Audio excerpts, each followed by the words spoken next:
Hey guys, welcome to another voiceover. My name's Sakumi-chan, and this term's voiceover, I'm gonna try to draw two characters. So, Seraphine is one of the, I guess you could say anticipated league champion because Riot kept teasing her, with a series of selfie art, promo art, which I thought was really cool. The quality of the art is so good, and it has this really nice realistic rendering to it, which I love. And yeah, she's I guess a lot of people compare her to Sona because they're both music theme champions. Um, one can sing, one cannot. So I guess Sona would be considered the OG. And so I wanted to paint them together. So it's gonna be like kind of like the versus type of pinup. So yeah, I have a sketch ready. Background is kind of, I'm not sure if I'm gonna commit to the background. I just kind of looked up two photos from Adobe stock.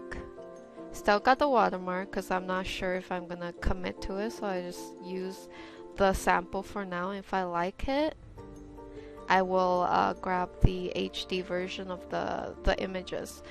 So yeah, for now, that will have to do. And so this is what I have. As always, got the sketch.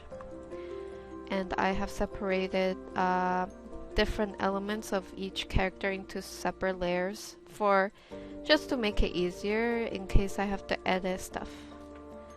So yeah, let's get started. I'm just going to put another step.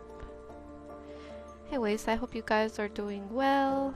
Hope you guys are staying safe because right now I think here in Canada we're experiencing the second big wave of COVID. Probably due to people kind of just feel a bit more safe, and also because of school opening, I guess. Or that, or maybe Canada's putting out more tests. I'm not sure, but we are experiencing second wave, and I'm sure US is probably similar. So I hope you guys stay safe wherever you are. Anyways, let's get to it.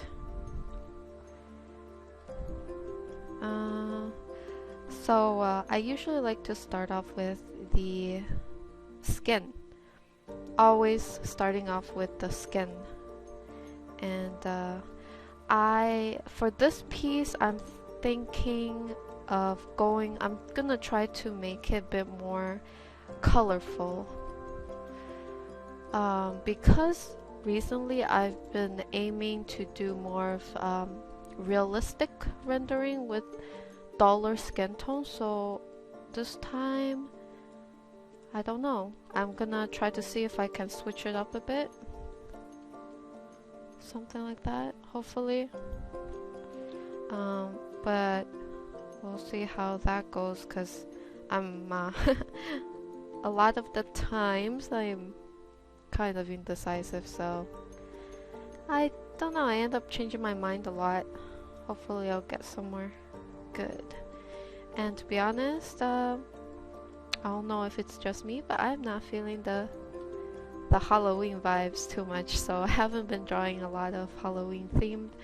Although I did draw Lisa and Mona from Genshin Impact. To me, they were kind of Halloweeny because they had they're kind of like sorceress or magic user, and they have like the witch hat and stuff. So I mean, that was Halloween enough for me. But I know not everybody feel the same way, so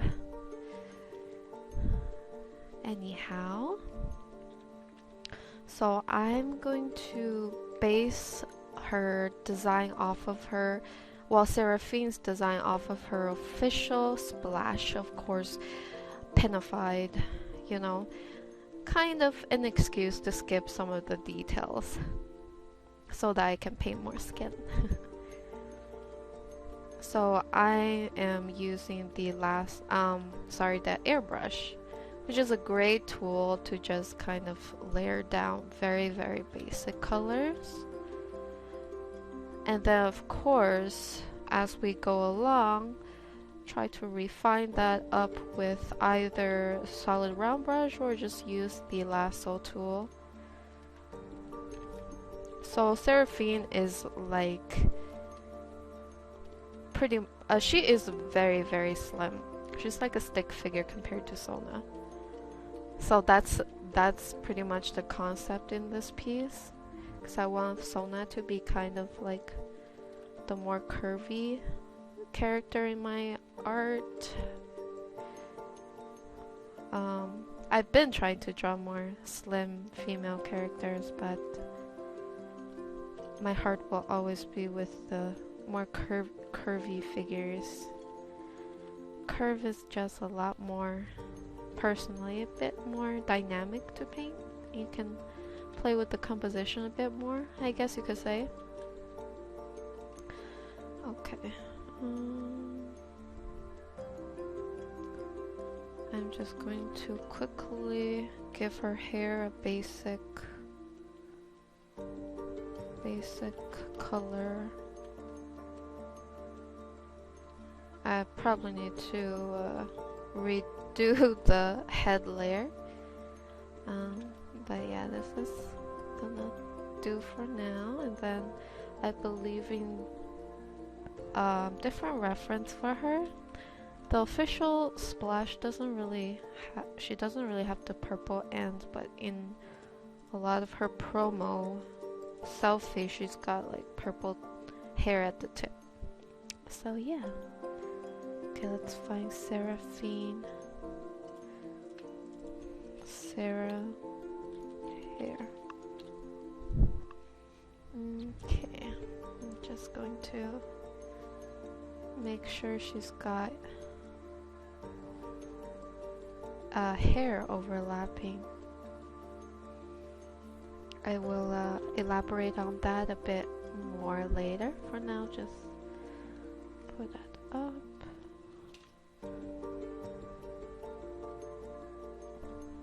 I quite like how they marketed her. She has some really good art. As an artist, I really appreciate that. It's pretty awesome to see. Don't really know who the artist is, but very good stuff. And I feel like they probably use real photos for it, which I thought was pretty smart. Okay, so I finished her base. Now for Sona's base. As you can see, I definitely made her a lot more busty. Well, Sona is kind of like Ari for me. In terms of body type, they're both kind of like thick and busty.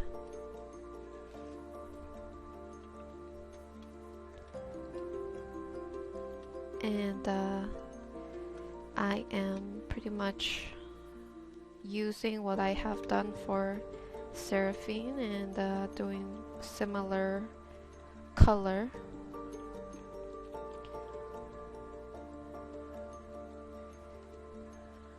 Get some shadow going. Okay, I'll probably work on the chest a bit, but for now we'll go with that. A lot of detail will need to go to her neck. I'll just keep it a bit simpler for now.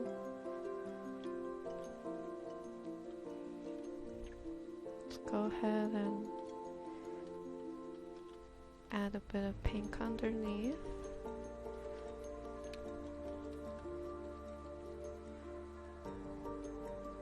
And then bring that up.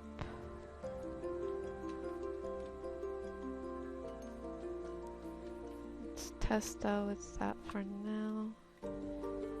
And then I'm gonna do her top. As you can see, this is not their outfit.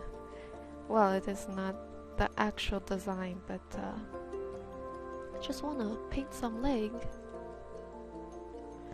Ah, I sigh because Sona is, well, I guess the only reason they probably haven't made her into a KDA was probably because she can't sing or she can't speak in general. Maybe that's why. Although she's, I mean, technically her theme would fit KDA quite well except for that one aspect. But yeah. Just doing a very fan servicey design for her outfit here. Okay. Guess I could go for more of a turquoise color for the highlight. At first I wanted to try to do a more painted style for this piece. Maybe I can try doing that, I'm not sure. You know, a lot of times, excuse me, many times I wanted to try different things, but it is actually a little harder than I thought. Try to break technique and stuff like that. But I'm gonna see what I can do.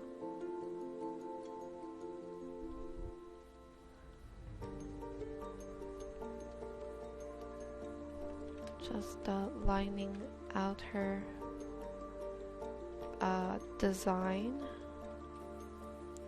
This face, I usually don't really pay too much attention to it because this face is purely just to establish some sort of guide on where basic lighting and shadow is, and then after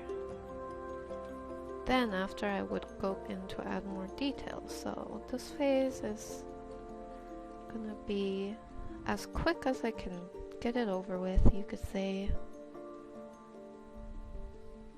Let's see. Okay. I'm gonna select her hairstyle. I guess I could switch up her hair a bit. Let's go with that. Hair. Okay. I'm gonna give her what's it called? Her hair tie. It's a pretty big hair tie she's got. And Sona, I mean. Oh man. Okay, so this is what I have. I mean, it is quite colorful, which I like. Blue and pink really does go well together. Oh yes, and also turquoise and pink are two of my favorite colors. I just love those two colors. Very pretty. Okay, so now that I have the base ready, I'm gonna try to start adding details and whatnot. So I'm gonna flip the canvas and work from there.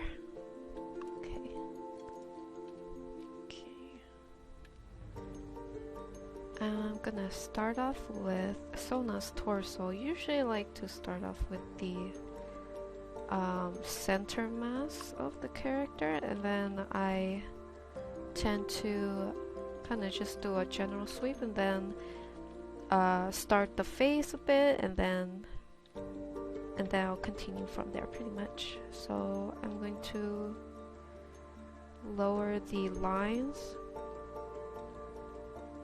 Oh, hold on, hairband. Just gonna name that.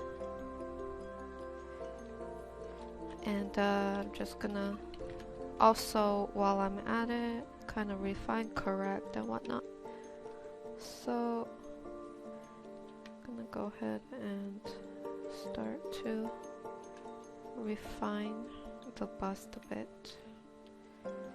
Lasso, and then correct. Actually, not too sure I'm gonna render this part.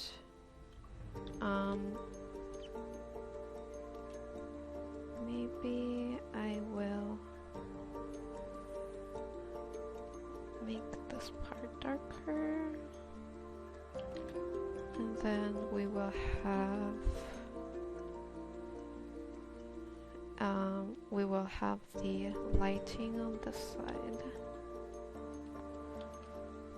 Let me see if that works. That's one option. I'm just testing out light source here. And I'm just going to contour the chest here. See how that works. And oh, I have to get this side too. That's not bad. Let's go with that for now. And blend in the shadow. And continue to refine pretty much. Go down here with the shadow. I'm gonna take some of the color that I've already gotten. And gonna try using that.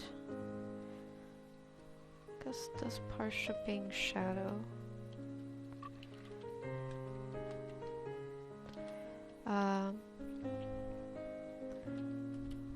Gonna hopefully this turns out well.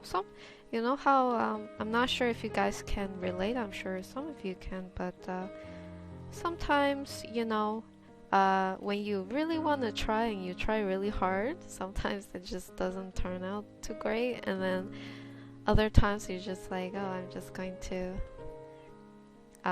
do whatever, and then it turns out better than when you try super hard. Kind of feel like that sometimes with some of my pieces. But guess you'll never know until you try, right? And I find it helpful to switch up your mindset sometimes. Like, I guess it's not always good to have a single mindset. So, I've been having this really try hard mindset this whole month, and it's been quite exhausting. And then for this piece, I just wanted to just see what I can do with a more relaxed mindset, take it chill, and see how that goes. But I guess I will, sometimes I will get into a very relaxed mindset, and then I guess once you get started painting, sometimes you get absorbed, I'm not sure if that's the term, but absorbed into what you're doing, and then your mindset transitions from taking it chill to something more focused, and that also happens. But yeah, that's how I'm feeling about this piece. I want to take it chill, and if I decide to be more serious, I don't mind that. Okay, so just kind of sticking with that lighting. I'm gonna give the top here some wrinkles, just to kind of give the impression that it's stretched out from her huge bosom. You know, guys, I have tried to draw, well, I guess I attempted to paint smaller size chest. It's just not me, I have to say. I can't do it. Every time I try to paint small chested character, it still turns kind of busty. Well, I guess before I was able to paint like smaller chests. I'm not sure. Sometimes I look back at my old art and compared to now, I feel like the chest area is definitely smaller than the chest I paint now.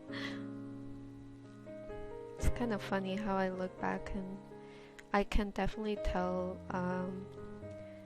my style definitely evolved, and based on I guess it's a good thing if you look back to your old art, and you can kind of usually tell improvement if you feel like, hey, I could have done that better.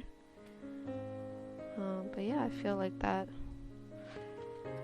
But that might not be a good thing either. I'm not sure, because Then again, it's maybe it's the style. But yeah, render that out. Just going to render this. Nothing too much to render here, to be honest, since I am sticking with quite a simple, what's it called, simple design. Nothing says simple than a side leg, side thighs, where you can hide a lot of stuff, because you don't have to paint the stomach or anything. I definitely just want to get a nice silhouette for this for sure.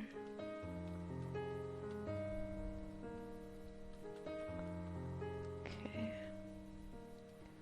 Just kind of, I guess I'll just leave it. Actually it feels like her torso is a bit too short. I'm just going to bring this down.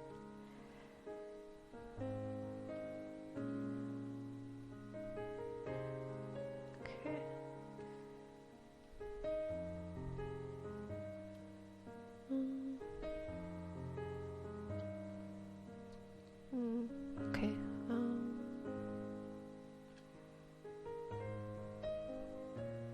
Just kind of playing around, seeing what looks better. Or perhaps, you know, I make this a bit smaller. Bring up her chest so that, oh, okay. If I do that, then I have to take this part, copy, Control Shift C, Control Shift V to paste, Control T, warp. Oh wait, did I? Oops. Control Shift C, Control Shift V. Okay. Wait, why did it copy the whole stuff? 1 second. Control C. Okay, that's why I held Shift, which means copy everything. So if I just want to copy that one, this layer, I'm gonna Control C, Control Shift V to paste in place, Control T, and I'm getting the proper thing that I wanted. Great. Okay. Let's bring, oh.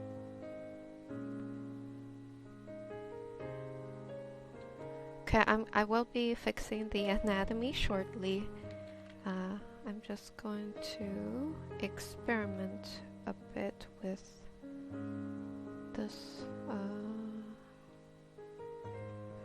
Okay, now I'm going to flip it. Flip that. Okay. Bring this in a bit, or tilt her torso. Okay, so I just want to bring her in a bit to Seraphine so that she isn't too far away from her, and also I'm trying to get both of them in the shot as much as I can. Okay.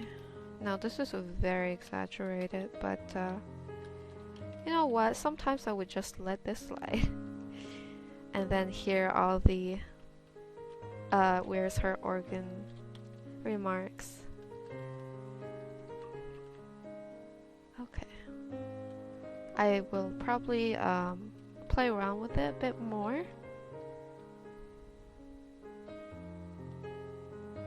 Maybe down a bit like that. For now I will go with this, and I will be adjusting stuff as I go. Oftentimes it ends up being like this because my sketches are so messy that there's a lot up for interpretation, so to speak. So I end up having to, you could say, I spend more time editing the piece than anything else.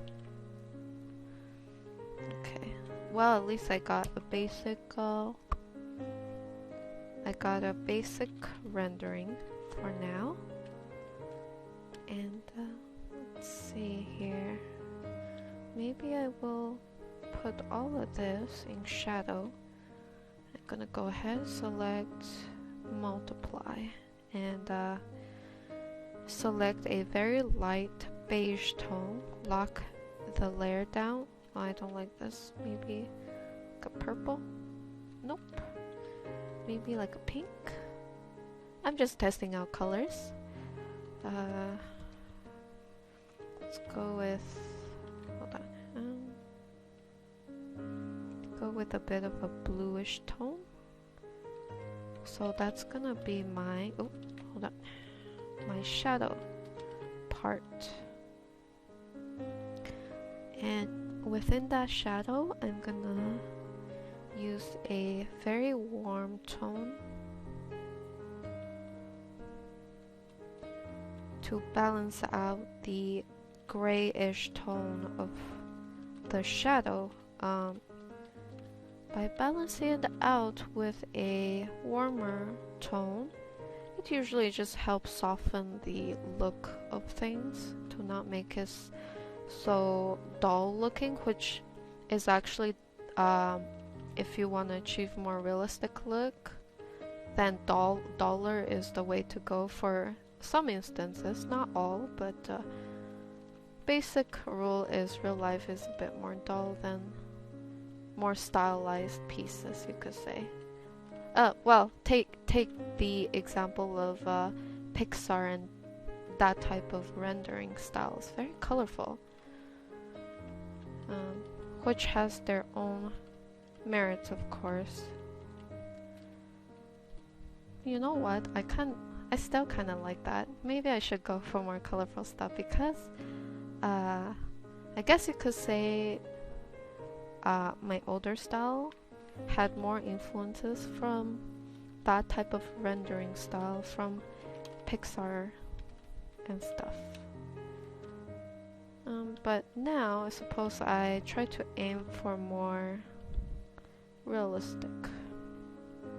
Okay, I'm now adding some rim light, or you could just call it, or I usually refer to this as highlighting shadow, or just some lighter color to bring more depth in the shaded area,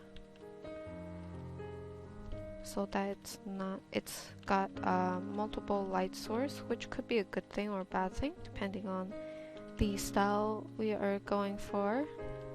It is a bit messy and also a little confusing to keep track, I think. Okay, let me just correct this place and refine this part, which I'm sure just kind of following the highlight in general.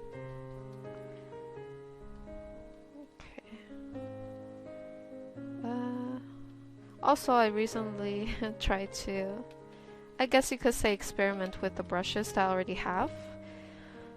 I don't normally use texture brushes, but it's definitely helpful in some cases, I would say. I recently tried to use this in one of my, I tried to emulate more of a painterly style-ish, I guess. Not too much, but a little bit. Definitely recommend you guys to test out different brushes because it's got different effects. Although it's also good to focus on one brush and kind of just master it. But it really depends on what type of style you're going for. Honestly, I used to be a bit more of a painterly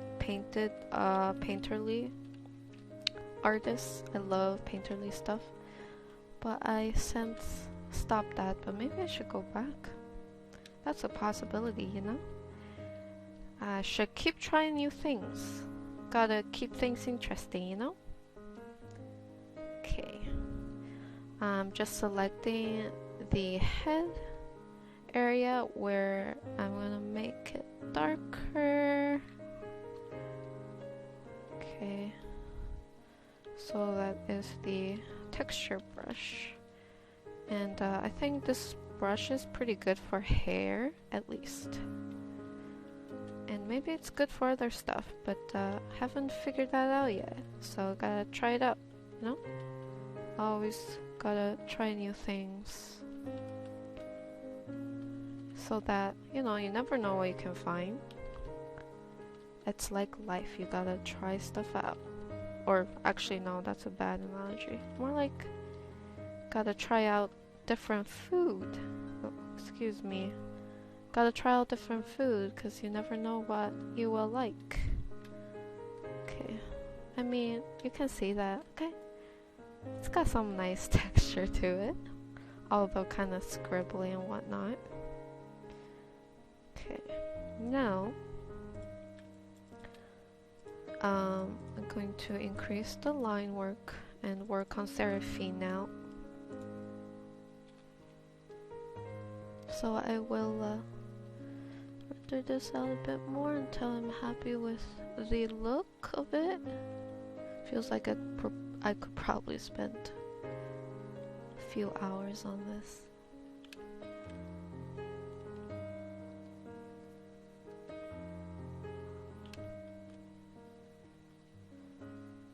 Scribbling with thinner line for the golden trim.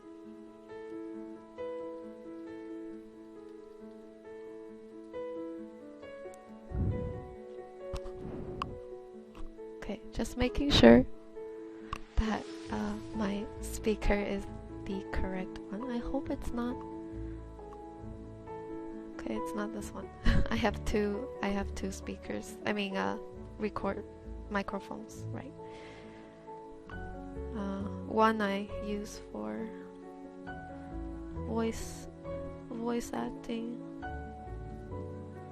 and then the other one I just use for recording tutorials and stuff.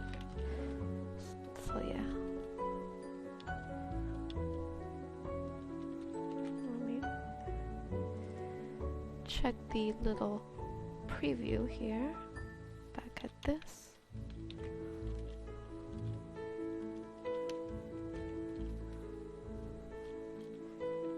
Okay. Oh, hold on.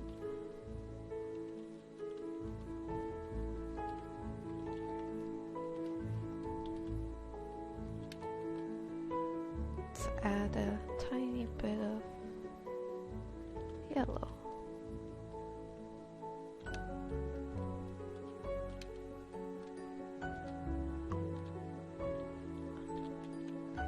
Select that. I'm just gonna add some more details.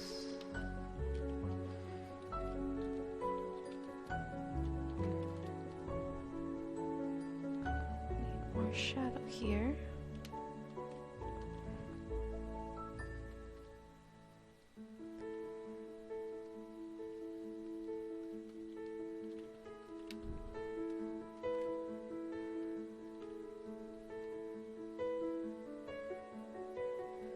Add some more highlights up here. Okay, I think we oh wait, here. Just gonna do a bit of work here. Let's use a bit of the blue, since this is kind of like on the back side of the drape. So I'm gonna use a bit of dollar color.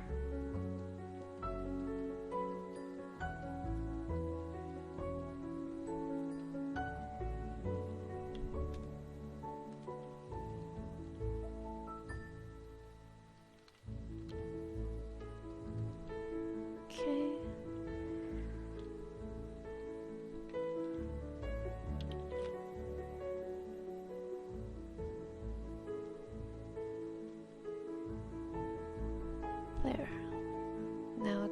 little better. Merge down after I'm done with it. Continue to just trying to paint over this area to make it nice and clean. So that's what we have. So now ponytail is I think I did a good amount of work. It has a decent amount of details as well. I don't think I need to work on it too much. So I guess I'm just going through each and seeing if I need to work. Maybe I add a little bit of gold highlight here. Should be okay. What about this? Oh yeah, this is just some quick necklace that, quick earring that I put together. Let's work on this a bit. Try to make it nice. Add some rim light.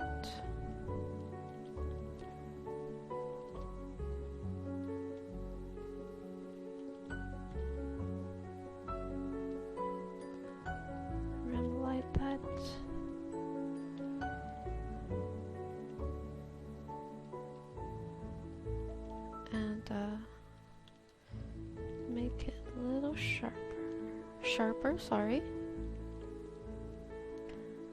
Take the highlight. Just going to do a bunch of little motifs with the little highlight.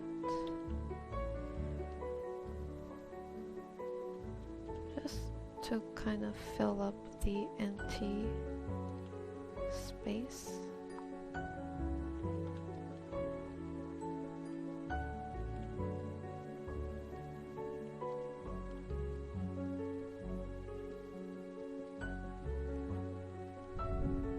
And kind of brush stroke this way to create a metallic shine on top. And probably a bit more shadow where the ponytail is at. Oh yes, and also can add some blue highlight for the ponytail. I'm gonna use a lighter blue for some of these areas. But yeah, just to show reflection in the metallic object.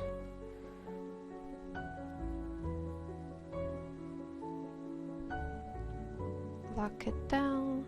I'm gonna go ahead and add another bit.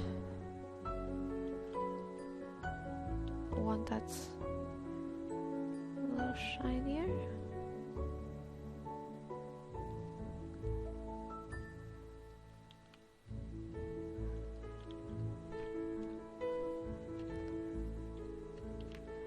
Lock it down.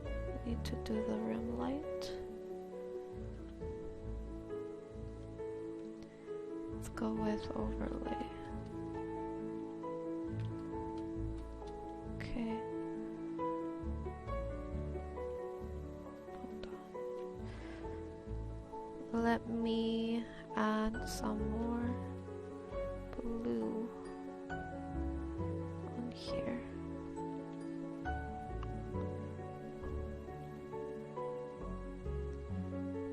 Bit of the blue over on the motifs, incorporating a bit of it too, all the way up here.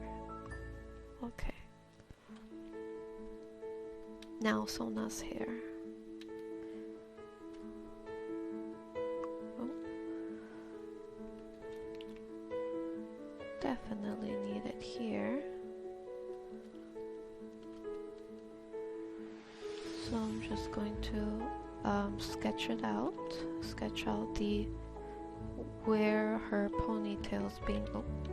pole too.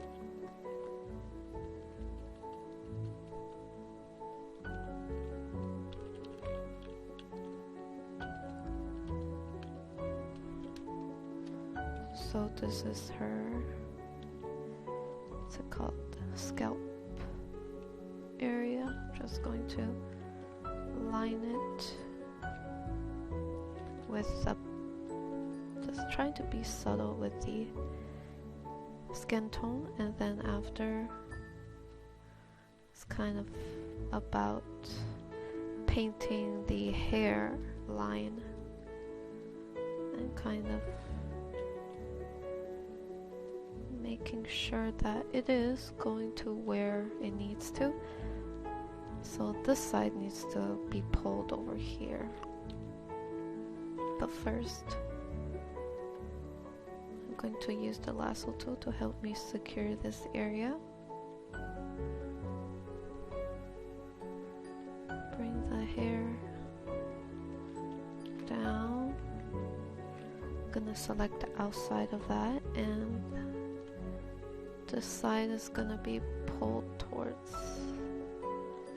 the other ponytail area.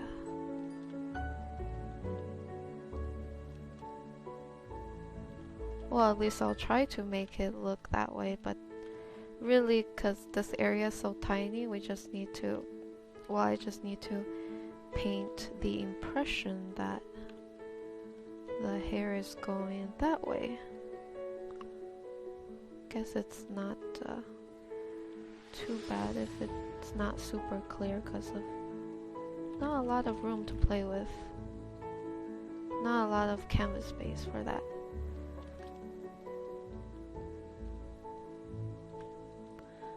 And then continue to paint the hairline this way. Oh, hold on. This way.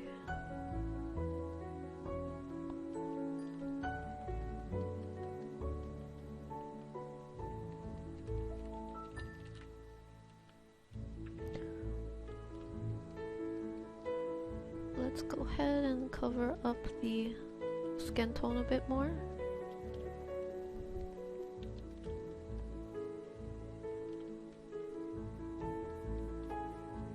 Okay, I think that should do it.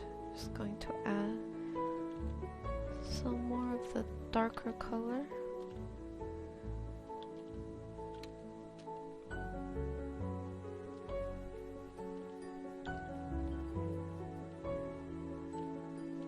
Keeping it nice and soft. Lock that down real quick. Trying to get a bit of the background color on the head.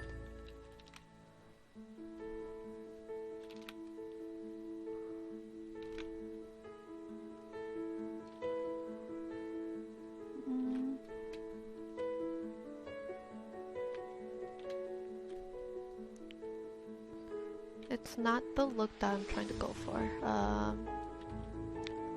It's kind of weird to explain what I mean. I have in mind what I want to achieve, but I am not achieving it.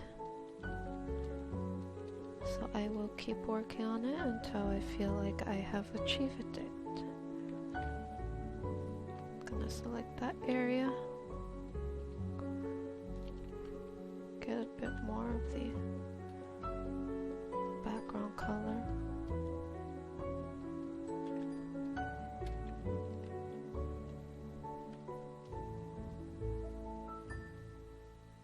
And subtly I'm doing, adding some lines.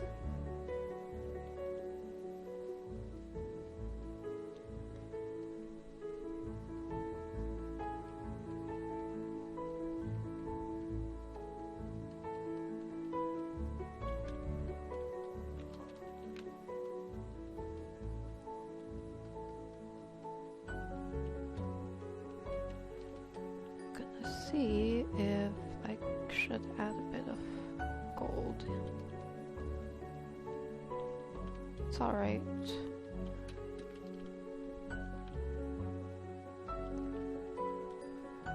Keep going.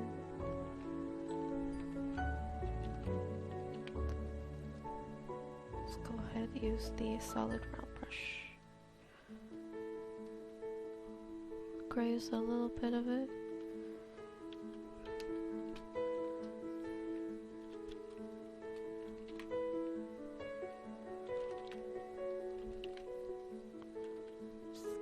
Getting into the details now.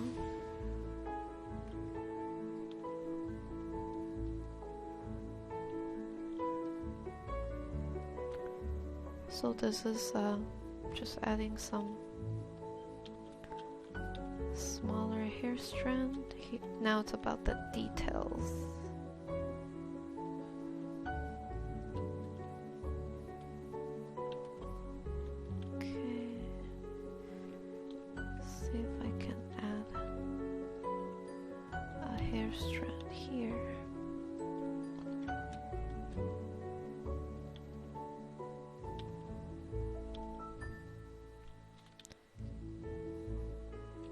It up.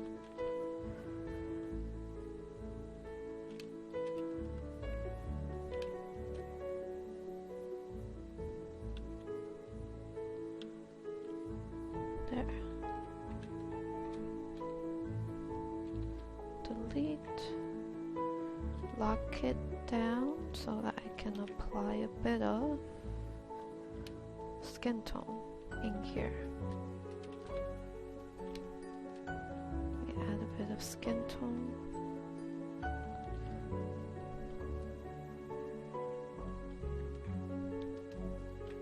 Add a bit of skin tone and then a bit of pink.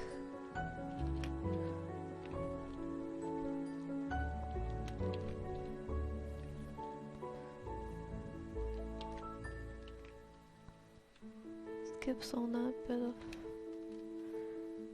pink to go with at the very tip. Actually, no. Let's make it a bit more subtle, like a light pink. Added some skin tones in here to make it more soft. Take the dodge tool.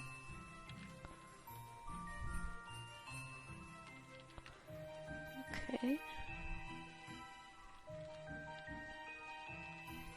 Oh, hold on.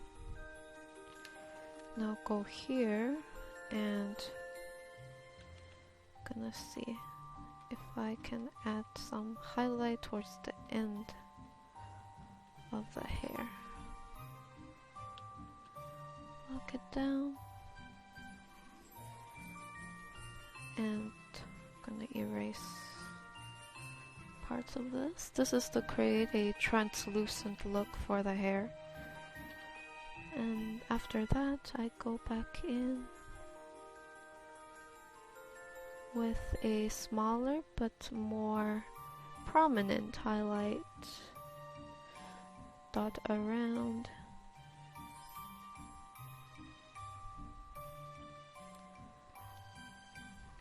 Reduce opacity.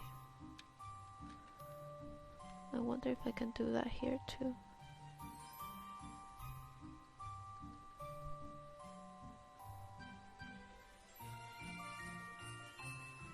Do the same to the hairline.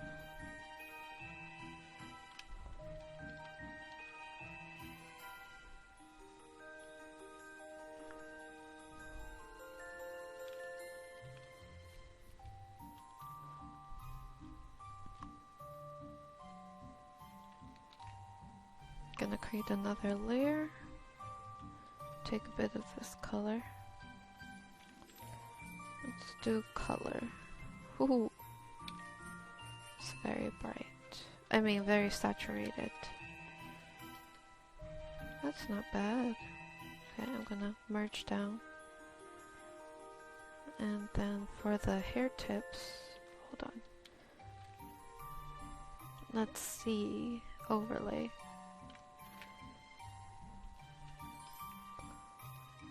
Make it colorful.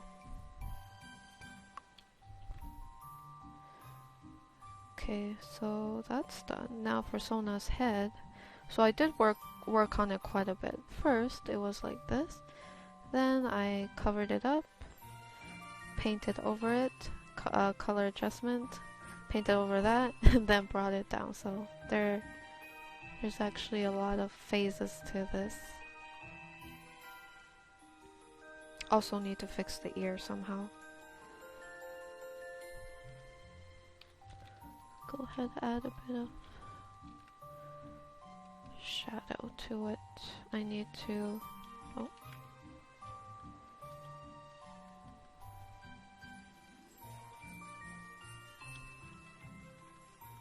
Clean that area. Okay.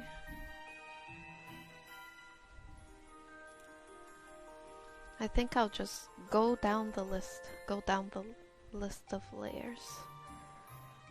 So in case of, I'm really not sure if I want to commit to how the face is. I'm just gonna copy the same head base, and then I merge. Oh wait, oops. Hold on. So I have before and after. I have 2 layers. I'm gonna create a group for this so it's not confusing. So this is the previous face. In case I want to go back, I can always do so. I'm just going to rotate.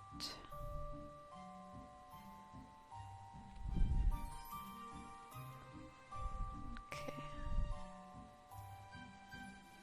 Sona here. Also, I noticed that this part needs more volume. Oh, hold on. Clean that up.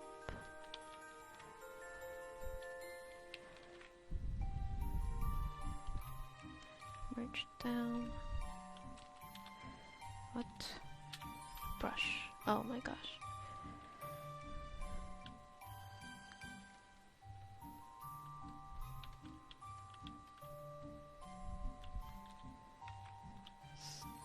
Add some. Make the rendering a bit softer.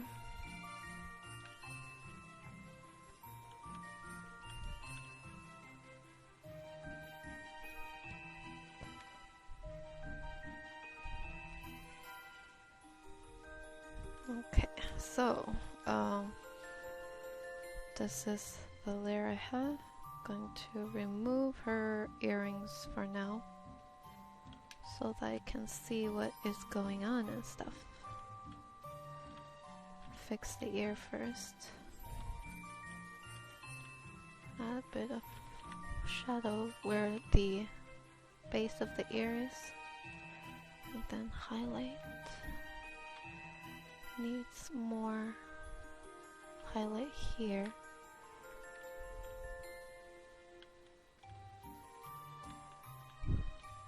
And then shadow going all the way there, and blends together.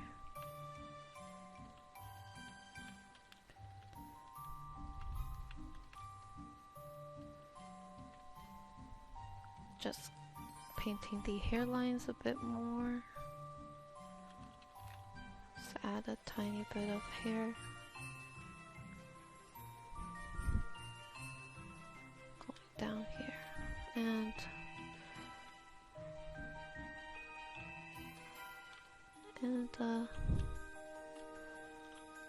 see if I can fix the face or refine it a bit. There's some work that needs to be done.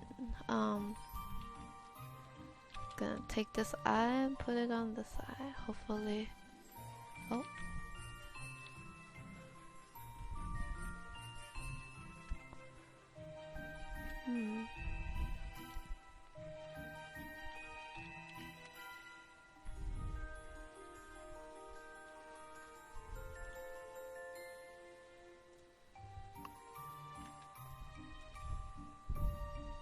I think if I were to do that before, after, I'm gonna have to only use part of it. Merge down. I'm gonna create another layer so I can work on this first. Soften that up.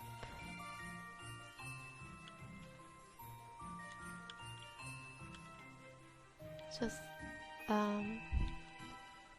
sort of trying to see if I can improve the shape or the cleanness of the eye here.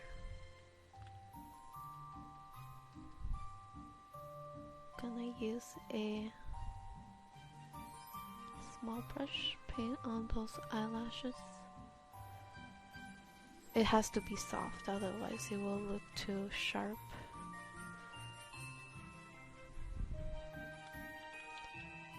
Like this eye, it has a bit of that sharpness to it. It needs to be softened up.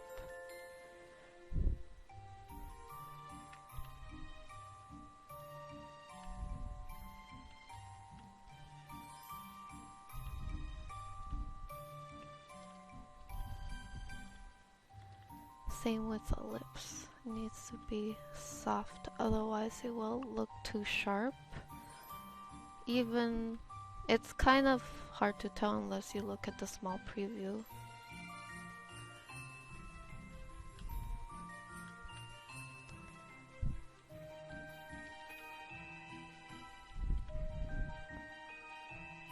Then paint the eyebrows. Let's go to the hair. I'm gonna erase a little bit of it so the eyebrows will show through. Take this color.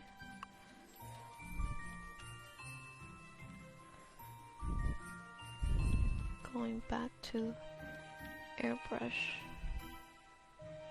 Just going to very softly blur some of these areas. I think I shouldn't touch it too much, so let's leave it for now and then flip the canvas over, because this is not the original angle, at least that is based on Seraphine's design. The star is on the other side of her face. So just going to flip over.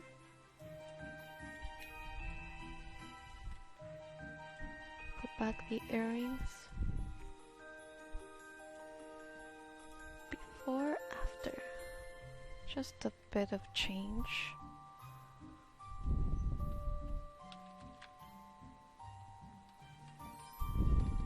Okay, and I guess I can also play around with the lips, see.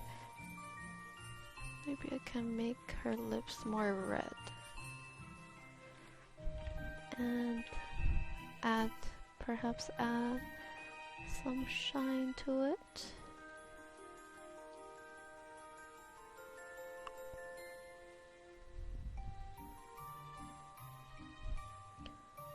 As well as on the eyes, maybe. See if I can add a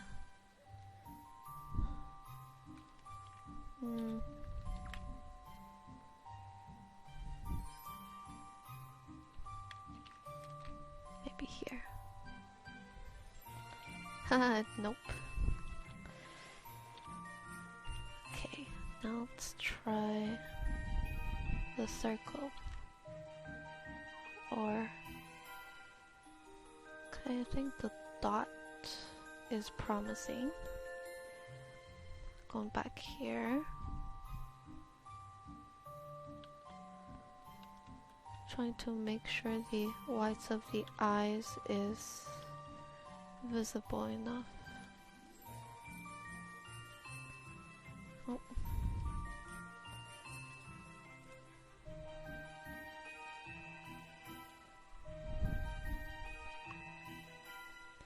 Do it before and after. See how if it adds anything or if... Hmm. Hmm.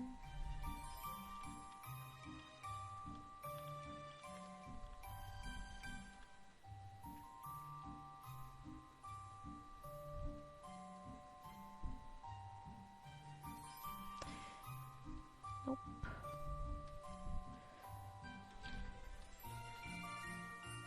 Okay, I think I'll go with this for now.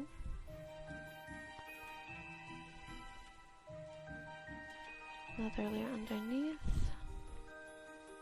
so that I can add the back of the hair.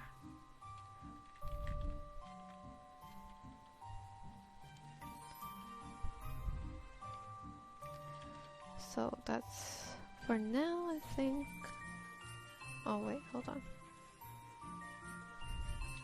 Correct this part. There, nice and clean.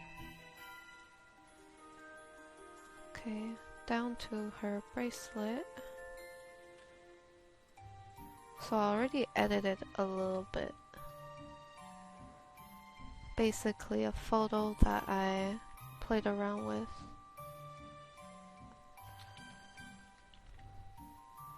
Probably needs to be a bit darker. And then only have some areas of the bracelet bright.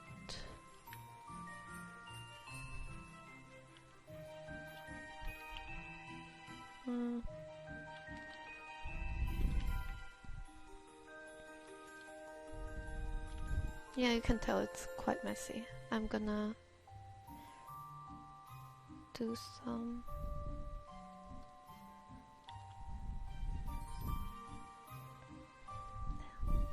add some small details, gem-like geometric shapes,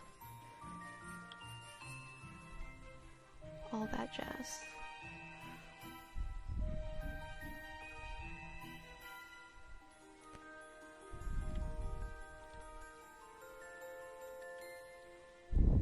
Okay, lock that down, make it turquoise, darken this up,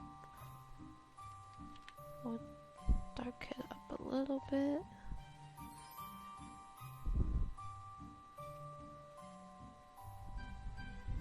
Okay, and then underneath this layer, add a bit of shadow. Merge down, going for a bright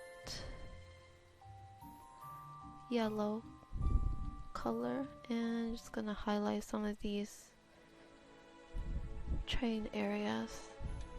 Now it's a little bit better. Now onto Sona's arm.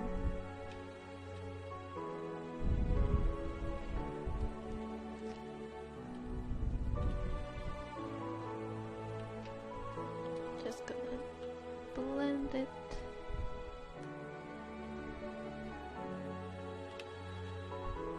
Gonna add a bit of shadow around her hand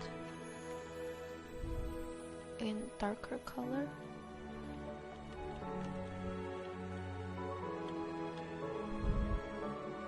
Add some shadow underneath here too.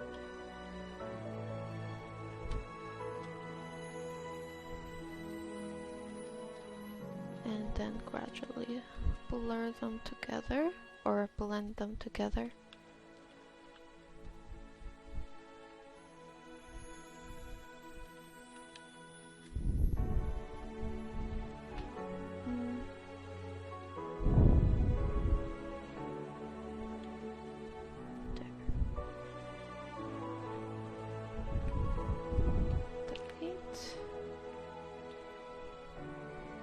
A tiny bit of highlight here.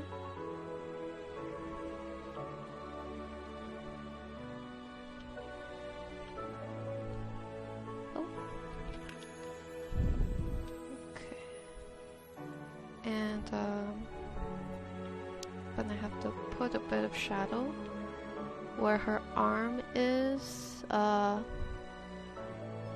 where her hand is, and how Seraphine's hand is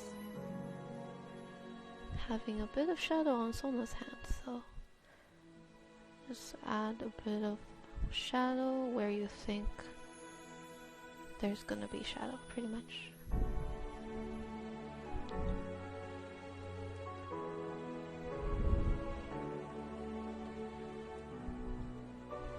And right now it's a little messy. Can go use the smudge tool to blend it out. Next on the list is Sona's torso. Just need to refine a couple of areas, but I also worked on this. So this is the before. Then I added a bit of blue in there. Actually, I want to see if I will look.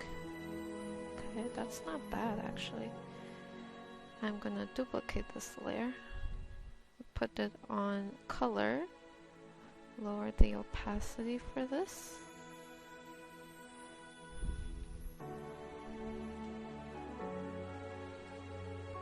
This way I can get a bit of both.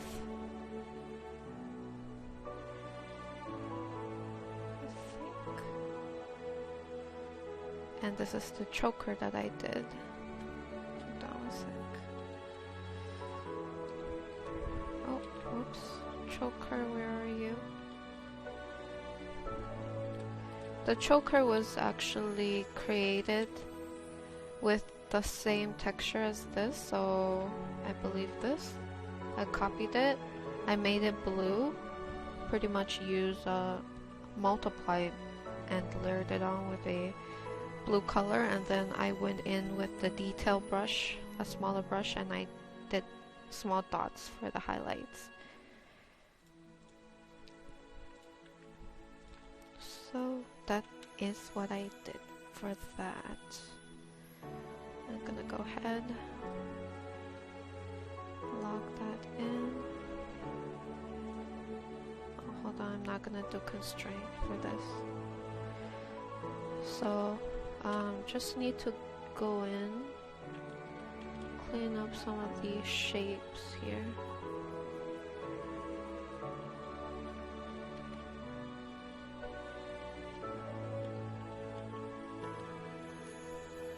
Zoom in a bit more.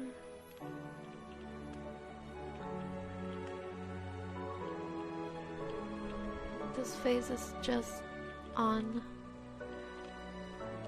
softening up areas.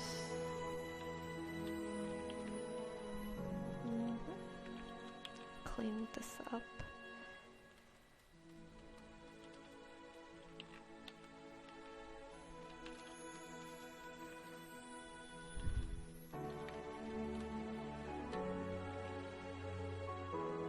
Go ahead and smooth that out. Let's see, add a bit of highlight over here. Actually, no. How about use a bit of the blue?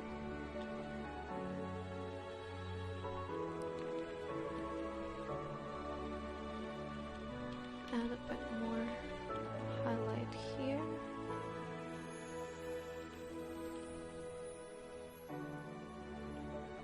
Add some highlight underneath this collarbone.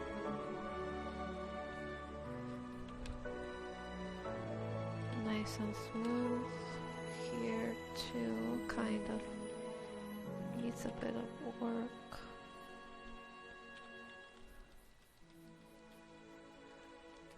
Just working on the squeeze here. It's a little tricky, I think, because I have to make sure it looks like they're both being squeezed. I'm gonna experiment a bit with the highlight shadow for this area.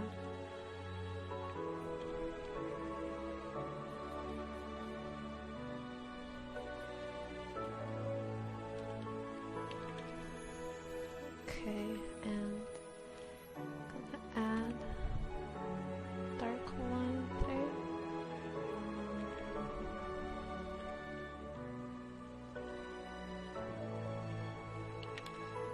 some shadow.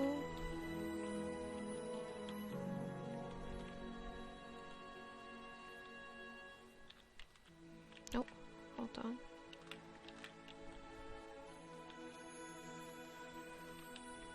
There. I think that should do it. It's a lot cleaner. I'm gonna go ahead and now work on the, what's it called, the golden trim of her dress. Get some highlights in here and as well as shadow.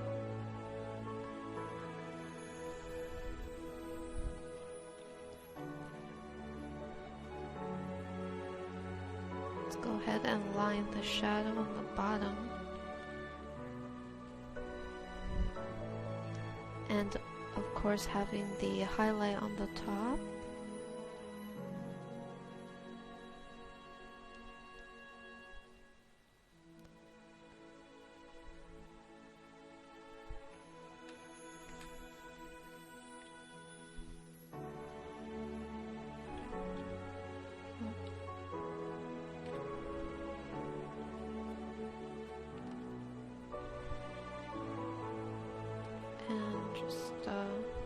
Working on the highlight or the texture.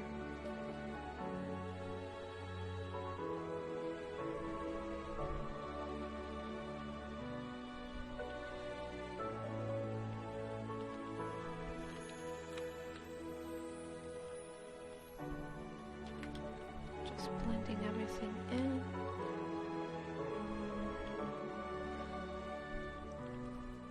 Elaborate on that detail a bit more too.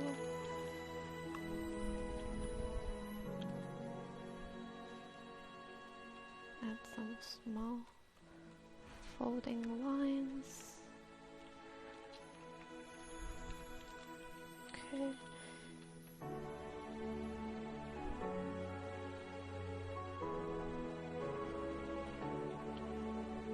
I think that should do.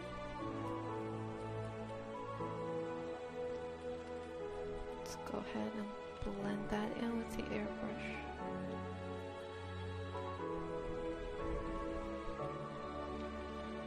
Okay, that should do. Just makes everything. Actually, maybe I should. Oh, not this color, but this color, the purple color.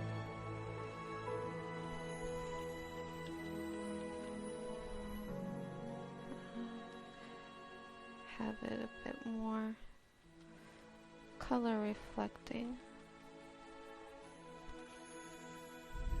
Maybe I can do a couple of highlight.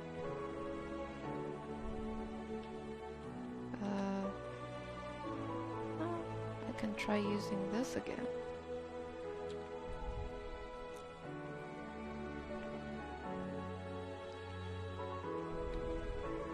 Just going to warp it.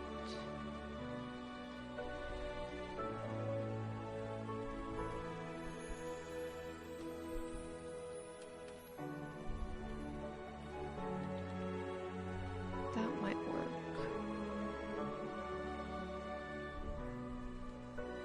Overlay. Okay, and just lower the opacity for it.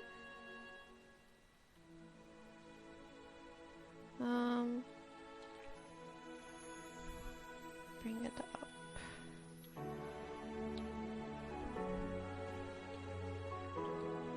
Okay, let's create another layer. I think I need to add some bright spots. Yeah, like that.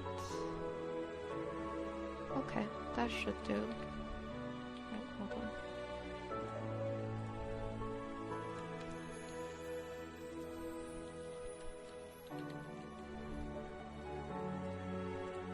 I think that should do. Let's go ahead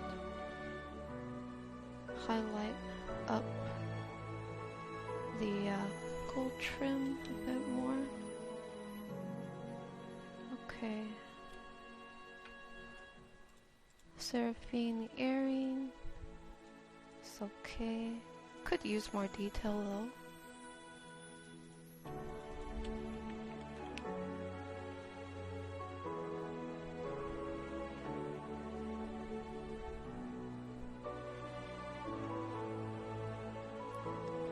Just adding some small dark lines slash bright lines for contrast of the shadow and highlight.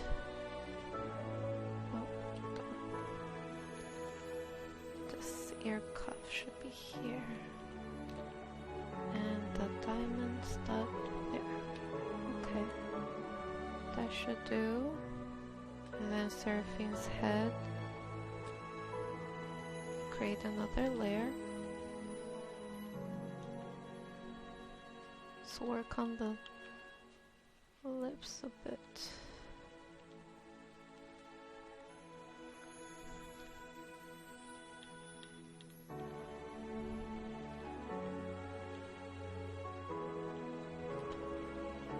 Add a bit of shadow.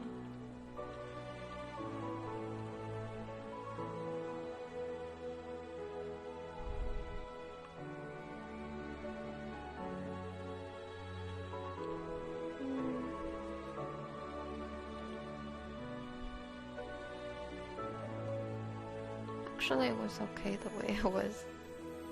Maybe I can make this into more of a blue star.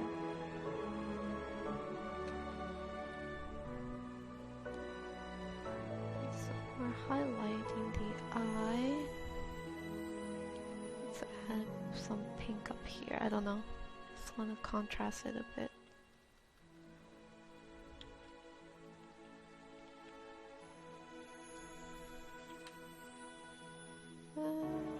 Everything else is okay.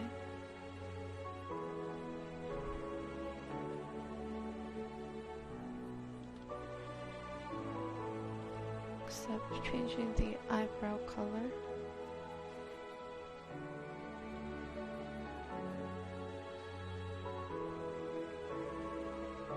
Add some highlight and shadow on the eyebrows.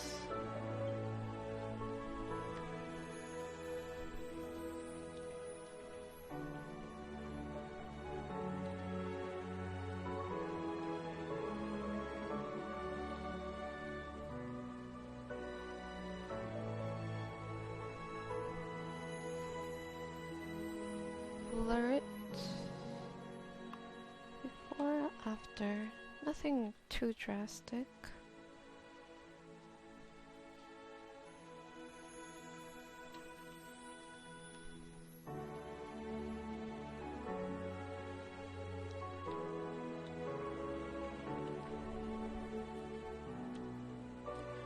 Okay.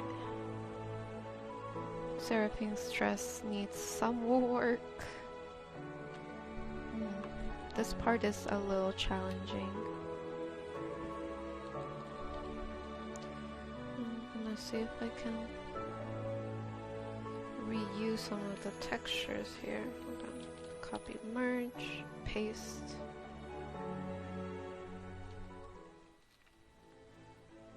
Okay, and I'm gonna take this, copy, merge, paste.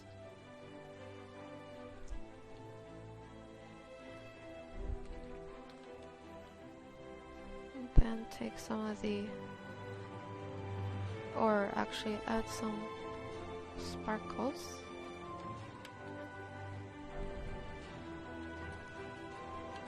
This part, oh right,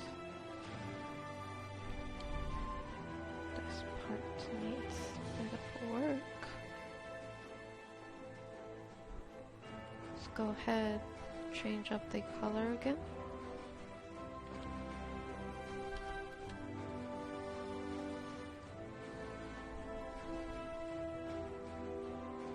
And this time, just gonna try to see if I manipulate it in a way that it goes with the direction of the body.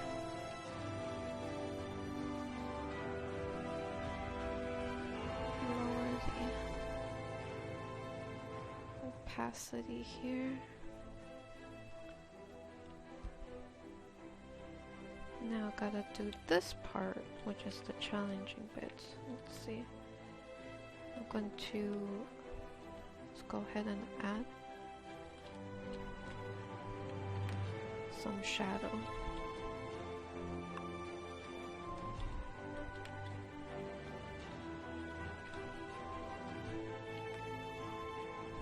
Okay, doesn't look too great, but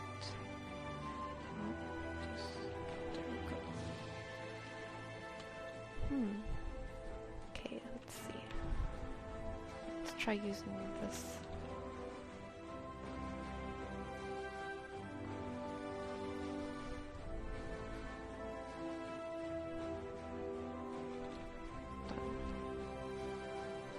And I'm just going to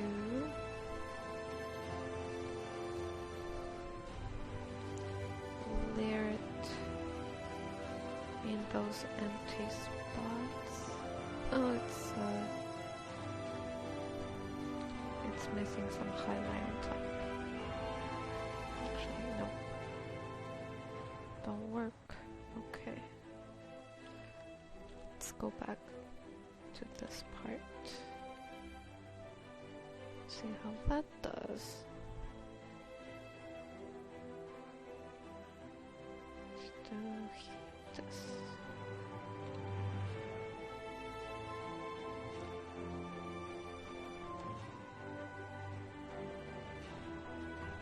Gonna go ahead and select that.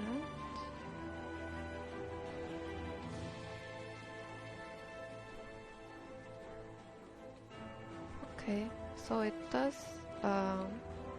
cover some of the issue. Still needs some work.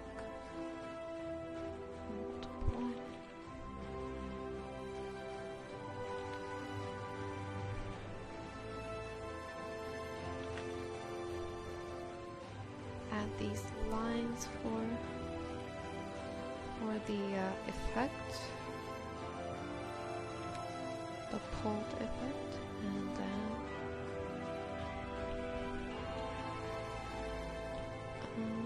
let's see here. Actually, maybe I'll do it manually.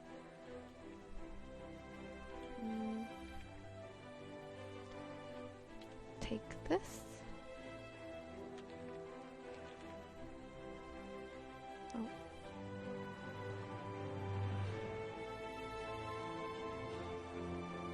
Take this blending option.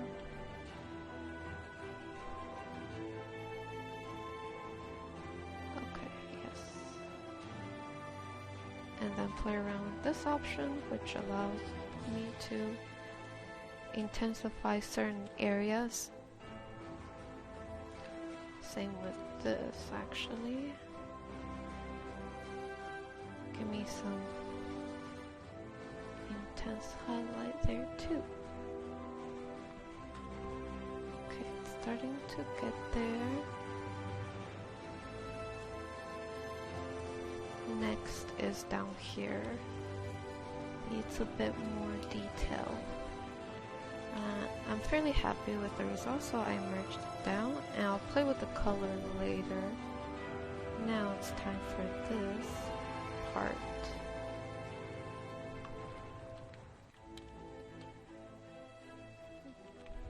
Select this part.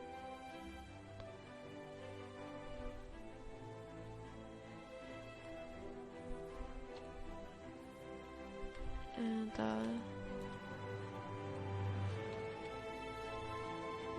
hold on.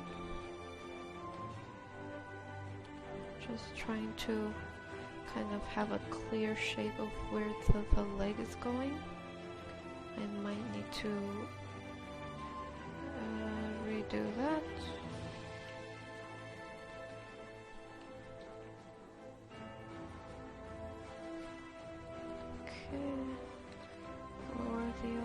opacity.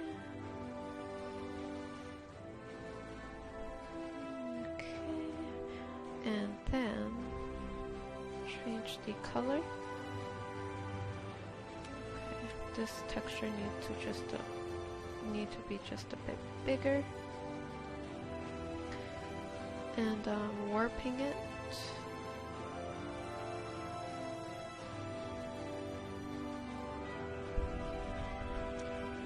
Warp and then erase for now. Let's go ahead and add some wrinkles.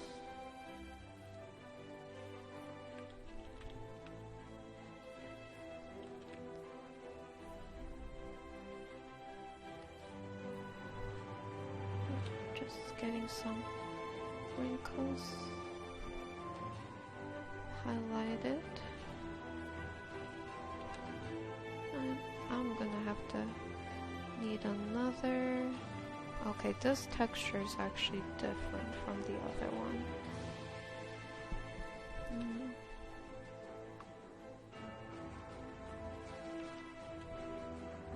Let's see. Let's go back to this one, copy, paste. Now she's gonna get a bit more textured over on this side of her dress. Change colors. Lower opacity.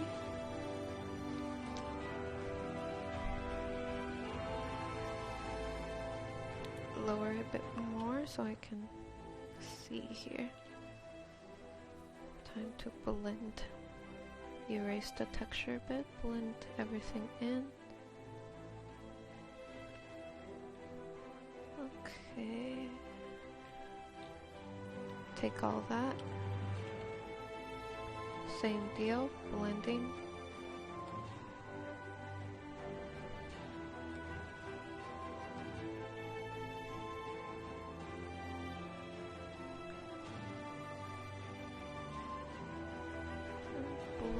Kind of play around with that setting. Well, to be honest, nothing really changed that much. I'm gonna take this and make it bigger.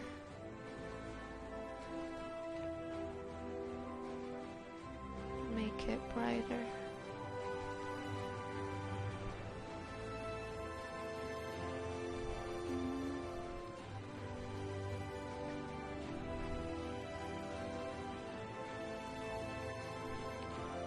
Down, erase.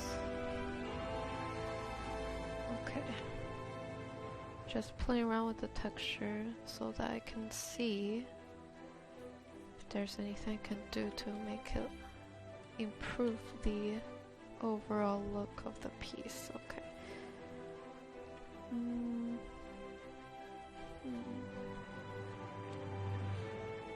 I think I'll need to line this. Same with here.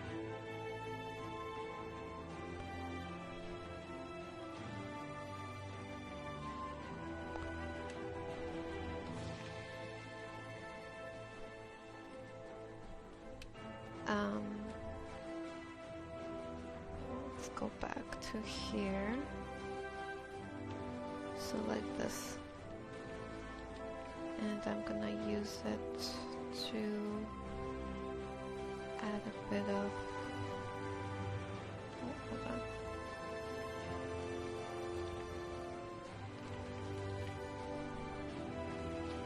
Use it as rim light for this side of the dress. I'm going to erase it slightly.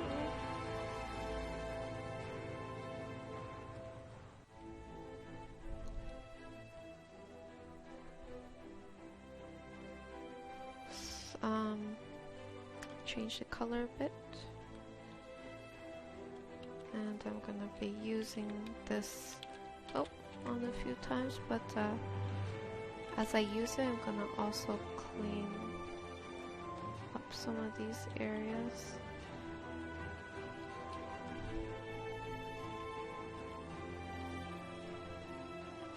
Oh wait.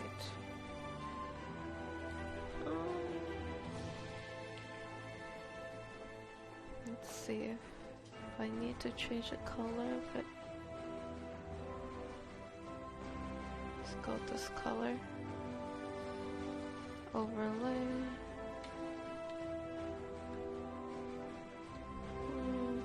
Actually don't think it's doing much. Okay. I guess what I can do is manually select the outer edge.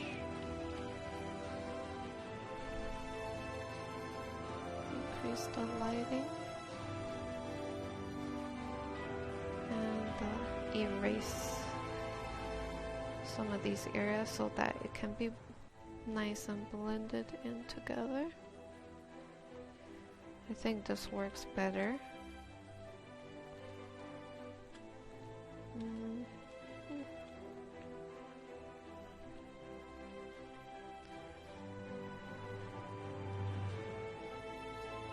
have some of it here too. Actually, no, not really into it.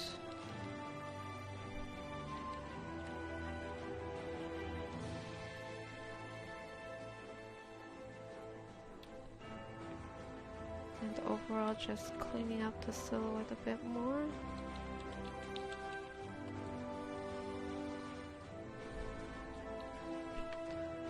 Okay, I think it's definitely an improvement from last time. Now I'm gonna see if I can work on that color a bit. Color, layer. Let's see here. Make it a bit more purple. Going down, and then more blue at the edge maybe. Or blue at the tip of the dress.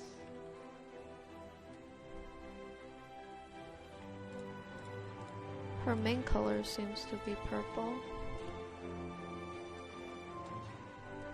with a mermaid like sequins. Let's go back. Okay, I think reduce the color slightly. Auto contrast real quick. Okay, Sona's dress seems like it's doing okay. Yeah, for the most part. Okay, one sec.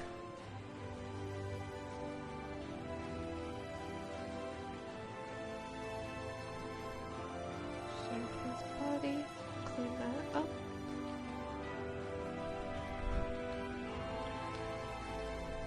Back to her body layer. Needs to be worked on a bit.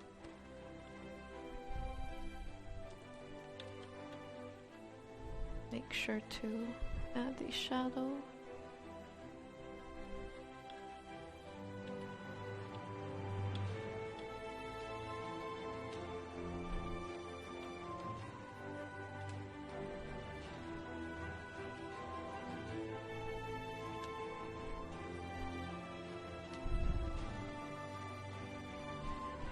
Add a tiny bit of shadow underneath the dress. And then some highlight near her thigh, the top thigh. I'm gonna take that shadow color and use it on her thighs too.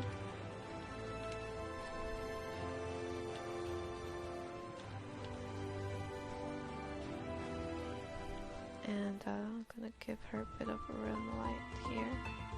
I might need to correct that texture there. Actually, no. Take away the highlight. But I will put the shadow.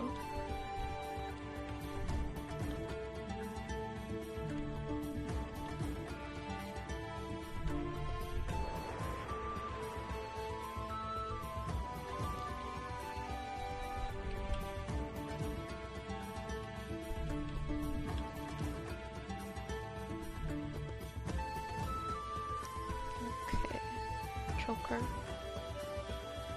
It's a bit of work. Instead of white, I'm gonna see if I can make it kind of like pink, like her hair. And after that, going with a much lighter color, do a couple of highlights.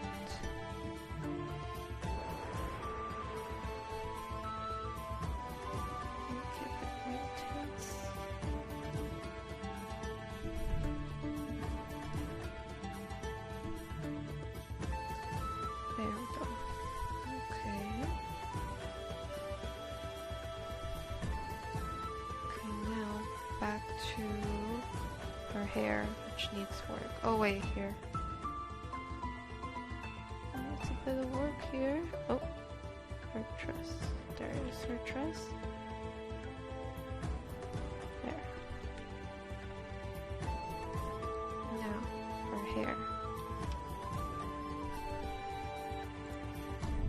Alright guys, so I worked on a few areas off camera.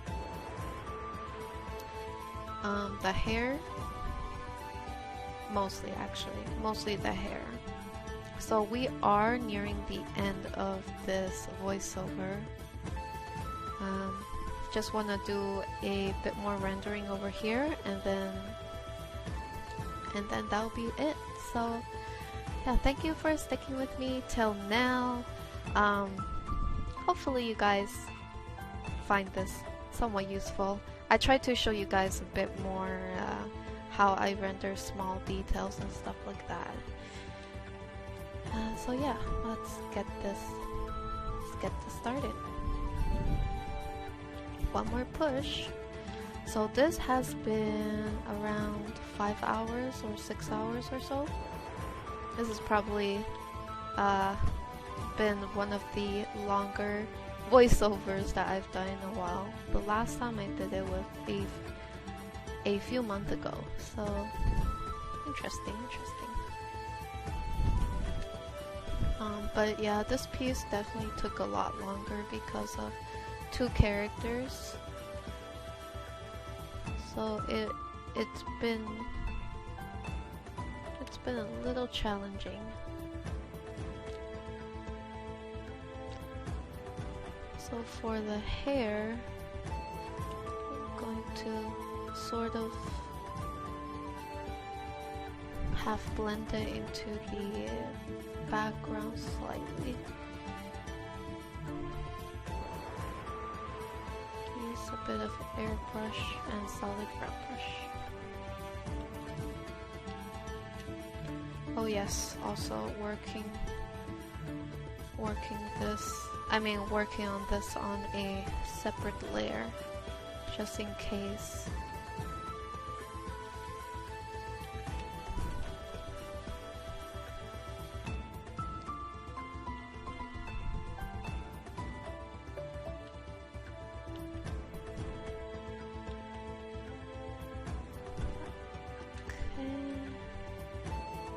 Some smaller details.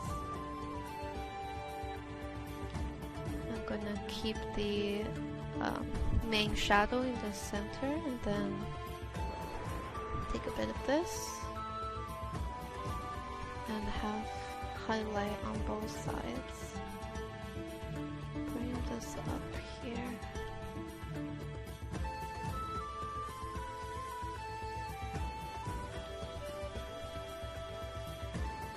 Try to blend this upwards.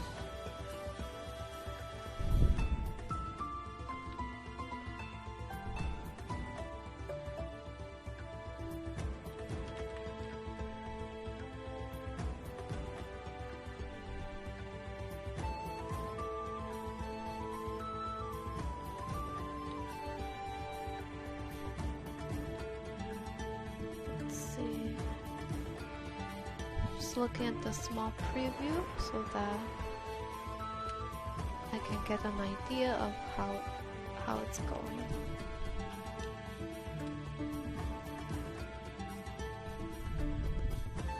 I'm gonna be adding some smaller detail strands here and there as I work on this.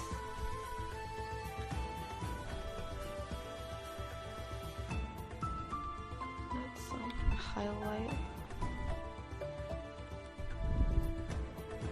over here.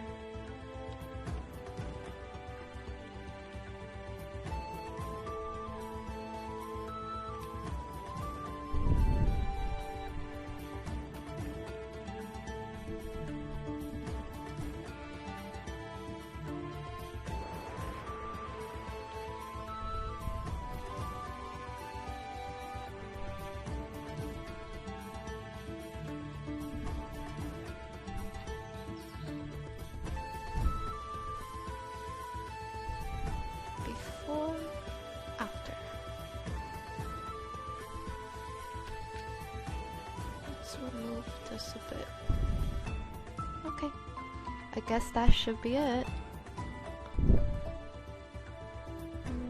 Probably could use a bit more rendering, but for the most part I think it's at a good state here.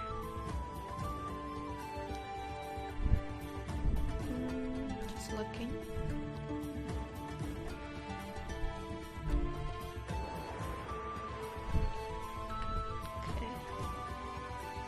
Alright guys, I hope you guys have a great day. That's pretty much it for this term's voiceover. Hope to see you guys again on the next one. I'm gonna try to think what other stuff I should try to demonstrate painting. I pretty much this is pretty much how I paint, pretty much.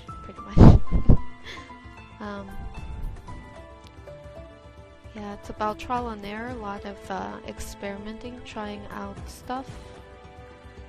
Don't be afraid to kind of try different poses, you know. Since if you paint with many layers with different elements on every layer, it's good to try stuff out. But anyhow, I'll see you guys in the next voiceover. Hopefully by then I will be able to do streams and stuff, but that's gonna take a while. I'm gonna try to get that done. First, I have to finish making my 2D avatar on 2D live 2D. So yeah, I'll see you guys next time. Have a great day or night, and I'll see you guys later. Bye bye. Okay, let's get back to it. So I'm going to see if I can somewhat change the skin palette a bit. Gonna add a hold on, hue saturation, and I'm gonna lean towards a bit more red tone. Go into Seraphine's layer and also do the same, so just a bit pinker, just a bit yes, pink toned. Okay, now going back. Okay.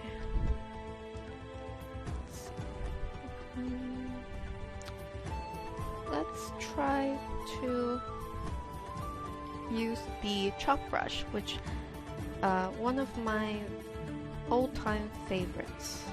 I used to use this brush quite a bit. I think I started using it during college, and from then on I just kept using it. It's got a interesting texture to it. It's kind of like, well, I call it the chalk brush because it reminds me of a chalk. It's definitely a bit more painterly, I would say, not as smooth as the standard brown brush. Okay, so I'm gonna go ahead and make that dark. And then of course, Sona's already got some color that I'm gonna just kind of eye drop pick from her. Bring it over to Seraphine here.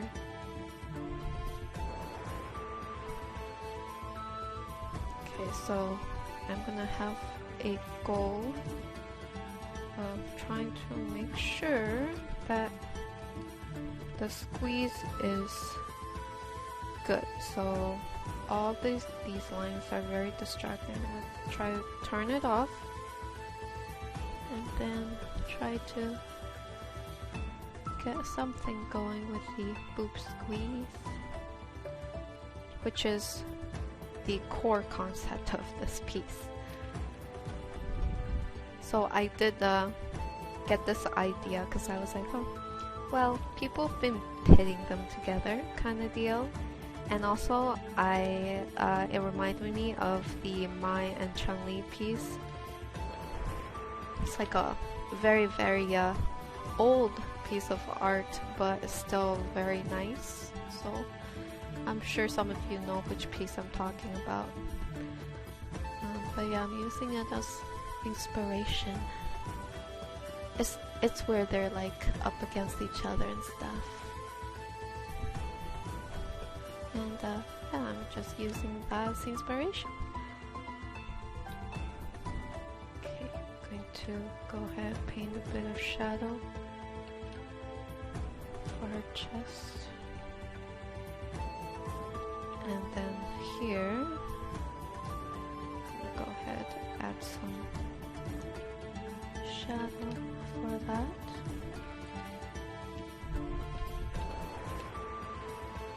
And then this is where I have to look at the official design a bit closer. Okay. It's very glittery. Well, if you guys go Google it, it's very glittery towards the bottom. Okay.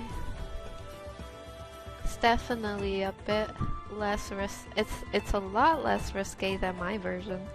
This is pretty much the spicy version.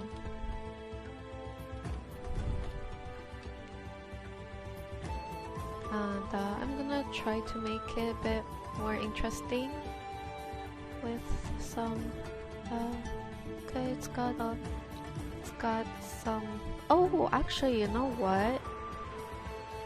Remember that the glitter top. I'm gonna be giving her top some glitter. The iconic glitter top. I think it will look really good on her. I'm gonna do that later. It's it's like that top that I gave St. Louis, the luxurious wheel St. Louis, that glitter top.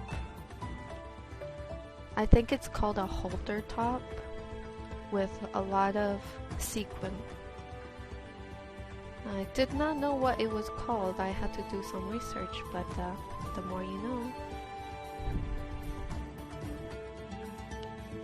Okay, just kind of blending stuff in. And also possibly adding some shadow at the same time. I'm just kind of, guess you could say, taking a chill. Sometimes when I do this, the color might be a bit too dark, so have to go back and paint over it, if you will. Okay, and I'm gonna use the color that I already gave Sona and use over here on her shoulder as well. There we go.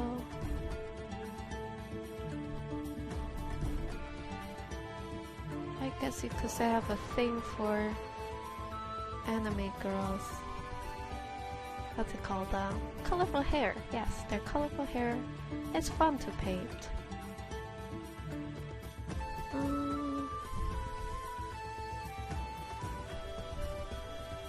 And I just like painting, you know, making it nice and pretty to look at, eye candy like. Relaxing. And just using the airbrush to blend now. So the usual process that I like to do, it's a good method to blend, of course, I find at least, is to lay down basic color blocking with the airbrush. At that point it's overly soft, so we gotta balance it out with a bit of solid brown brush, or another texture brush if you want to experiment. I think that's the perfect opportunity for it. And then of course when it comes to blending, now this is optional. Oh, oops. Either go for more texture blending, which will result in more painterly style, or going for more like lasso tool and combined with airbrush for blending, which will definitely take out the painterly look out of the art. So it really just depends. I kind of want to see if I can go back to a bit of that painterly style at some point, but I'm not sure if it will translate as well anymore. Okay, selecting the side, Control Shift, oh, hold on, Control, oh wait, what? Control X, okay, X to cut, go down here, Control V to paste, Control T, transform, and just kind of, oh, hold on. I'm essentially just fixing the chest a bit, and because of that, perhaps this chest of Sona's can be extended a bit. So right now her skin tone is a lot darker, and I need to fix that inconsistency by adding more shadow to Seraphine. So on another layer, I'm just gonna go with multiply. That is usually an easy way of kind of adding shadows, so I'm gonna be, oh, it's gonna, probably this whole part is gonna be in shadow actually. Maybe a little bit on the face too, actually. Like that. Trying to, I'm going to gloss blur that so it's nice and soft. Actually, sometimes it's not nice to have it overly soft. Okay, let's go with this for now. Another layer, constrained it down by pressing Alt. Constraining is pretty similar to just locking down layer, except you're creating new layers and locking it down to the layer below, which is very convenient for stuff like this where you want to paint on a separate layer, but you still want to, you know, constrain whatever you paint on that layer to a specific silhouette. It's efficient that way, I find. So now that we have the same level of darkness, I will just use Sona's already established color and putting it on Seraphine. I'll probably fix the neck here. A lot of stuff will need to be readjusted because I did the sketch without worrying about the anatomy and stuff like that. And this process, I can assure you, can get very confusing if you are just starting out. I definitely recommend a more solid sketch starting out, because when I started out, I just like did whatever for the sketch phase. It took so long to refine and stuff because there were so many mistakes. But yeah, I think the cleaner the sketch, the easier it is to kind of just progress. But at the same time, there's advantage to having a loose sketch as long as you are experienced, I would say, because when it comes to loose sketch, there's a lot of possibilities. So it's kind of like, I guess, if I were to quote, well, say what my, well, transmit what my teacher said about loose drawings or sketches, is that there's more possibilities. That's why concept artists, when they design characters, you know, they do thumbnails, often very, very rough thumbnails, black and white thumbnails, omitting a lot of details, just focusing on shape and stuff like that, which usually, you know, they pick the most interesting one. That is black and white, fairly rough, and it's like people can't imagine what those details are, and they just pick the most interesting one. Then from that point you refine, and sometimes, you know, you end up losing some of that intrigue of the black and white silhouette. I'm not sure if I'm explaining it properly, but the more looser it is, I guess, in a way, the more your brain kind of have to work overtime to imagine what kind of detail there is, and then as you refine it, then you lock in those details, and there's no room for speculation. There's not a lot of mystery to already refined piece, you could say. And I guess in some way this is why painted pieces are very interesting and beautiful, because, you know, some painted pieces are very rough, and it's up to the viewers to interpret what it is. So yeah, that's, I guess, what once you try to develop your style, that's something to consider. Do you leave your art rough and maybe offer that type of intrigue to your work, or you refine it and kind of just the audience will know exactly what you painted, pretty much. Both have their charms, I would say. So yeah, just kind of blending stuff in and stuff like, oh. Okay, now everything, I think I'm good with this. I'm just gonna merge everything down now. So now both of them are kind of on equal grounds in terms of shade. Yes, shade. And time for the face. I'm gonna try my best. Well, now faces, for me, you know, a lot of times it's hit and miss, I gotta say. Okay, but always I prefer to paint on a separate layer, because, oh, hold on, she's got more of a, gotta give her more of a not very pronounced, what's it called? Not very pronounced eyebrows or nose bridge. Nice. Okay, oh yeah, her eyes are more droopy actually. And which I'm good with that, because I've been drawing droopy eyes for a while. At least when I draw Asian character, that's like contrary to popular belief, droopy eyes is the what's it called? Trendy type of makeup look in Asia. Well, at least in Japan.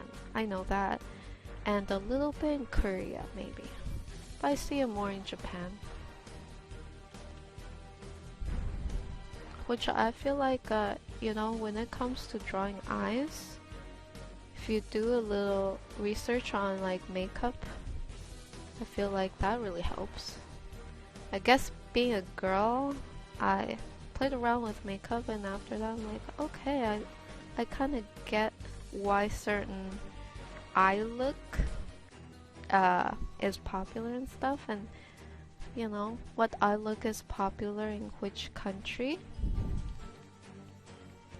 And since I tend to paint more I like the more Asian aesthetic, like Korean, Japanese, that type of style. So my art reflects that. And you can probably tell too. You can tell. Okay. And then the nose. I will have to most likely kind of change that up as I go along. So for now, the face is gonna look super awkward. Do not mind it. Usually the faces I draw are kind of like, what is this? Doesn't look anything like your finished product. That's because I don't really pay attention to it too much. I just do a little sketch and then refine from there, and sometimes the face gives me a lot of trouble because for me the face is very important. It's probably the most important thing on the piece for me. The face can make or break it. Oh, break the piece for me. I mean. Okay. Probably gonna switch it up a bit. I mean, refine it a bit more. Gonna go. Oh wait, hold on. I should probably cut the face and have it on a separate layer now. And have it on this layer with the hair. So I am pretty much looking at the Seraphine promo art and kind of using that as reference for her face right now. Well, I'm trying to get it as close as possible. I mean, okay, she's got pretty big eyes, and it's very nice. The art, super nice. I'm just looking at it and just appreciating it. Okay. It almost kind of reminds me of a bit of a Pixar rendering style. Okay, let me just make the eyes a bit smaller. Sarah head. Gonna select it. Oops. Gotta make sure the layer is not locked. And then I'm going to just making her head a little bigger. Her head was looking a little small. I mean, it would have been good if I was going more for anime style, but I'm gonna try to go for it in between for this piece. Okay.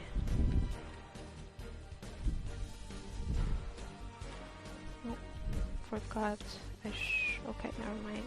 Kind of cut away the hair a bit, which I'm gonna just plot back, and then going back to her body layer. Continue with the, oh, hold on, the shading of the neck part.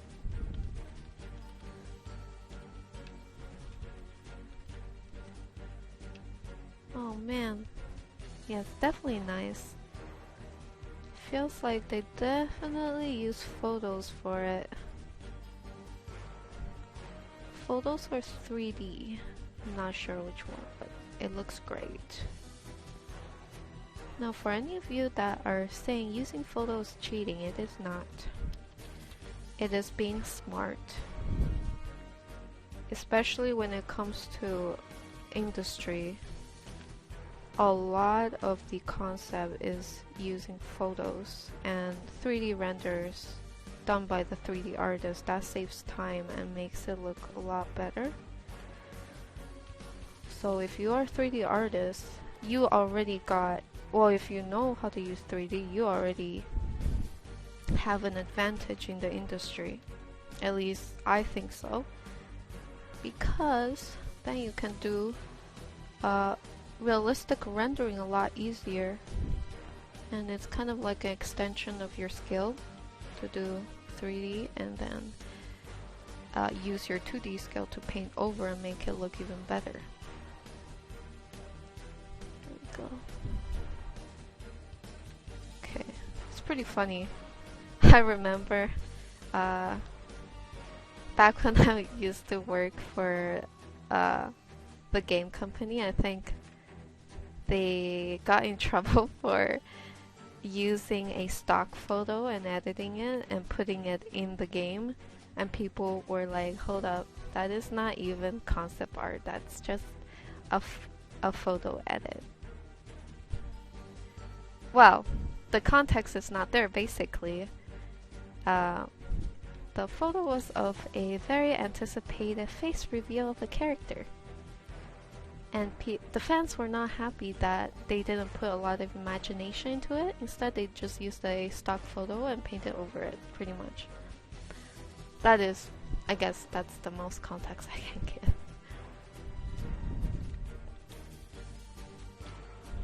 Okay. Just kind of fixing the head a little. Her lips are not this big, so I will probably downgrade her lips.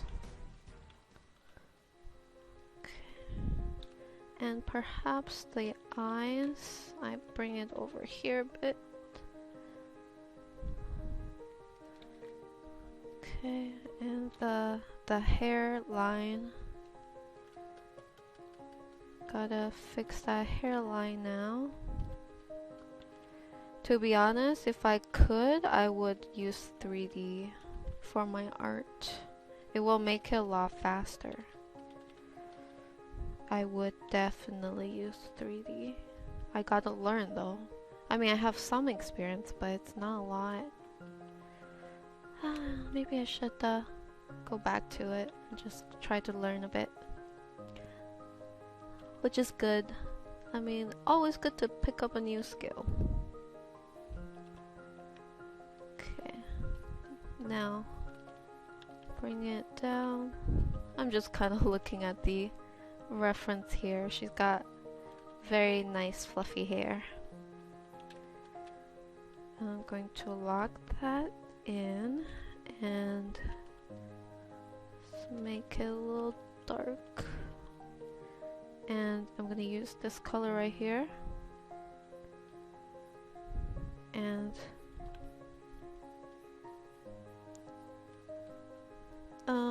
adding some highlight to that side. Okay, now going back to her body layer. Oh wait, hold on. This part is being shadow, I think. Oh, actually, maybe not. I'm trying to think if I should have the side in highlight or not. Okay, hold on. Okay, I think this should be okay. I'm gonna work on it a bit later. So Seraphine's got her face. Quick sketched. Now back to Sona. Sona is a little difficult because she does not have you know, an updated look like Seraphine does. But I will try my best because I've painted a lot of Asian characters. Hopefully I have enough experience, but one could always use more practice and experience. I am never what's it called? Don't think I've ever achieved satisfaction with the amount of experience I have. Think I could use a lot more. Okay. Let's see here. Actually, I'm going back to this. Let me just pull up a old school reference of hers, a 3D model. Her OG 3D model. Oh man. Sona is pretty fun to play though. She's so...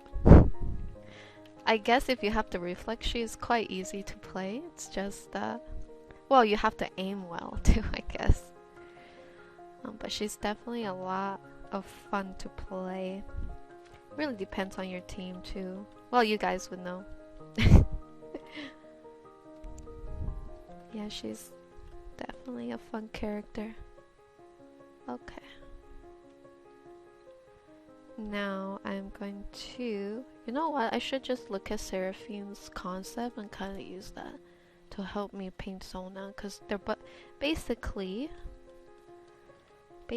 I can just use Seraphine's reference and then edit the features a little.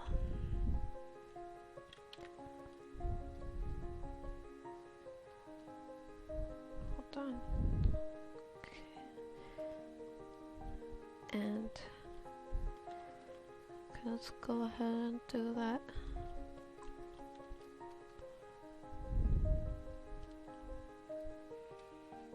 Now for the eyes. Gotta change that cheek. Just gonna go ahead and do a quick sketch of the eyes.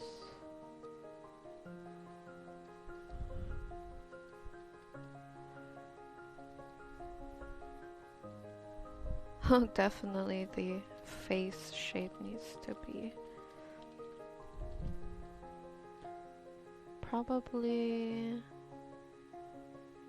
make Sona actually make Seraphine a bit bigger, because Sona just looks a little too large next to her. So I'm gonna do that.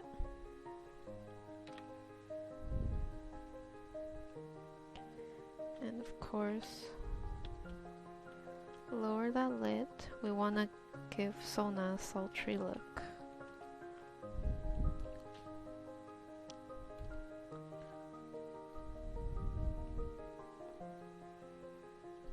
And quick lip sketch. And then add a bit of... Take some of that color from Seraphine's face and use it on Sona's face, pretty much.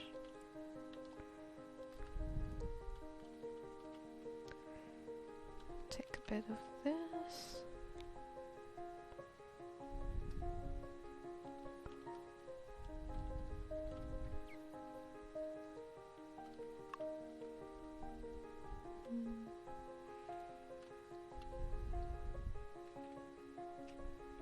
Okay, the eyes need to work. Definitely not where I want to be. Let's move it up a bit. I will keep working on it. Actually, hold on.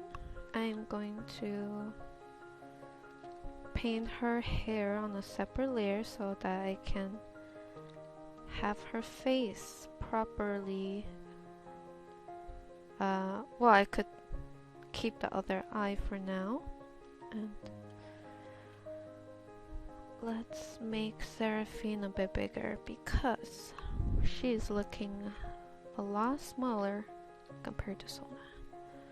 So I'm just going to make her a little bigger.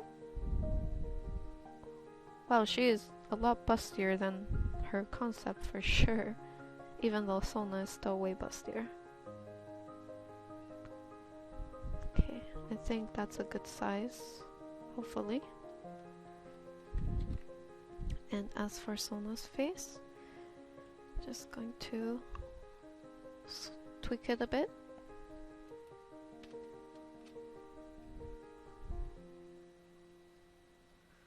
Okay.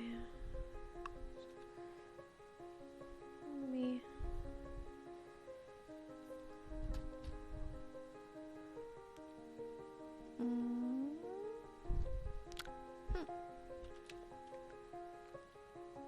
That is definitely some silhouette.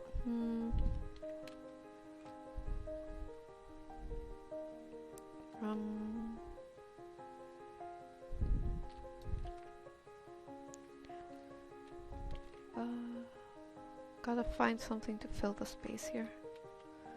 I'll think about it. Okay, for now we'll keep it like that. So both have a fairly rough face. Seraphine's neck is super long. Bring it down a bit. And Sona's neck is not as long. Perhaps I can gonna select the torso and liquefying it.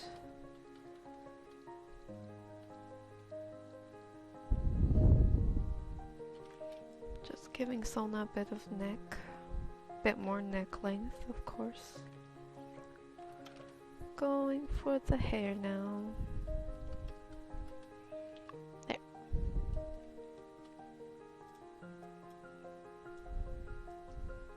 So yeah, this is what we have so far. Gonna focus on Sona's face for this portion. So that is the hair layer. Okay, here we go. Every time I paint faces, I'm like, am I gonna get it right the first time? If I don't get it right the first time, it's just gonna take so long to kind of get it to a point where I'm happy with it. I think sometimes I could spend probably the same amount of time rendering the face to a point where I'm satisfied with it as I do spend on rendering the rest of the character, pretty much. Well, pretty time consuming. Okay. Let's get some of that color on Sona.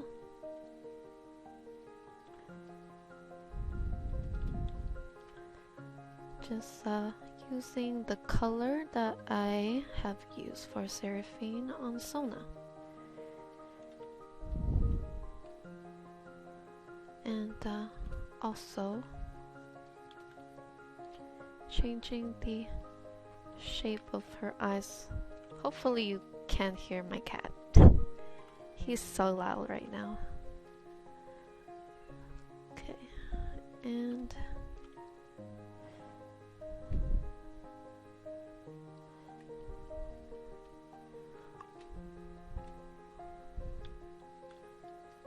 just shaping the face a bit better.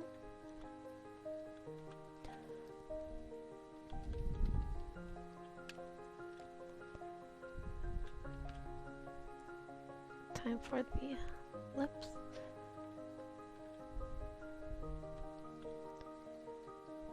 Hold on, probably need a separate color for the lips.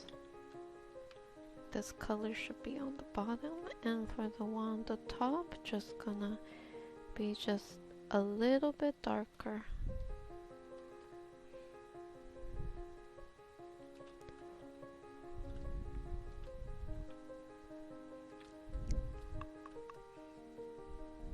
And we have the shadow for the underneath the face. Get a bit of highlight. And then the rest is just going to blend the rest. And as for her eyebrows, I think for Sona I usually go for more of a non-slanted look, kind of flat.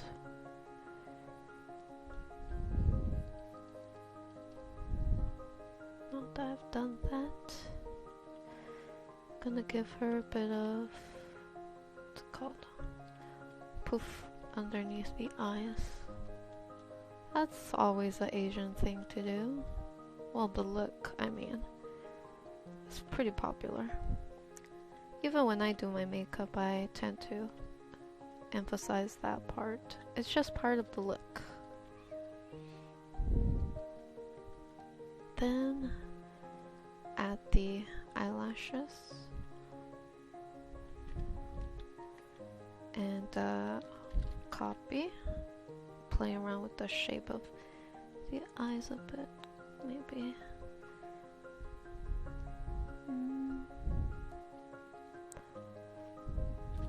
Maybe I will, hold on,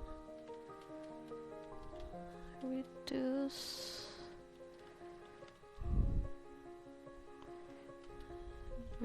the angularness of her eyes there. Also gonna, hold on, give her delicate eyelids.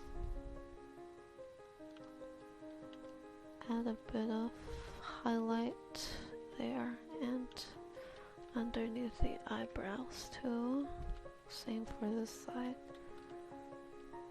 Let's give her pink eyeshadow, just a bit. Just gonna add it very subtly.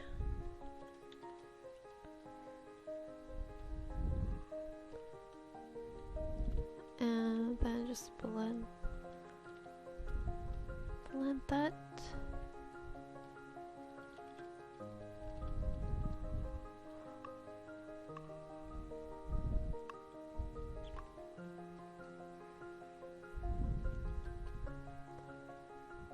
And just going to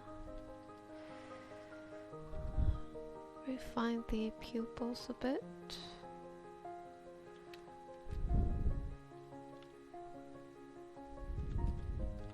Continue blurring, or not blurring, blending in the face.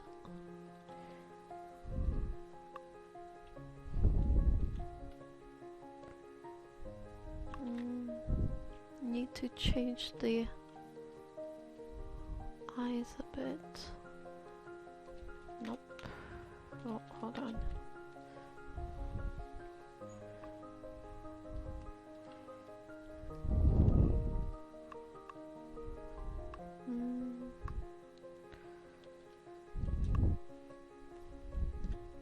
Let's go ahead, use a, oh, hold on.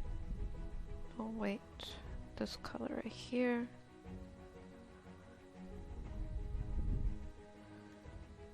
Oh wait, use that color to line the lips.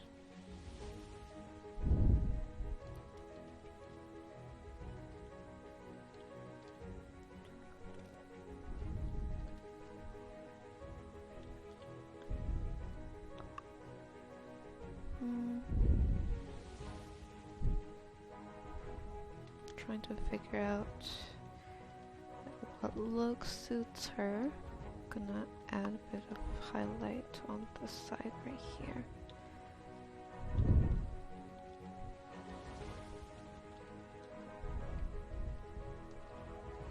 Let me see if it would help if I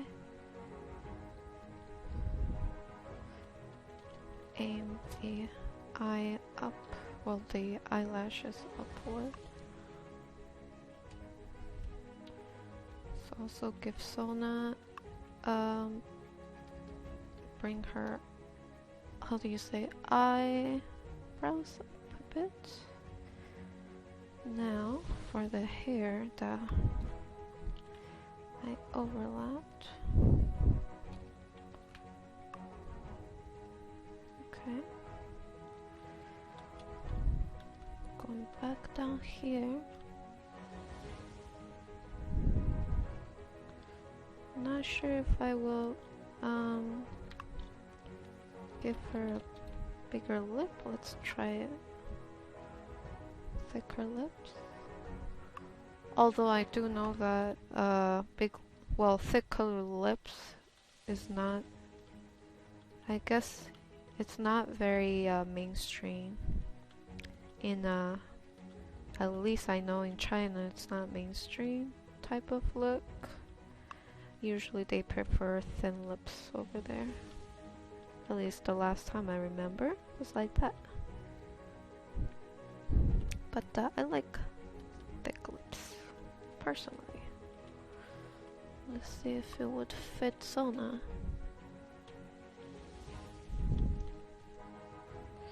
I think usually I don't paint her with thick lips. I haven't painted Sona in a long time.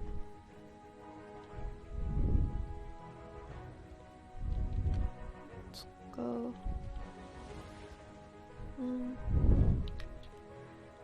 Bring the eyelid up a bit so that I can, I don't know if I can make her smile a little.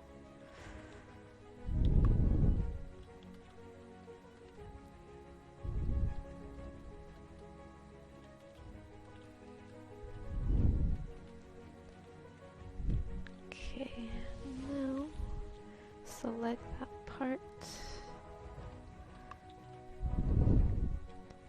Go ahead and add a bit more of a, what's it called, a warm tone here.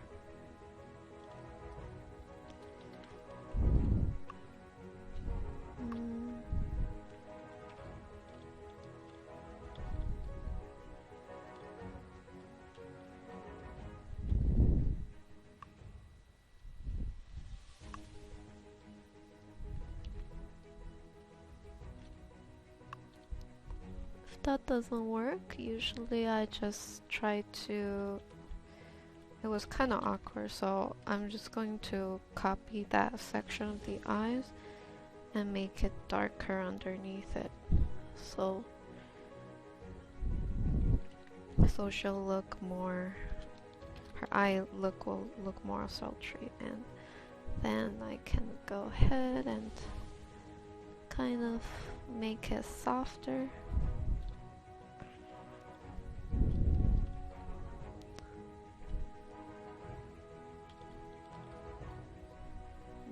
Make it more smiley, pretty much.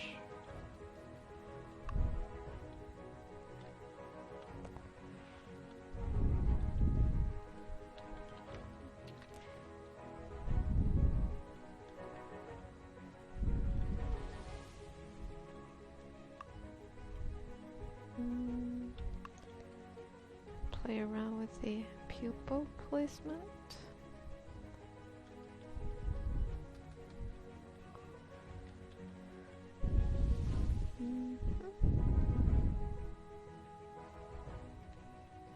Just going to flip her face.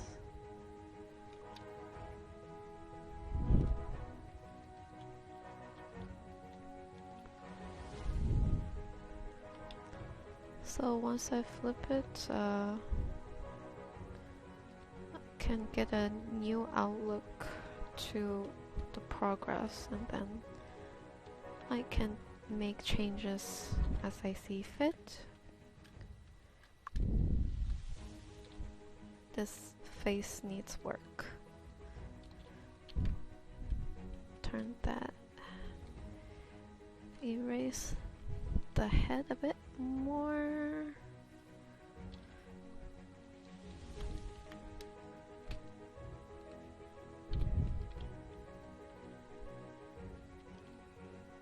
Need more highlight on this side.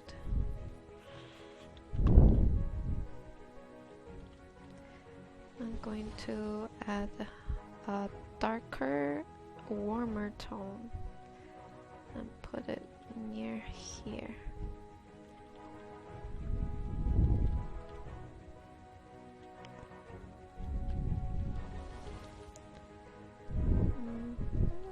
And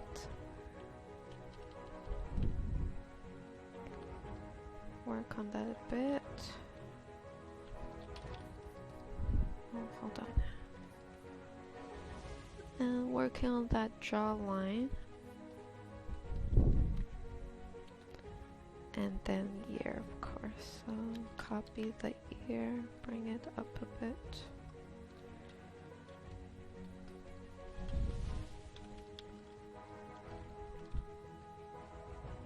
And for the hairline here, I'm just going to brush it a bit with the skin tone to reduce the hairline, and then paint over it and creating those tiny strokes, make it more hair-like. So I've been looking at how a hairline usually is for girls anyways, for female characters. I can't even look at my own hairline. Usually it looks like this, like you got little baby hair hanging around here.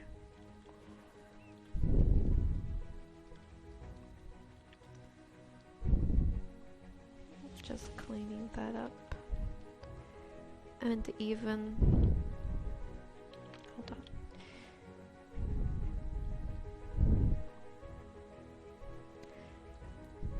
Okay, I'm gonna need to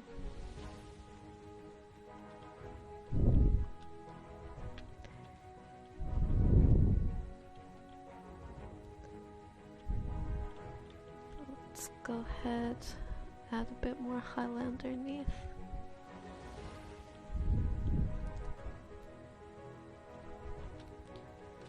Okay, and then I'm gonna create a new layer, actually no, not constraint.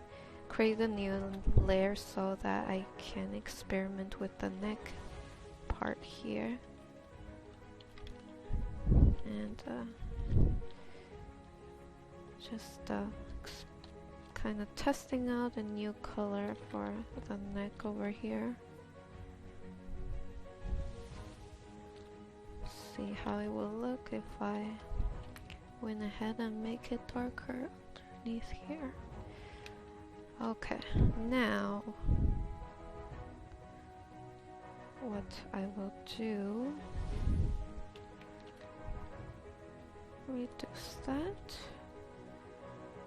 clean up the neck part, take the head, what's this, okay, Sona hair, hairband, bring it over.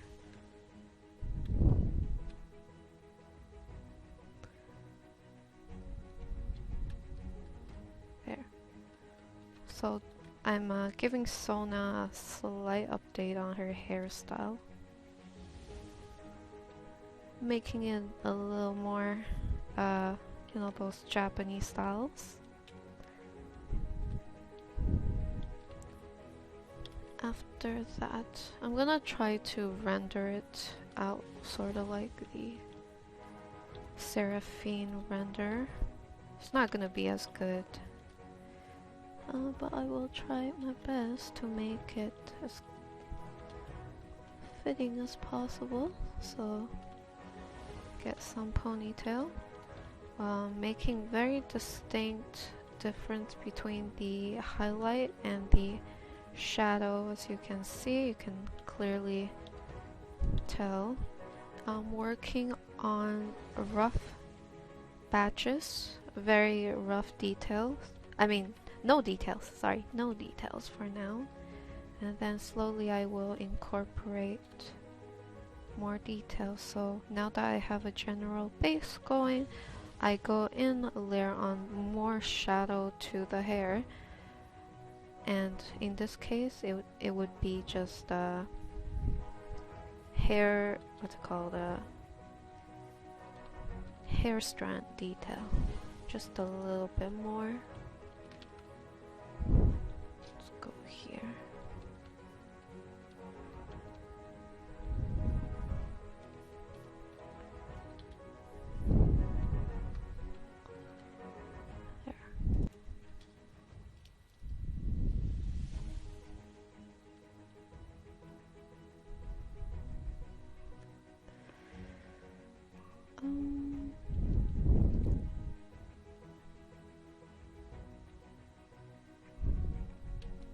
Don't worry about me, I'm just thinking about this piece. I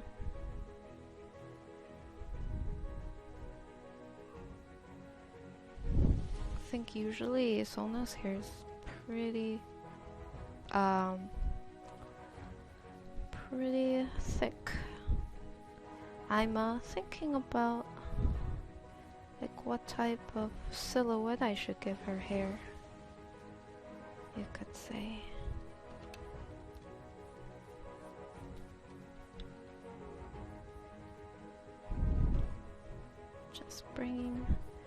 her hair, painting it over her shoulder a bit to,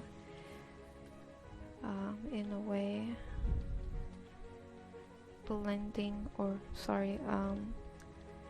making the hair feel like it's on her shoulder type deal.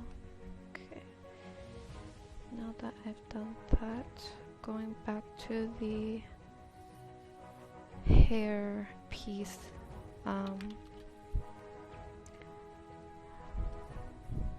make it dark,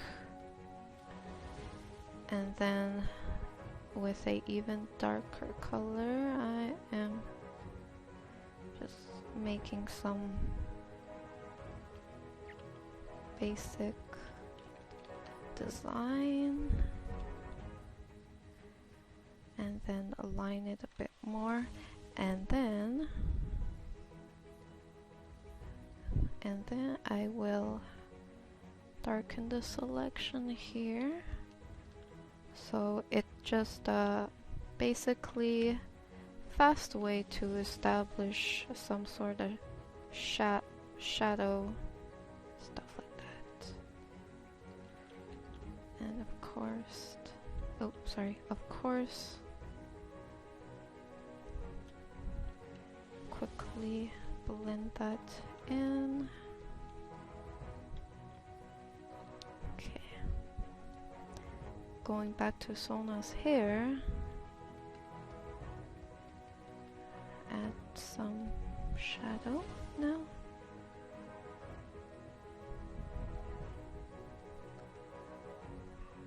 Like that.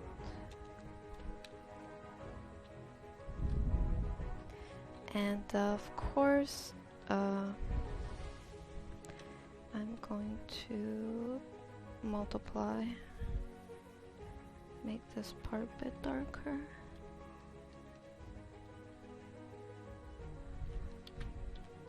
And then really emphasize on the light source coming down from below here, selecting the part where it's supposed to be highlight, where the light is coming from, and then I of course increase the brightness of that selection, and then after I do that I'm painting over it. And while I do that, I can also add some additional color in the shaded color, in the shadow color I mean.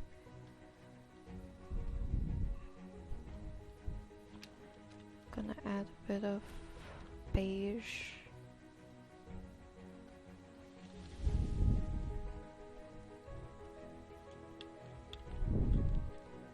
And using the lasso tool, I'm going to actually, let me see here, let's go with this color.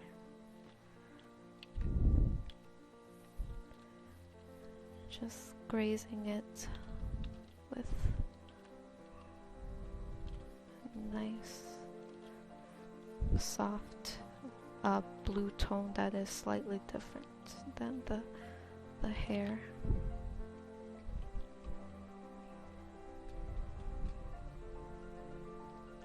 And of course, just adjusting it.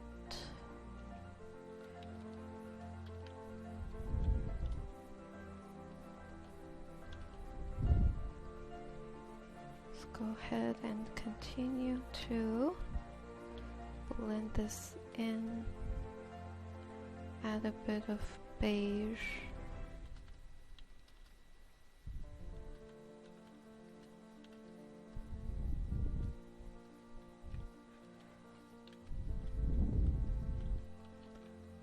Add a bit of beige as if the skin tone is casting some light onto the hair and the hair is reflecting it. That is the reasoning behind that. Bring it down. Okay, now going back to the head layer. So I'm going to create another layer. Okay. And then I'm going to start off by grazing her face with a color. I'm gonna see if I can color correct this slightly. So I'm just making it a little darker. Going back here, select the highlight. Oh, hold on, highlight.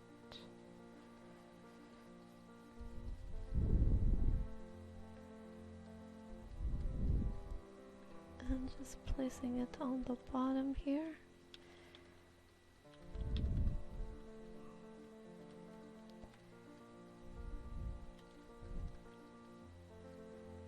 Okay. I'm gonna go more towards the purple hue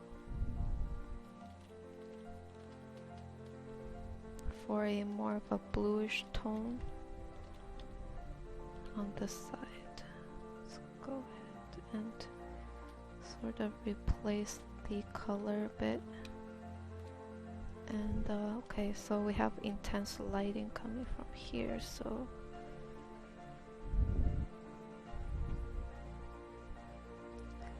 get some of that lighting.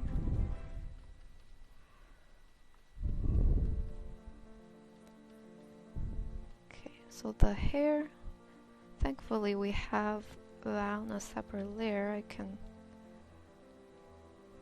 sort of be a bit more heavy-handed, you could say.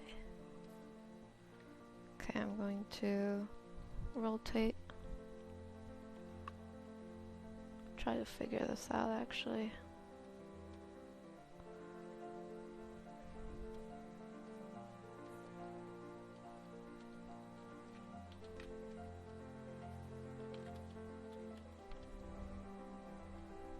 Go ahead and use this color.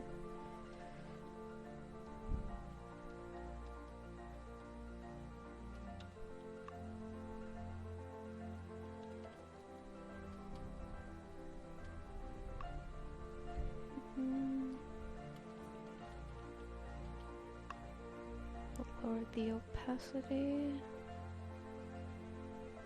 Going back to the head layer. Just making some adjustments. Let's go to color balance. Make it a little, add a bit more blue tone.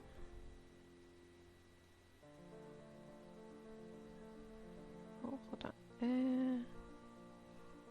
Okay, that's a bit much. I'm gonna fade it out half.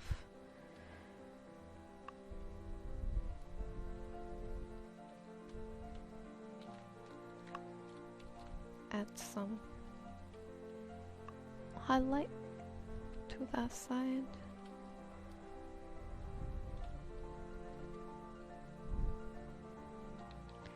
Okay, merge down for now. I'm gonna go ahead and pretty much use that same color I did for there on her hair.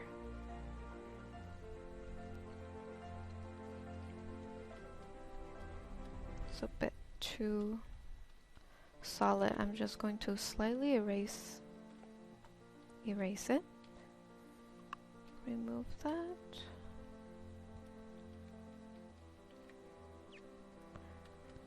Let's go ahead, select the head again. I'm going to be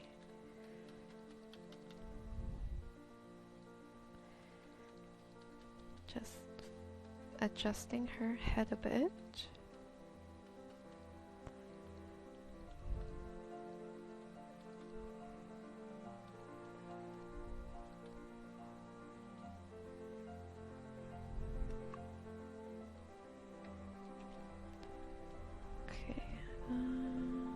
Oh yes.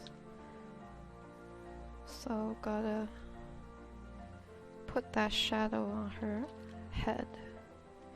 the shadow that is from her ponytail, of course, and also from her hair accessory. And I have to make sure that's clear that's what's happening.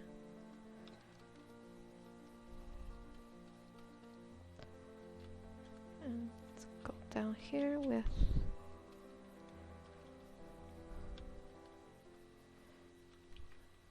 some highlight. That's the shadow.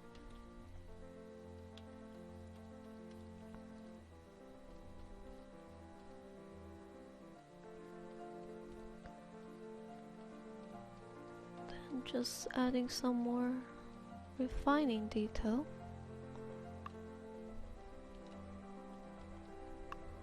Okay. Go onto the face. Just going to warp it a bit.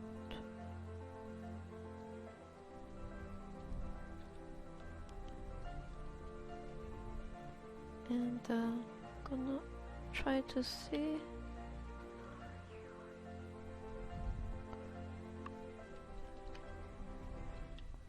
soften that look up a bit. Maybe I paint her mouth open slightly.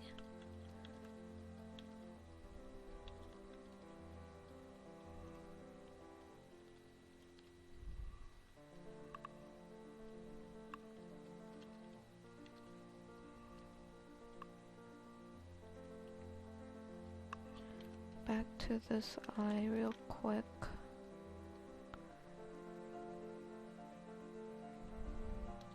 Just kind of changing the shape of it.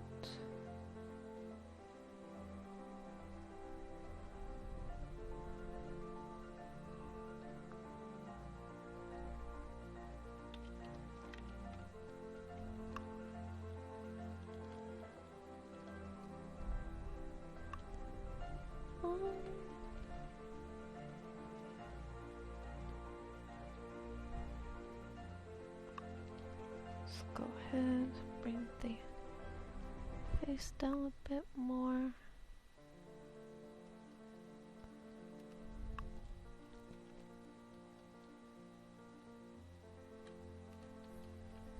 Let me put that on the hair layer.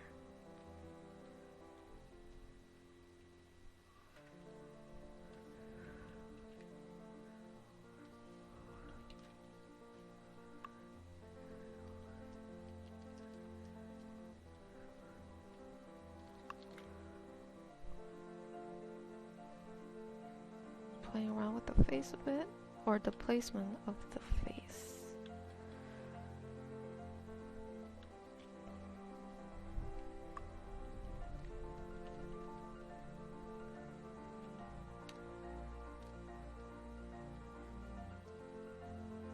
Rotate. Gonna work on her face a bit and I will be right back. Alright guys, so I tried to kind of render the face a bit. I'm trying to find the direction that I like, so this is what I have. So I did change the lighting a bit. And yeah, this is what I have. Oh god, I can feel myself getting caught up on this. Okay. Let's keep going. Okay, so I'll be showing you guys you can say it's a little obsession with getting the face just the way I like, and sometimes even I just can't achieve something that I like, sadly.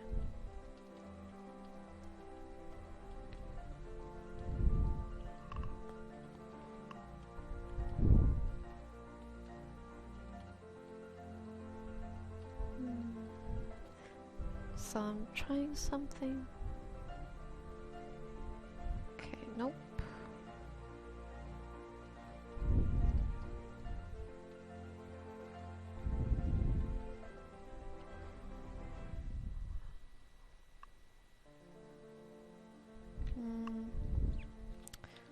I'm actually not super happy with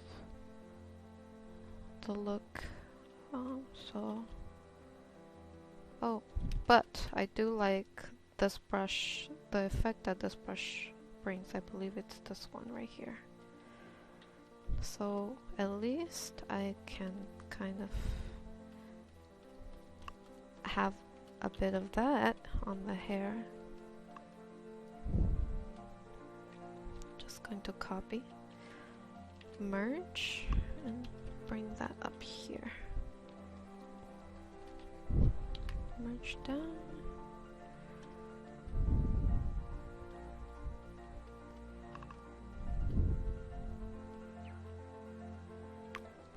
Okay.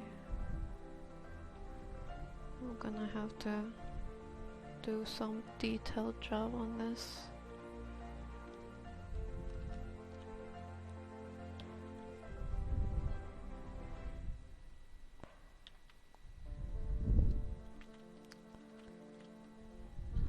Just going to start editing the eyes a bit. So I'm gonna be a little quiet for this face, as I'm going to try to concentrate and get this right. Let's try paler eyes first.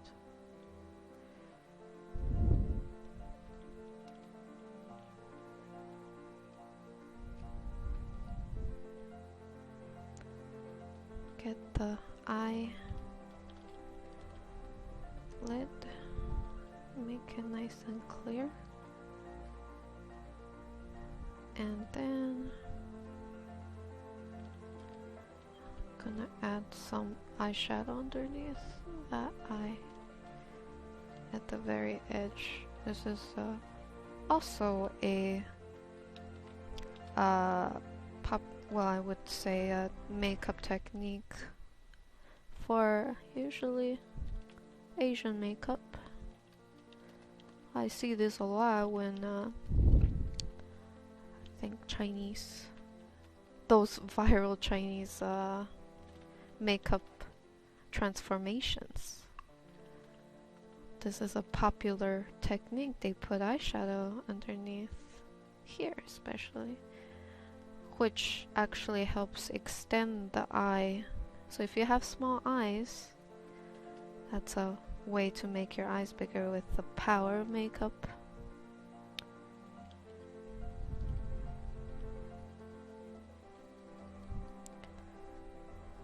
Add some eyeshadow, and I'm just going to adjust the angle of the eyebrows.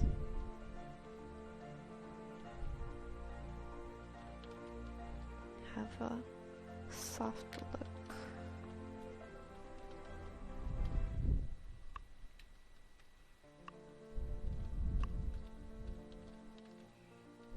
Put the hair back.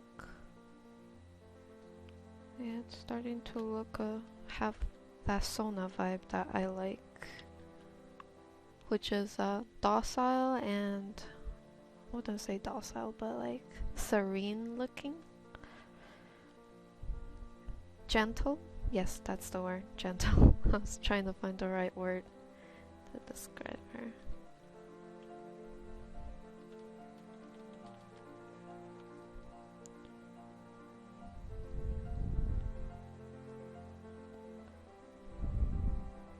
Gonna add a bit of shadow and then highlight on top.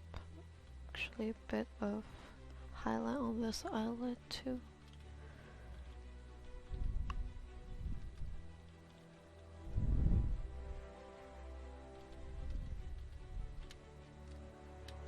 Okay, and as for this, add a bit of orangey tone. Bring it down and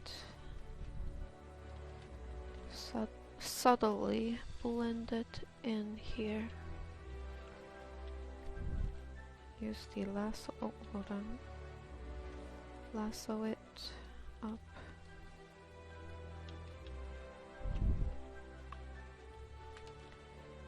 And just blend it in.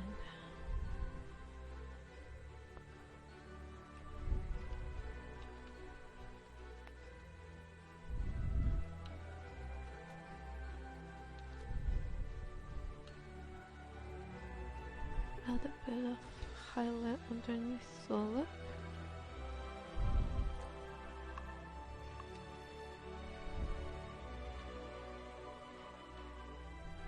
And a tiny add the highlight underneath.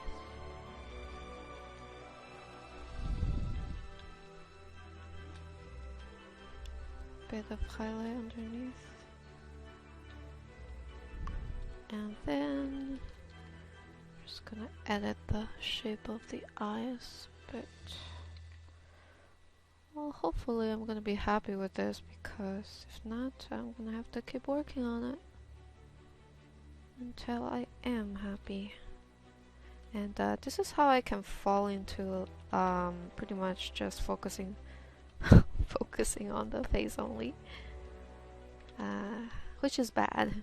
It's bad, because then I would ignore everything else and just work on the face.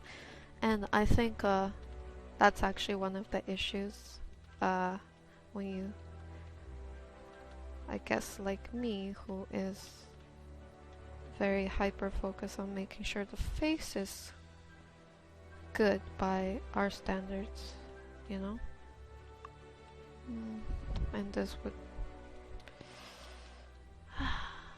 just create a lot of issues, but I will try to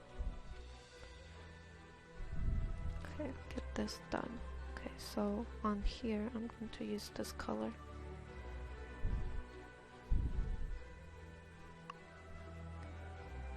Add a bit of that.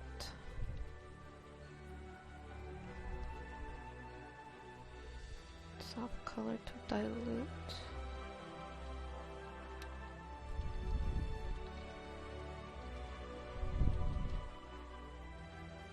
And bring up the highlight.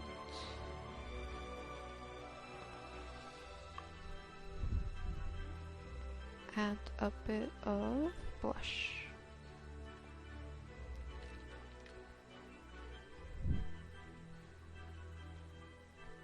Okay, and perhaps I'm going to go in here with a warm tone pink for the,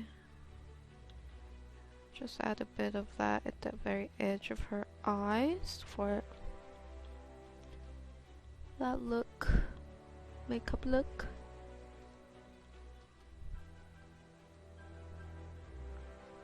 And furthermore, use a bit of her eye whites from Seraphine and using it on Sona here. And then just put it on her eye.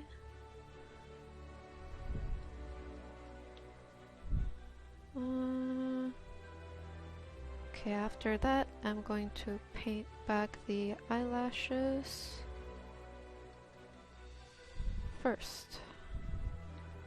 Go here, select a bit of that pinky tone and use it for the bottom lid.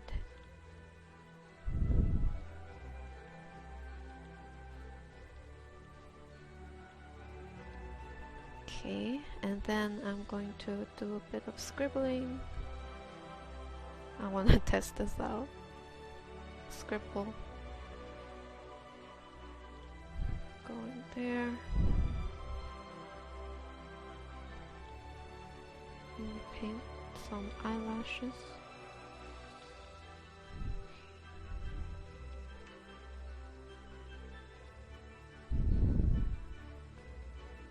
And I'm going to maybe add tiny bit of it up here, not too much. Most of the eyelashes, I'm gonna keep it underneath the eyelid. There. Make the pupil a little more concentrated, darker on the inside. And then actually I'm going to do a little circle. Control C, Control Shift V, and make it bright. I was hoping to do the anime thing. Hold on. There. Add a bit of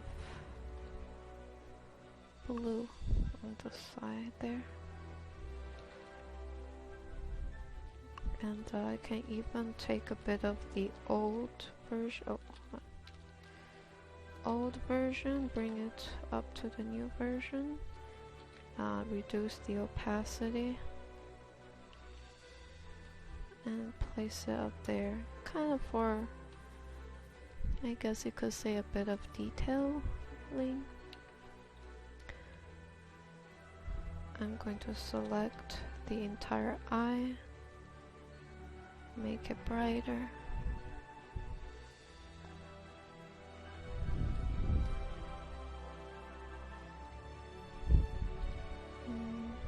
And now for the highlights, I'm just gonna do a dot, a line, and a dot. Dot, line, dot. I've been trying out different shapes for the highlight inside the eyes. I added a couple. Sometimes, you know, I find that it looks better without the highlight. Sometimes I like it with the highlight, so always I try it out to see if I think it looks good or not, and then I decide whether to keep it or not. Now for the eyelashes, gonna try actually to go for not as dark. I find that maybe when it's too dark, maybe it just looks it looks a bit too harsh, so I just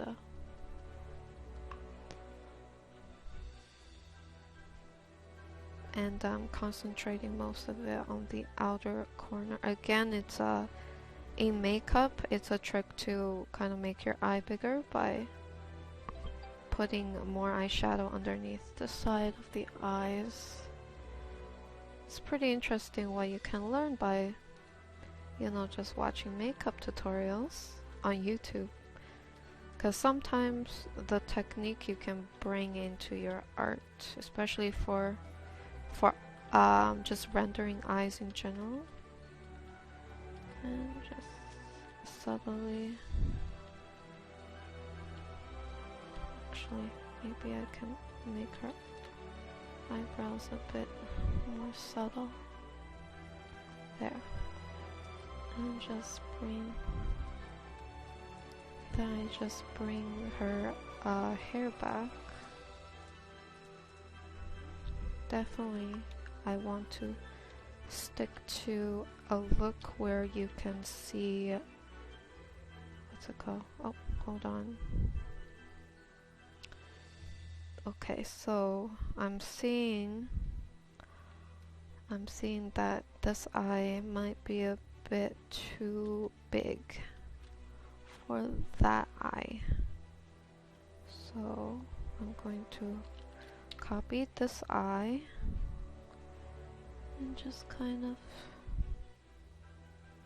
making it a bit smaller, you could say. And then I'm gonna take this eye, copy paste, and make it bigger.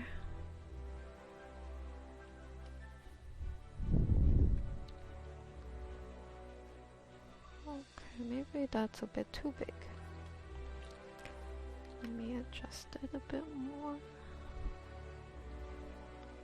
Just going to adjust it, merge down, and then time for the hair. So for the hair, I have a specific way I want to draw the hair in mind. I want to show her hairline. And after that, just about painting in her hairline pretty much. I don't know what I was gonna say, but it is her hairline that I want to paint in.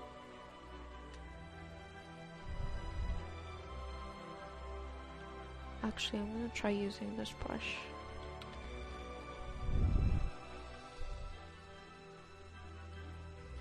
So right now I feel like her eye whites should be brighter.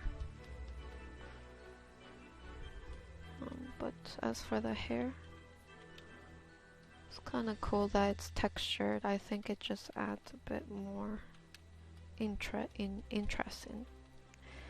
I'm going to add a bit of highlight around here.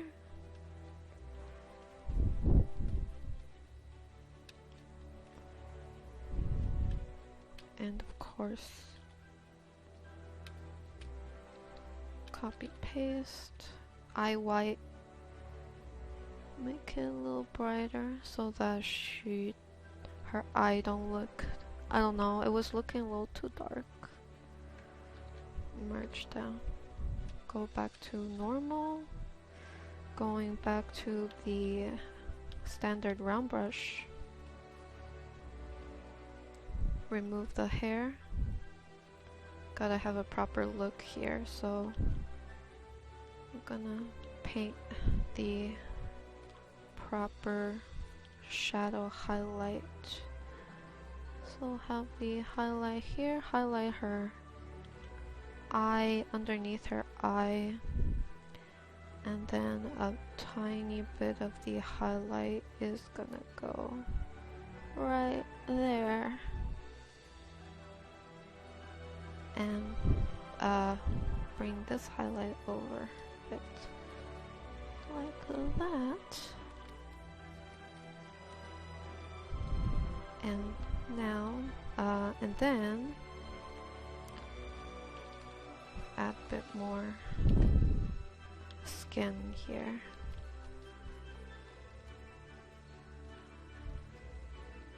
Because the ear is gonna be that.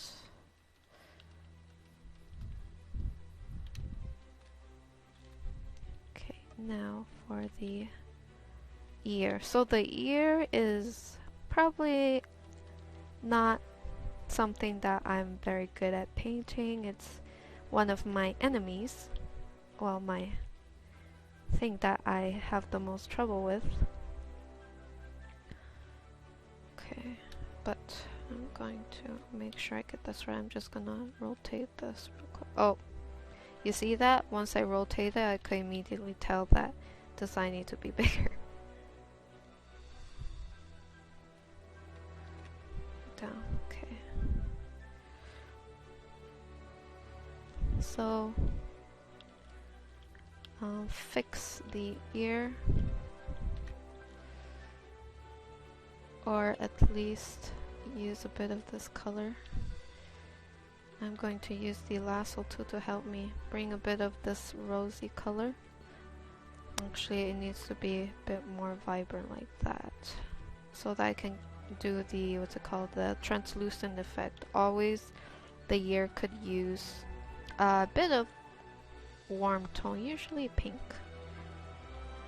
or some shade that is similar to that. Okay, just bring that there. What else could... okay, I'm going to make the ear a little bit bigger on the bottom.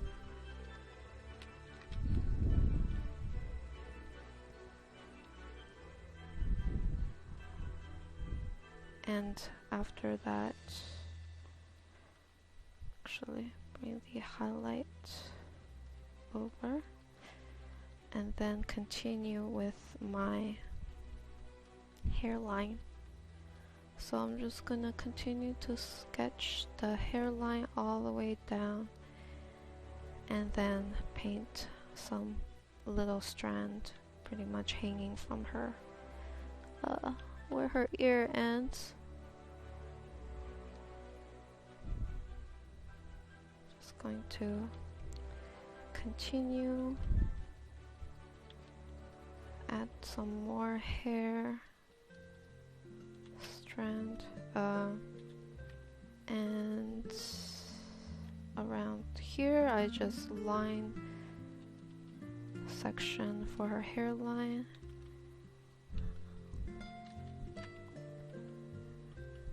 There. And of course, if it feels like she's going bald, just gonna add some more hair texture around that area. Bring it all the way up.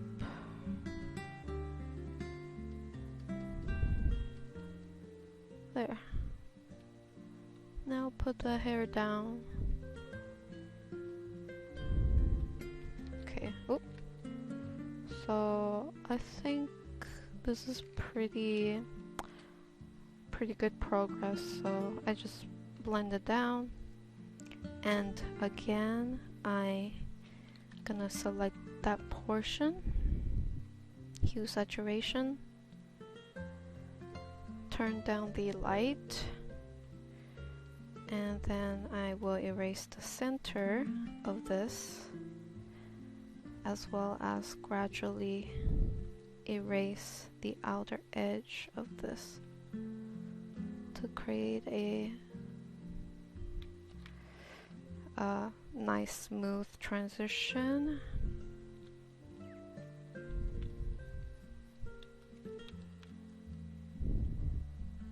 And now I will try to kind of remove some of that highlight and see how that looks. And then back to rendering the nose.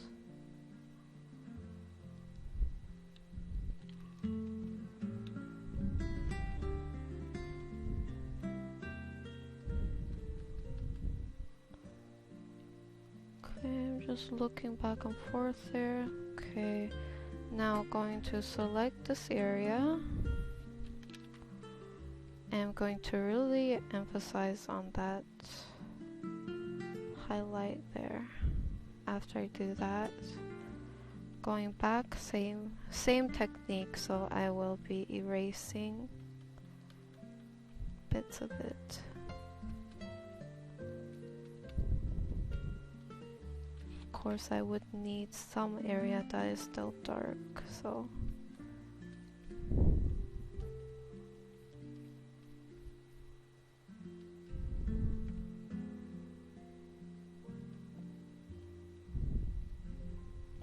there.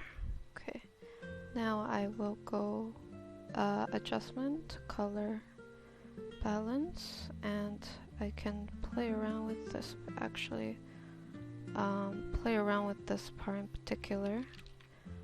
I can make it a bit warmer, just have that additional saturation to it.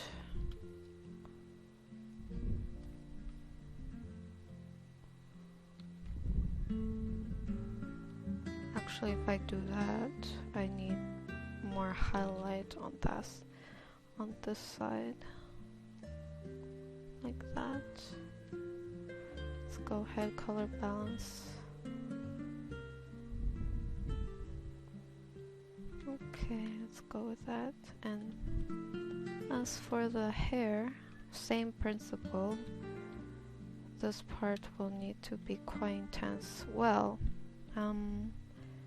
I think as for this part, I will probably need to redo this part. This part needs to be way more intense. There. And I'm gonna have to readjust the color later on. So for this hair, I'm gonna select that real quick and then use the brush the one with the texture. I'm just gonna add that texture there. I have a feeling this brush is part of the Photoshop, like the actual standard Photoshop brushes. And I'm just gonna use it to help me do the hair, because it does add some nice effect. I mean, if you zoom in, you can definitely tell, but if you zoom out, it'll kind of just look like a standard, just look like it's just a little textured. Okay, and I'm gonna select these parts, make it really intense, erase, go for this brush, hold on, and I'm erasing it with the same brush that I painted with. Just want to see how that looks, like what kind of effect that gives. It's not as good as I thought it would be, so just keep it like that.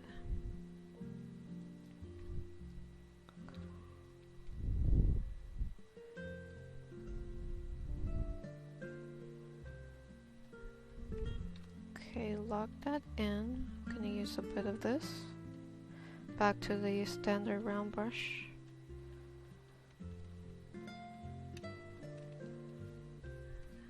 And adding a bit of highlight on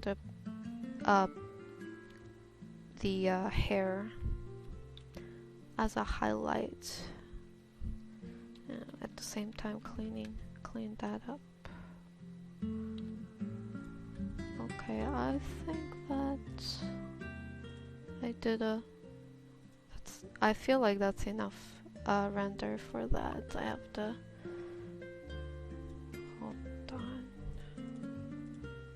Okay, I need to fix her head a bit. It's giving me triangle vibes. I need to soften this part.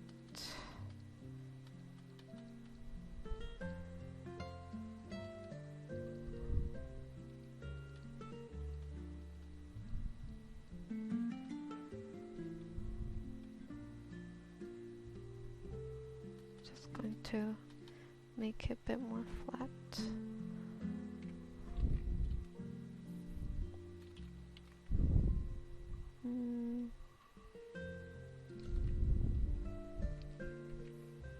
Gonna take this.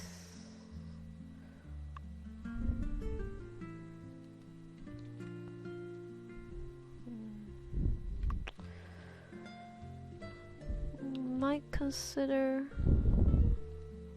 yes, removing a bit of that makeup, the very edge on that eye.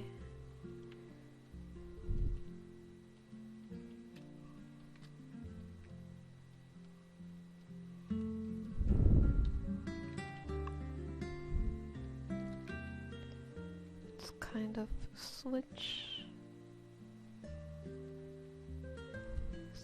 that up a bit.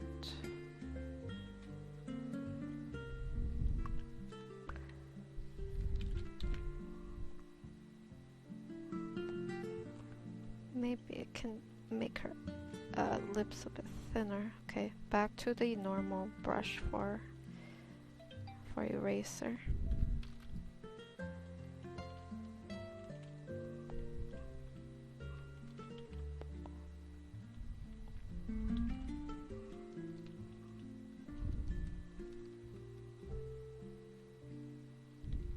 Probably need to work on the nose a bit too.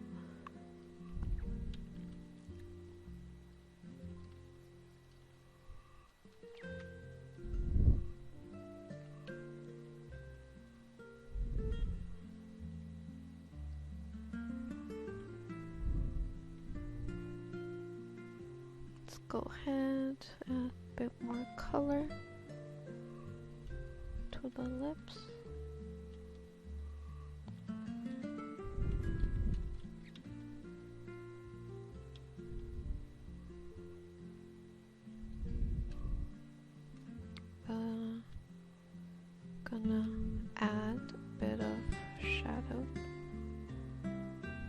coming from the hair onto the face.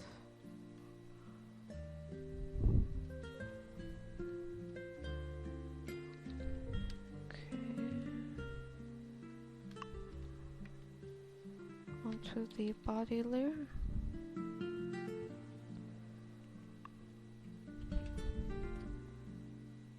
Time to work on the body a bit. Okay. At least on the chest area, now that I have some colors to play with after I kind of obsessively worked on the face for a while. Just using the color that I have picked up.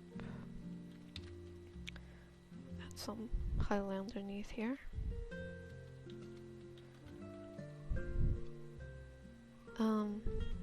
Gonna bring this over here onto this shoulder as its highlight. Bring a bit of the highlight going this way.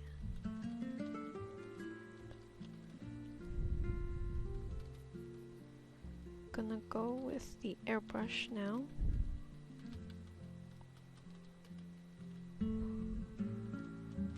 Sculpt out the other clavicle.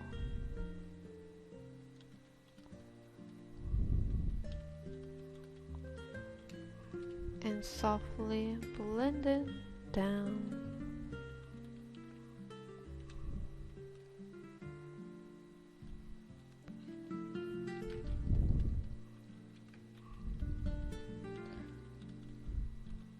Using the lasso tool to help me make sure that it's nice and clean. Okay, so for this chest, I'm going to make it a bit brighter.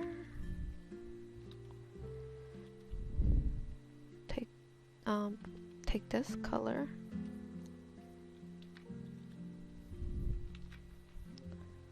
So I'm gonna make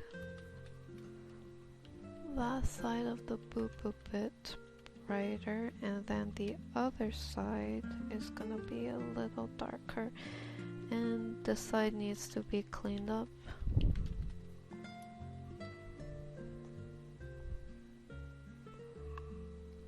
Gonna increase the contrast a bit. See how that goes?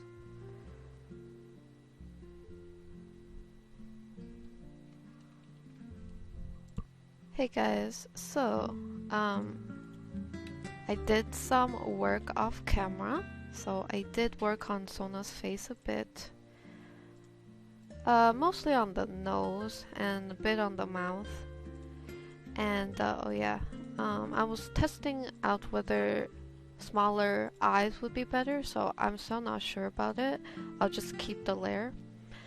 But I did end up changing the pose a bit just to make it a little more balanced and have them interact a bit more. So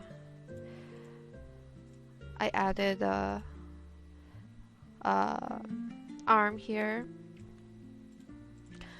on a separate layer, of course, because I'm not sure yet. So yeah, this is where I am, and we're gonna get to it. I'm gonna work on Seraphine a bit for this face. Also, I grabbed some textures for her outfit, so I will be incorporating that into her outfit, and hopefully it will work out. If it doesn't, then I will try something else. So yeah, that's where we are right now. Okay, so I'm gonna work on her face a bit, and then actually, I just hope I don't get stuck on the face, because I did get stuck on the face for Sona, and I kind of just like was becoming a bit obsessed with the face. Anyhow, let's go ahead and work on the nose.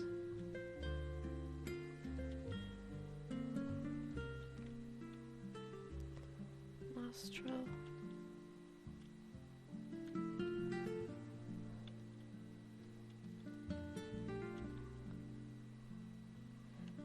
Might have to edit this a bit more.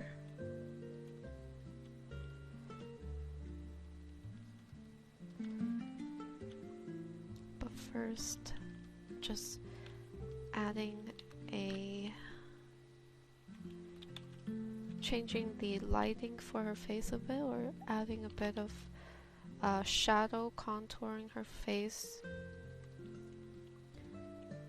Then you have the eyelid,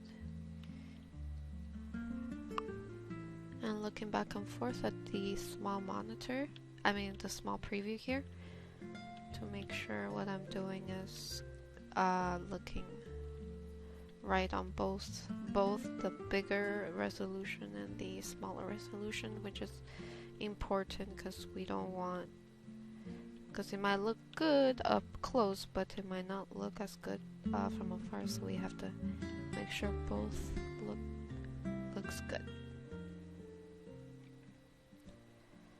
Line her nose again.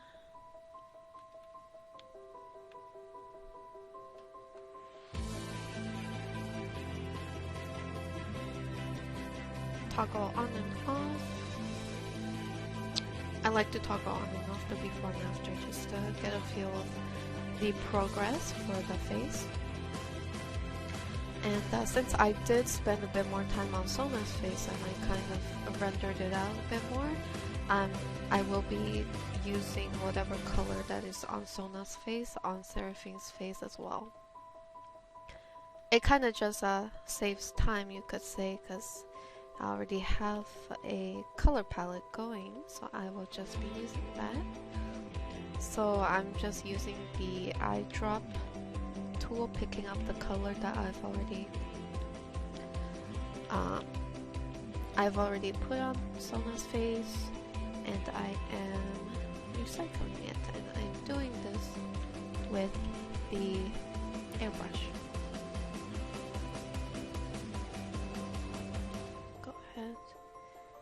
To the nose,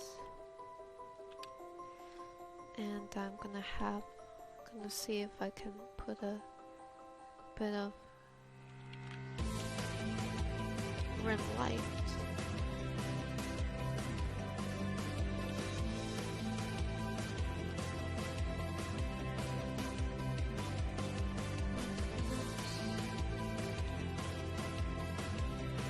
Sometimes it works, sometimes I prefer it without the red light. It's very, what's it called? Okay, I suppose it does make it more dynamic, but I will have to fix the profile.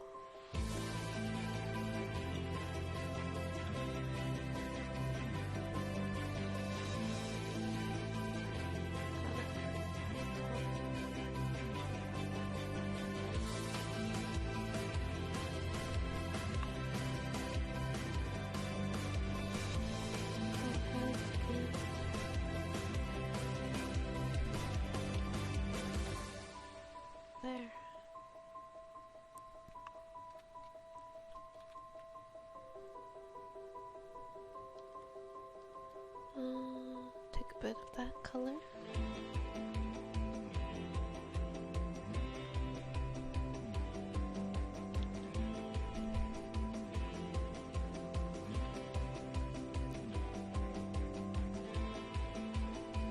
Fixing the, cleaning up the nose a bit.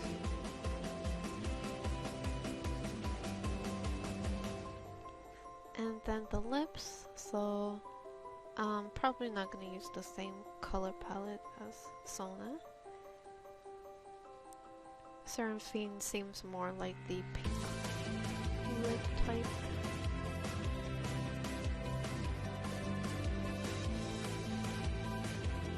Get some highlight going first. Just a lighter color. And actually this looks a little too bright.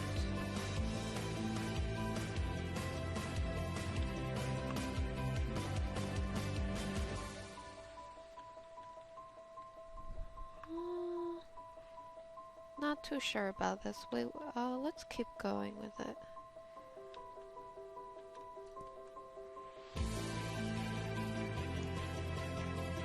Before, after, before, after, before, after.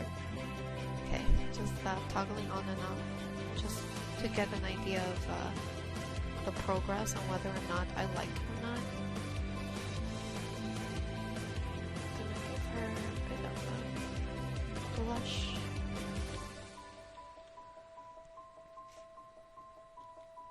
Get some shadow on the chin. Select the chin. Take a bit of that color on Sona's face already. Highlight that chin. See how that looks. So a lot of this is just trial and error. Honestly, that's been my whole technique for the most part when I paint.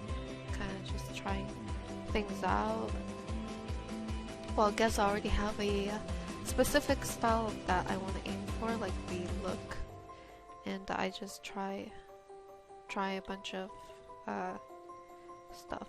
Although, I mean, it's not too drastic of a experiment, but I try it out, see how I like it. Okay, I'm going to rotate this real quick by pressing R and then rotate.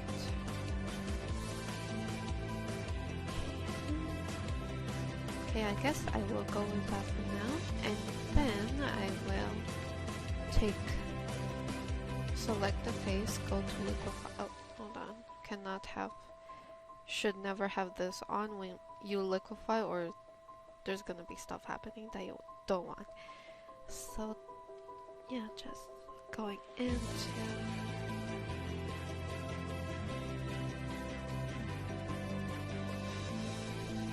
edit.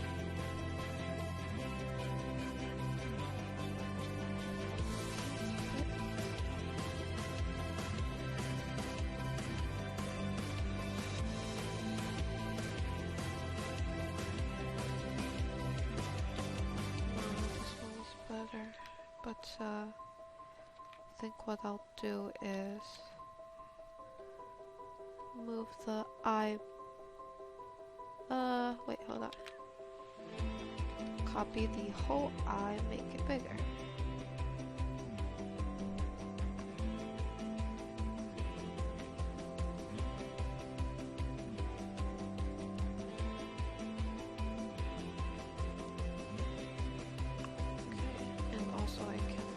Rotate and have a look. Sometimes when I rotate I can kind of get a better idea of what's wrong. Highlight that lip.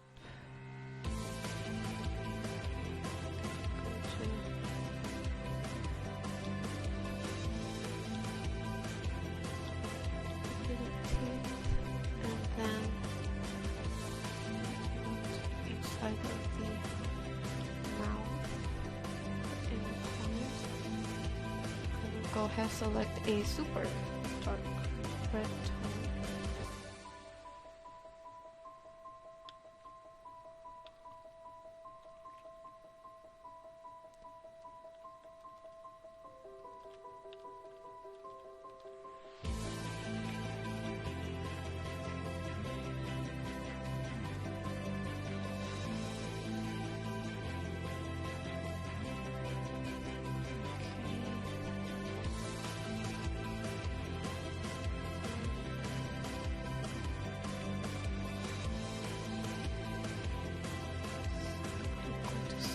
Out this area, and then for the highlight, let's go for a warmer tone highlight. Oh, hold on.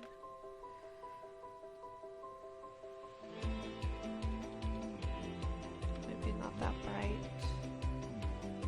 I'm going to merge down black in the layer and graze the outer edge of the silhouette with this color.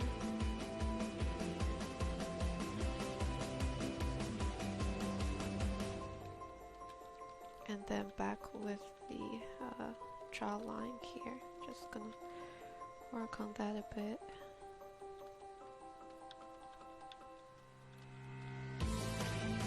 And then work on that ear.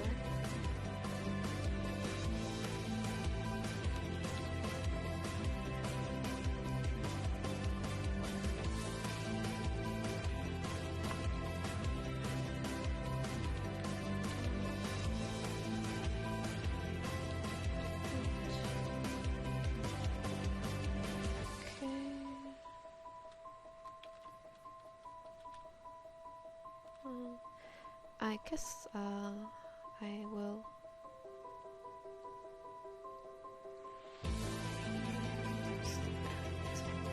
a bit of highlight at the edge of the jawline here.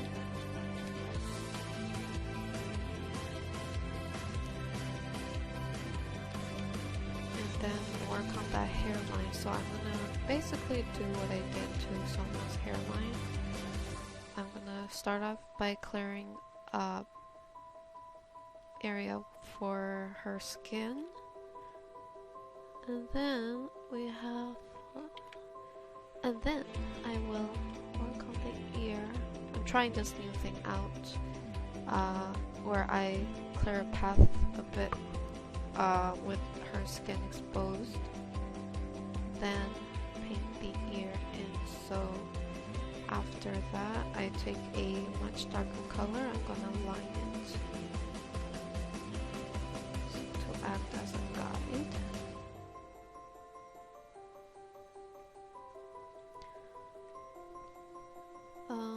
So yeah, it might turn out not too great, but the good thing is we can edit that later on the placement of the ear, I mean. After that, I blend in the heavy outlines that I just put in. Now the ear is an interesting place to color, so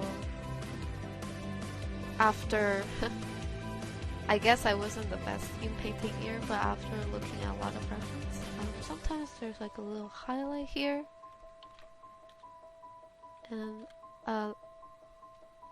then we get the little crevice here, and then we get a bit of cool tone followed by warm tone afterwards. That's how I kind of came. If I were to rationalize a formula for painting ears, that's the formula for me.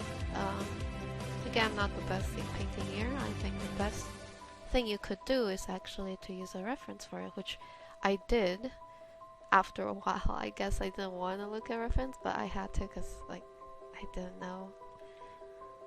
Okay, and even this is not the perfect shape for it, but we will work on that. And oh yeah, and I guess you can just liquefy the ear and kind of just make it into the shape that you like alongside the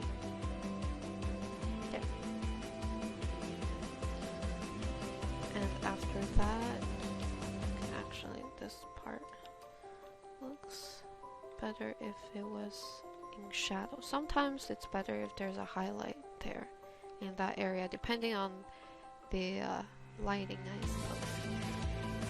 And of course, gotta get a bit of warm tone, so I just use the airbrush, graze a bit of pink or warm tone in there.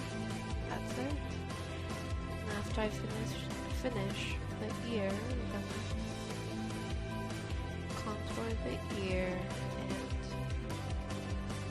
go to multiply. Add some shadow behind the ear. Oh, hold on. I did not do it for here. There. After that, create a new layer so that I can work on that hairline. And if I mess up, I can always erase it easily. And just work on that hairline pretty much. And of course, usually when it comes to hairline, there's like strands of hair just like overlapping onto the ear. Well, realistically speaking, that's how I observed it. And then people would have like tiny hair like hanging, but stylistically, sometimes they'll work for the piece, sometimes it won't. So gotta try it out, but that's what I observed when it comes to little hair near the hairline. You see like tiny little hair hanging. Guess it's not super obvious.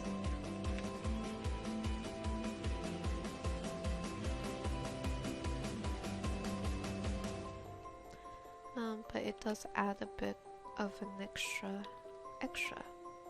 detail.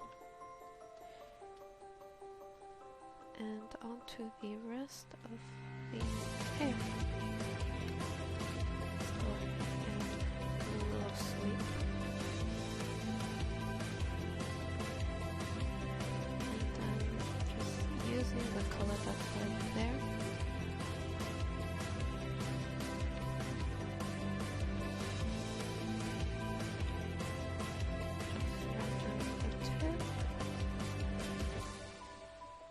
And I am trying to do a similar style to how her hair is being rendered in the promo selfie art, because I really like how they render everything. Lock that in, and I'm going to add a bit of a purple tip. Probably add some light in there, rim light on the hair. Rotate, reset, rotate, I mean. Okay, and I'm just gonna remove Sona's hairband. I think I will put that and here.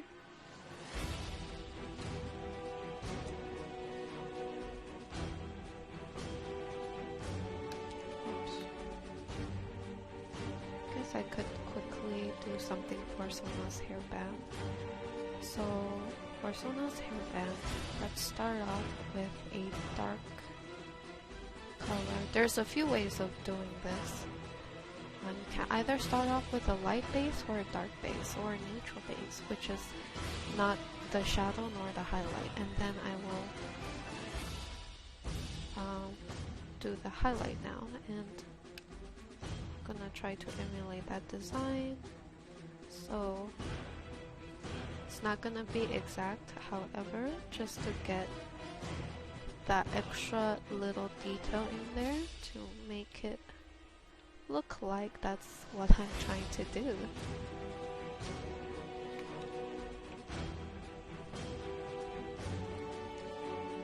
Let's go back to this part. Bring it up.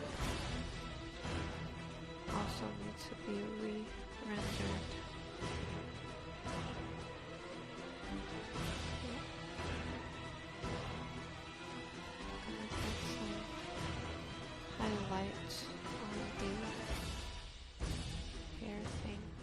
My pressure just sometimes my pen pressure dies at random intervals.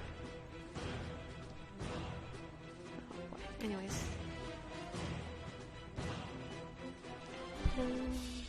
clean this part back to Seraphine's hair.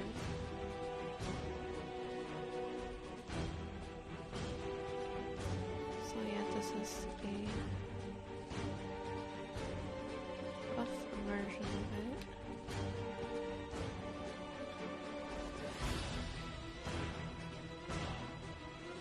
Back to her hair. Continue that render. So the back hair, I have it on a separate layer.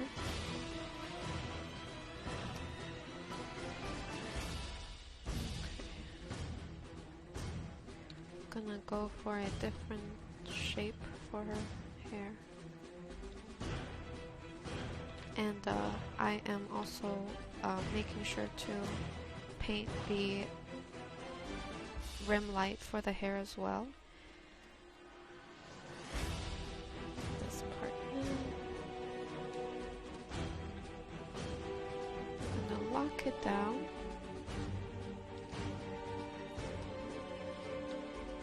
So I can go in and do a kind of a rough look for her hair. And now let's rotate back. So it's a lot of back and forth for her hair. Okay, now I noticed that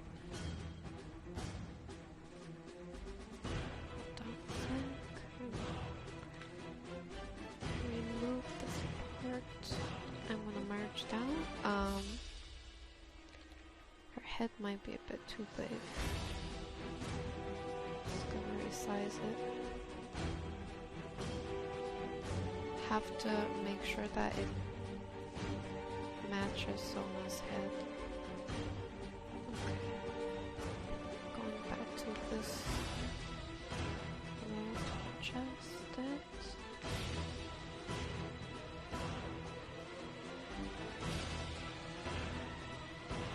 To cut this away, put it on her bottom hair layer,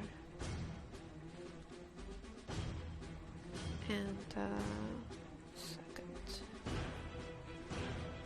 I need to do another adjustment to her head.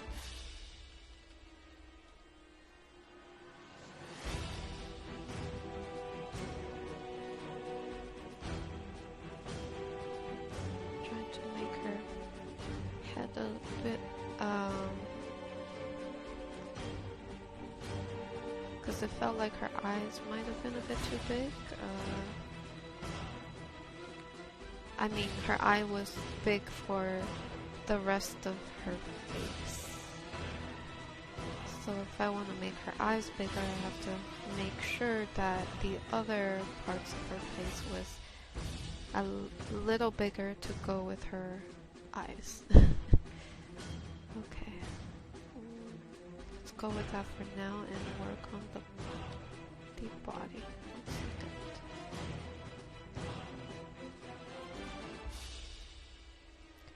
Go back to the hair layer.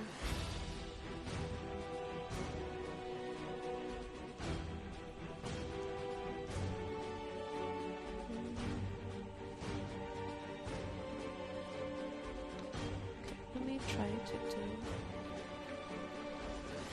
give her hair some hair that's overlapping on her shoulder. I'm gonna try to do that.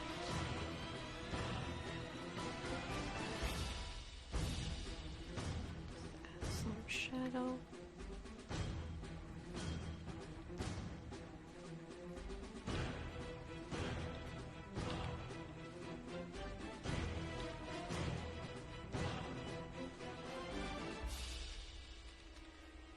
Just doing a basic shape for how I wanted the hair to be laid down. And also going in with a highlight to emphasize where the hair is being tucked in behind her ear. And in this case, I am working from shadow and then adding highlight to it, which I think is the easiest way to go for doing that render.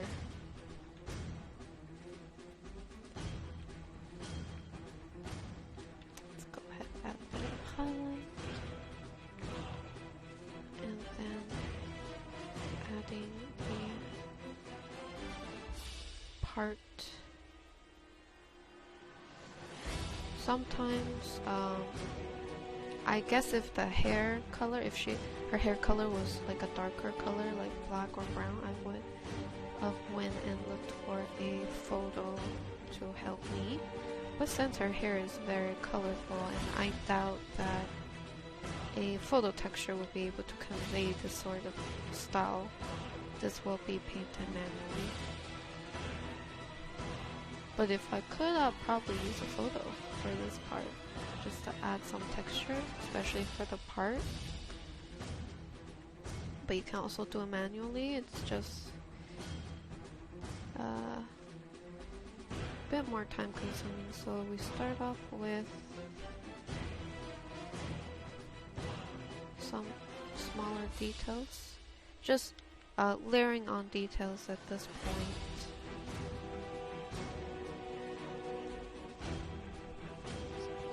Okay, that's not the right color for it.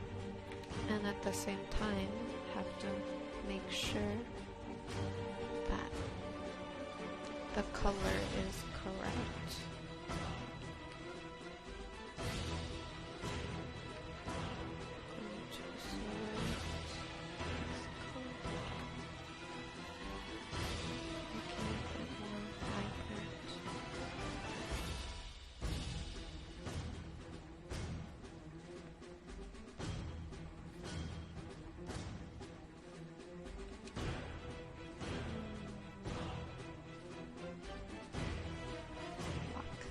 Down.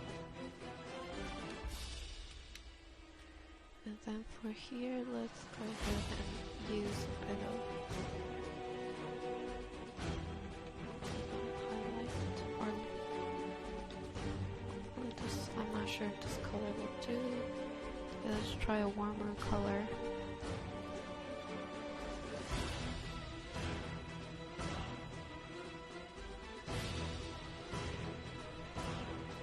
I think a warmer color looks better. Bring it down here.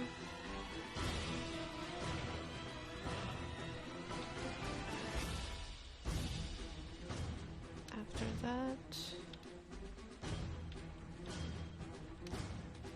paint the rest of the hair.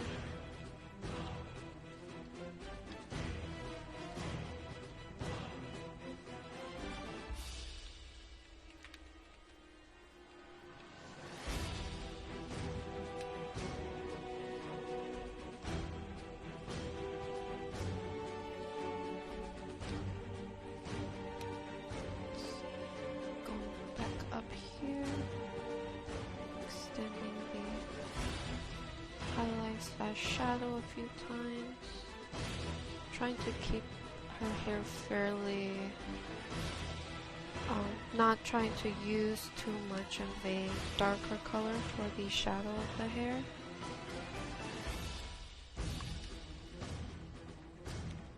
Okay, at the side.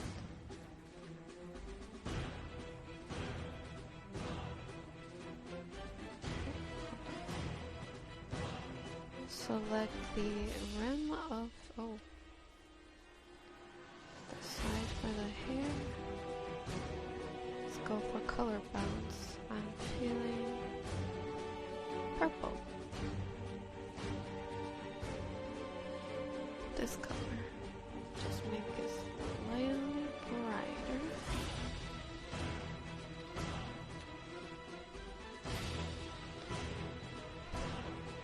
Rotate it back, see how that looks. Okay.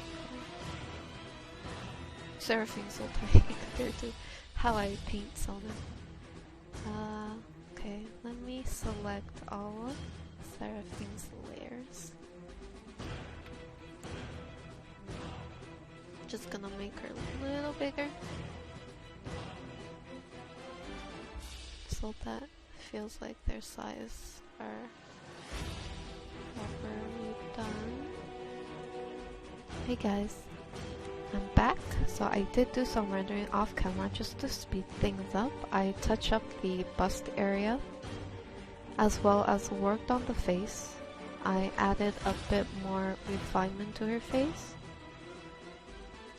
Oh wait, that's not a good comparison. I forgot to do this step before that one, but let me just go ahead and do that. And also worked on the overall rendering for the arm.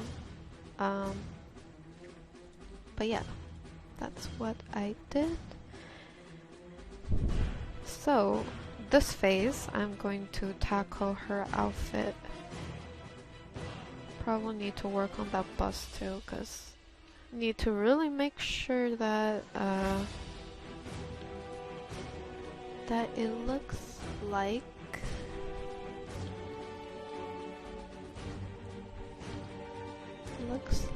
it is that they make contact pretty much. I think actually hold on. I think here is okay, and then I have to work on Sona's layer.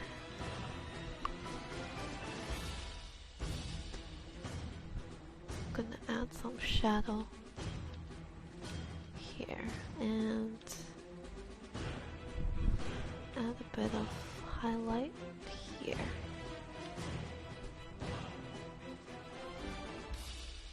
Okay, hopefully that'll make sense.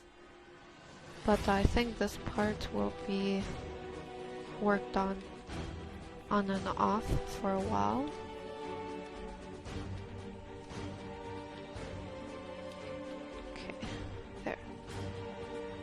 So now that I have that done, I'm going to go ahead and start applying that texture on her and pray that it works. So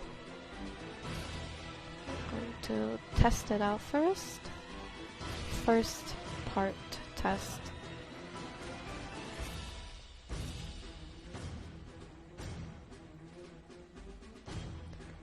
So just trying to here, trying to manipulate it in a way that makes sense. Clean up the shape. Okay. Need more.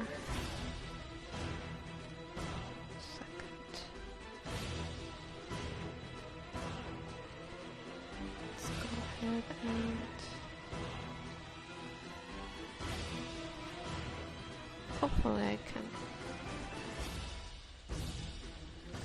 edit it in a way that feels like a dress. So this part is pretty much about manipulating the texture at this point.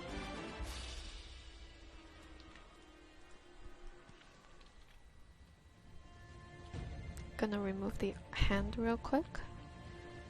Okay. Can also use a bit of that. Not sure if this will work. This is probably not as good as the other one. Okay. Let's do this.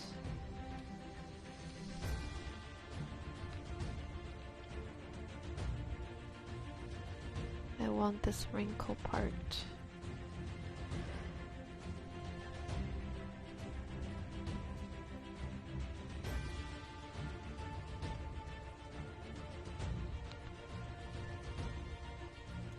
I'm just trying to get that wrinkly part for the folds here.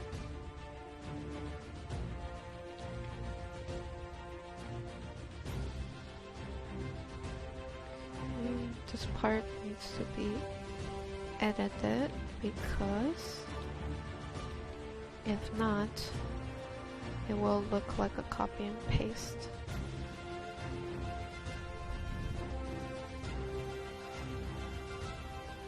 Okay.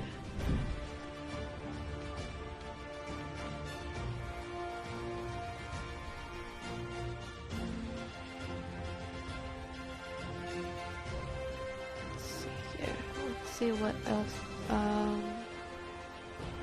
Let's do this part.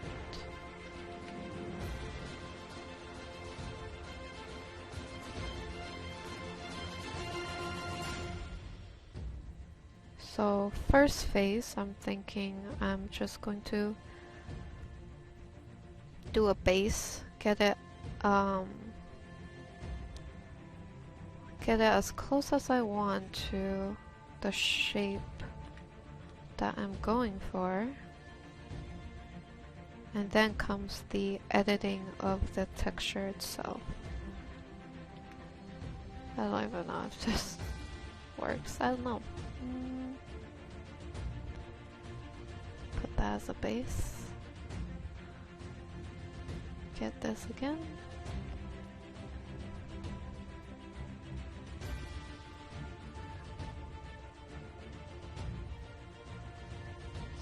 Do this.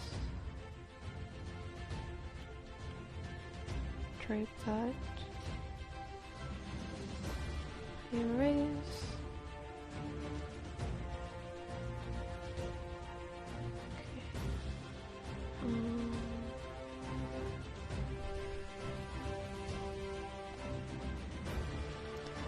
This part, gonna bring it up. Actually, you know what? Maybe.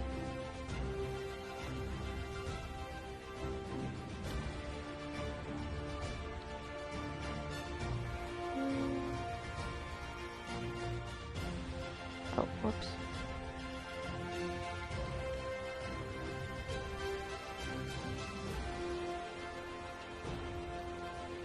Okay, so this is what I have, I think, for now.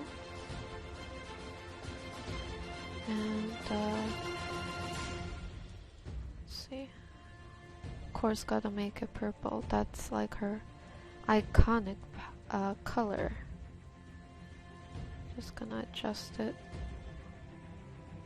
to something similar to her outfit color. I also gonna try to just gonna select a bunch of this, copy, paste, right? Brightness, contrast. Going to blending, hold Alt, and adjust. Just want some of these to be a lot brighter. There's actually a few things we can try. Ooh, that actually looks kind of cool. Remove that. Merge down. Take some of this.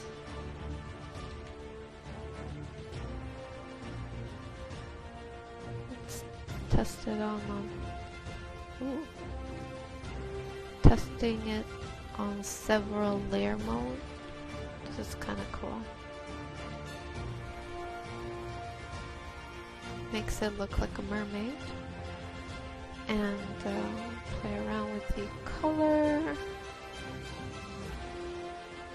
Ooh, colorful. Just gonna see what color looks. I guess this color is not bad. Like that. And then just merge it down-ish and erase parts of it to blend that in.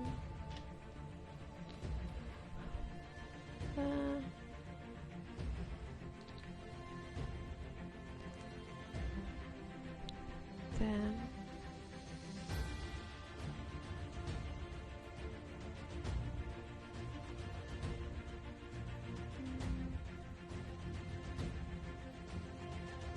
okay, so I have my base here. It's not the best, but then I have to go ahead and paint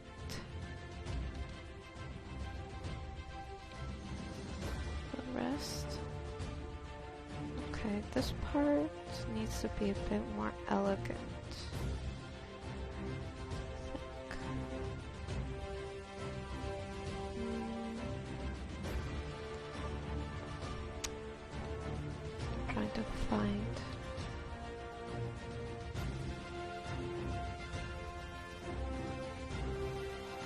find texture that... Oh.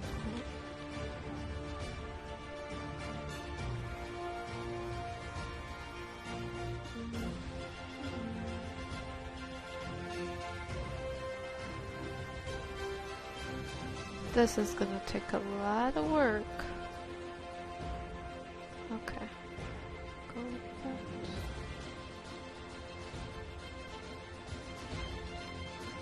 I'm gonna have to add shadow.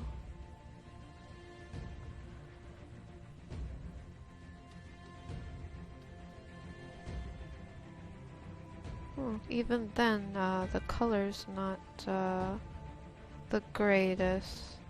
I'm gonna have to look for different texture for it. Hopefully this will work. I needed... Hold on, I needed something shiny.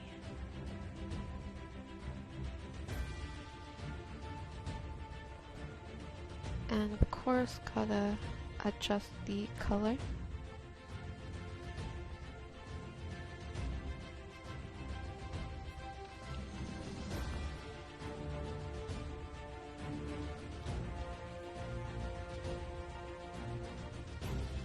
Adjust that color, make it a bit brighter. Go ahead, color balance, play around with that. But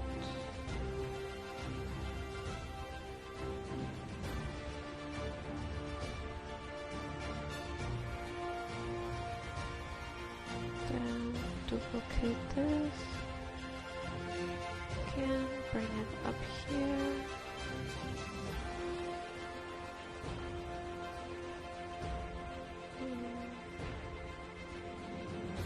And I like to test it out everywhere, see how that looks.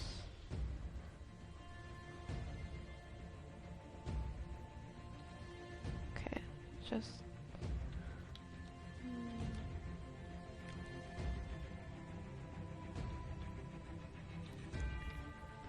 take that.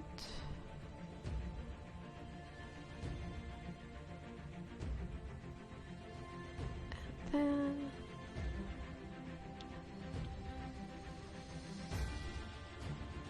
erase a bit of that. Okay.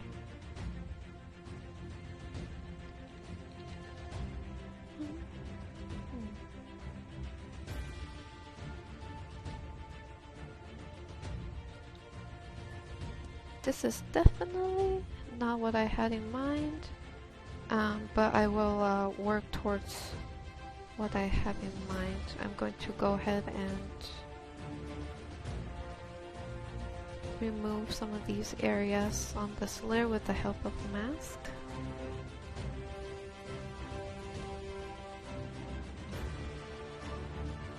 Clean that up.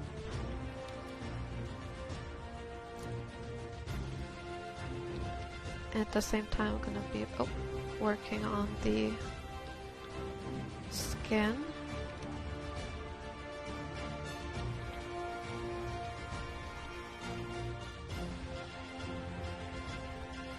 Paint a bit of... She's probably really thin, so I'm gonna add a bit of that.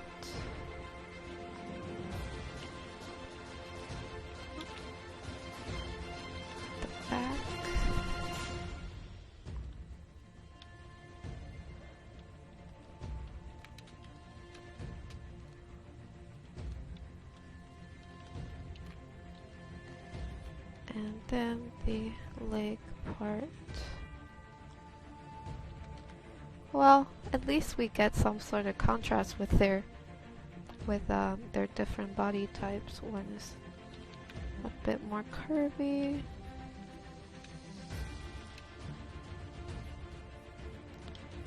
And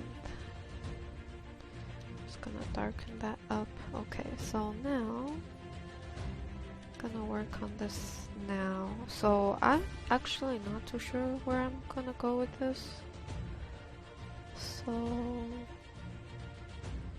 select that again because it feels like I could probably use it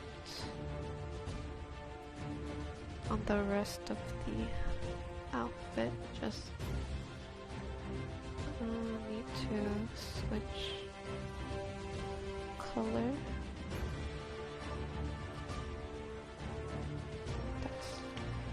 This is a nice color. So let me duplicate this real quick so I can reuse it. And after I change the color, just going to subtly erase it down. I'm just trying to see if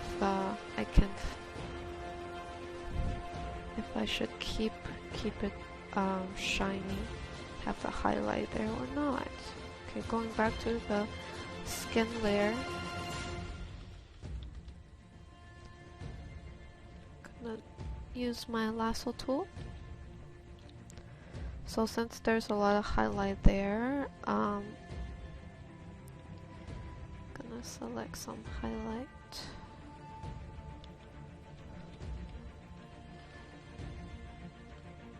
Okay, just adding highlight on the other chest.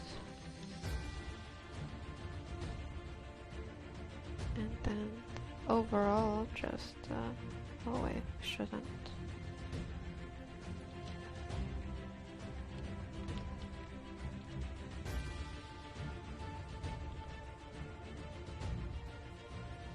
Just going to highlight the chest a bit more. I'm gonna try to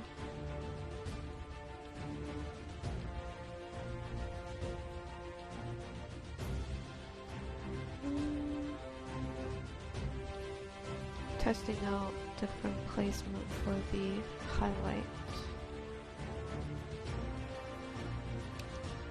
Also gonna see how it will look if I soften up the transition here.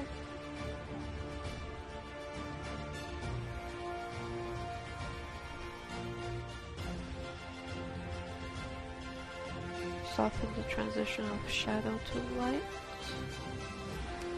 And so for this top here,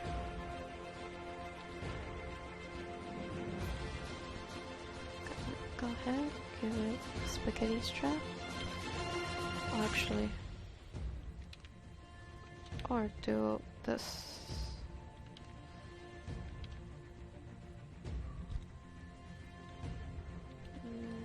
Okay, never mind. Spaghetti strap it is.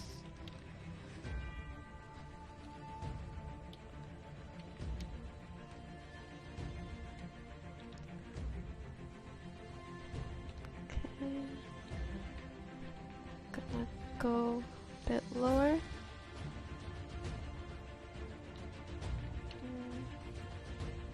Maybe this length.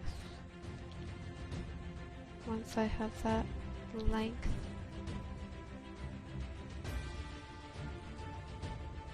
gonna see here. I kind of want to make it look like there's wrinkles here, so manipulated the texture. Gonna add some shadow. So this part is kind of tricky because gonna move to multiply to add shadow because it's a texture and it's gonna be a little hard to incorporate painting on top of this because it's so textured. So I'm just making little ripples to the top and adding the texture. Same with this, using the lasso tool.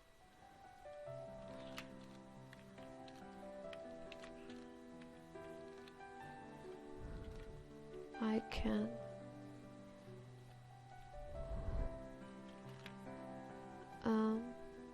do the wrinkles for where the top is gonna be attached. Okay, I might have to retouch up the texture here. Same with this part, it's not very consistent.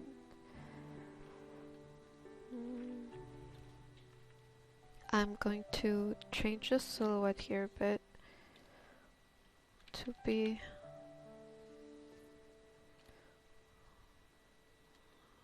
okay. That means I need to add a bit of 1 second. I need to add silhouette here. Okay. Oh wait, merge down and then constrain it back. Okay, so this is what we have. It's not looking too bad. Still needs work. And also this part. Oh yeah, I need to add some wrinkles coming from here too. And then of course once I do that, I'm gonna be reusing this texture a few times.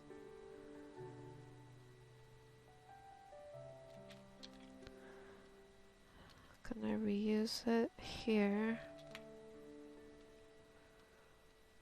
And maybe even get that nice shiny effect right where the highlight is on the chest.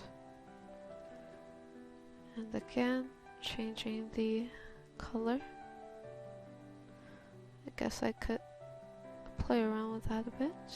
This color is suitable. Once I get that going, I can erase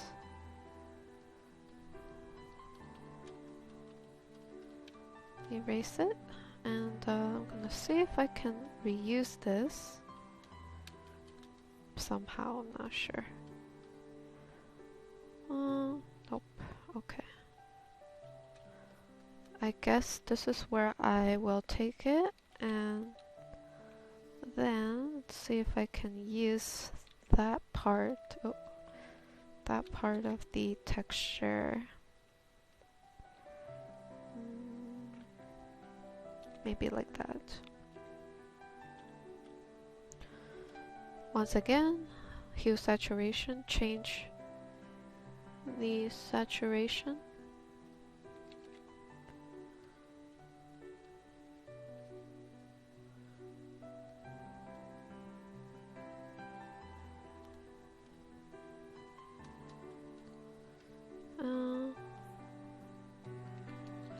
Actually not sure if this looks good. But just gonna try it out here. It's not super good. I'm not into it as much as I thought it would be. So I'm trying it out in other areas. Nope.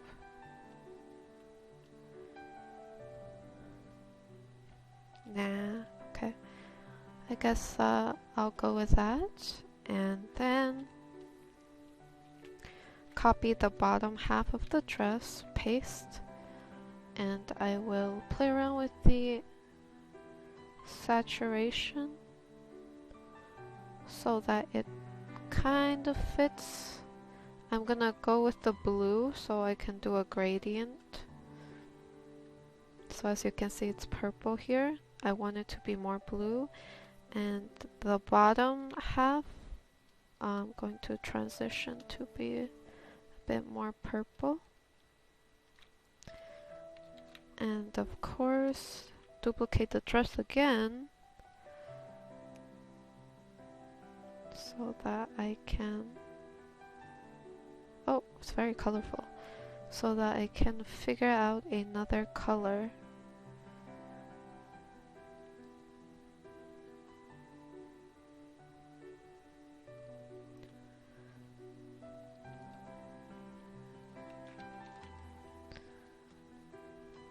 This color maybe.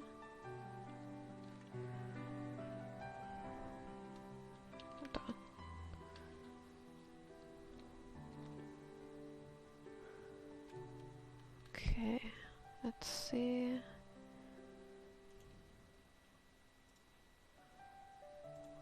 Okay, there's some definitely stuff missing here. Hmm.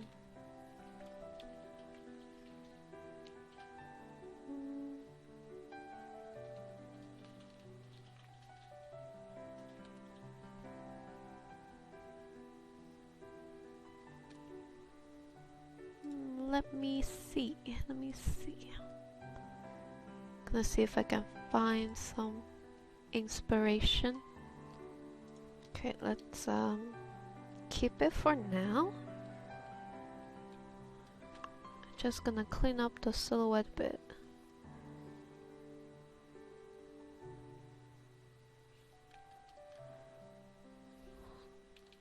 Delete, delete.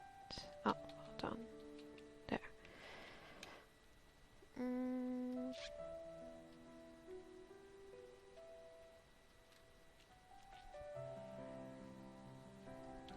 Clean the silhouette up a bit. I'm gonna go in to add a tiny bit of shadow. Oh.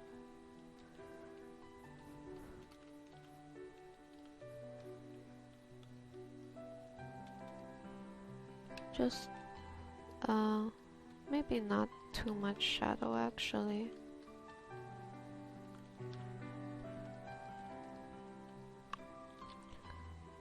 Gonna add a bit more shadow on the outer edge.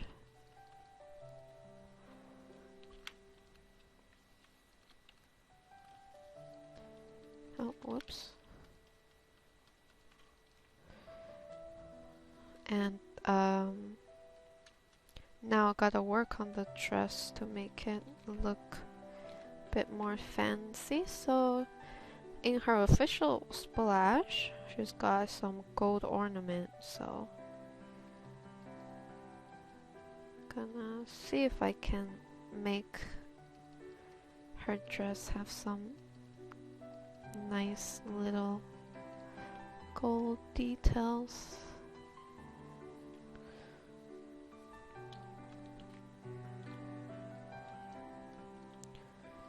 Add some light and some shadow.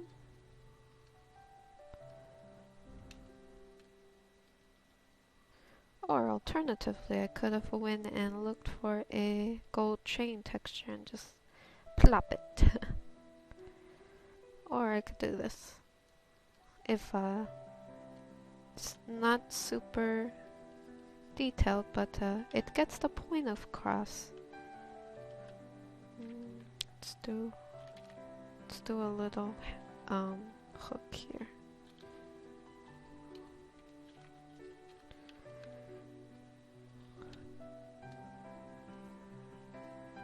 And then here too is gonna be gold.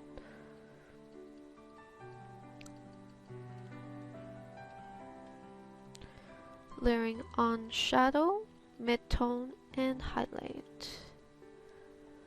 In whichever, oh wait, hold on. There. In whichever order you like. Going back to Sarah's face, she's got a star here. And it is blue. Just going to make it not too visible. I'm gonna give her a nice pair of earrings. I'm just gonna use her design in her splash for inspiration. So start off with, I want to go for a nice pair of luxurious what's it called, diamond or sapphire, because it's blue. So get the frame and then the gem that's inside. Starting off with a dark dark shade so that I can layer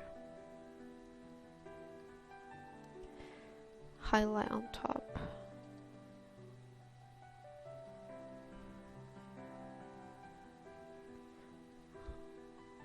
And then just kind of blend that in. Let me zoom in a bit more. And basically scribble in some details now for the inside the sapphire. So for the sapphire, I will be making some geometric shapes like this, and then painting some of them brighter than the other, and then going in with a darker color and do the same thing with that. So it will appear like it's got a lot of surfaces and highlights, different either highlight or shadow on each of those different surfaces. Just going to use a bright color here.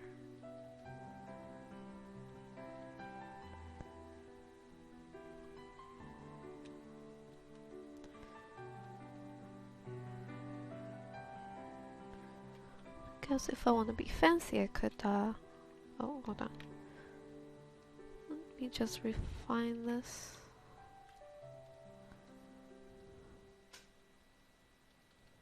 Add some more shadow.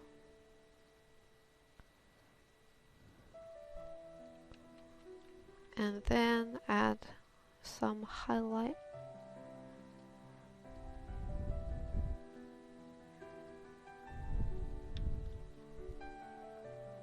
Okay, and then gonna copy, make a tinier version hanging on the bottom. I don't know, just to make it more fancy, I guess. Or can do this. Or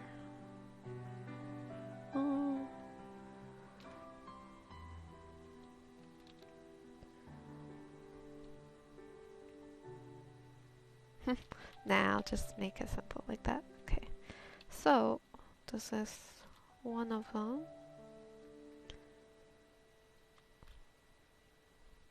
I also really like the look of ear cuffs, so I'm gonna try to see if this will work. And then I'm gonna give her a tiny stud here. One diamond here, here, there. And then we'll have little chains. So for the chain, a quick trick is to space it out. And do that. Alright guys, so I did some more work off camera just to speed things up. So I just want to show you guys what I worked on. Mostly Seraphine. I was kind of playing around with some stuff. Also, I went ahead and grabbed a diamond choker photo, as you can see from here, and I placed it on her neck. So yep. And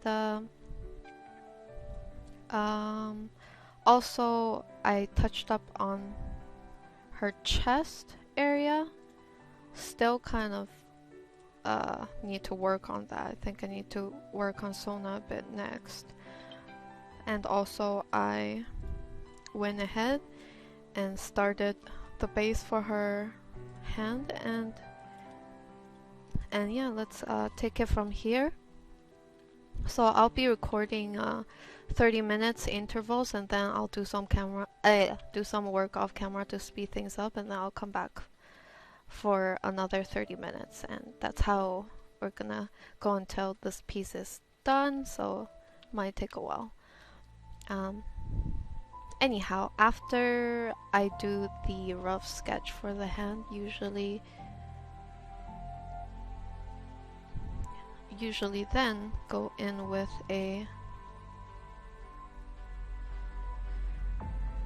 darker color to line the fingers.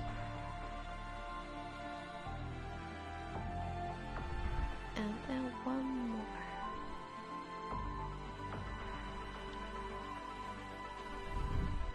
There we go. And after I line the fingers, I will try my best to fill in some of the areas that is missing. At the same time, try to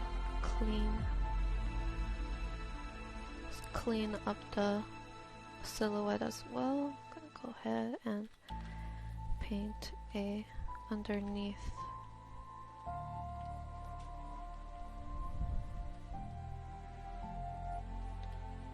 There we go.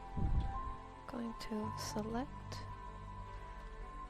the hand and then shade it, put a bit of detail, so cleaning up, start refining the shape here. Then going in with a brighter color for highlight, using the airbrush for this. Just going to roughly airbrush that. Then back with the fingers. Gonna go here, select a warmish tone, and then kind of color it in near the fingertip.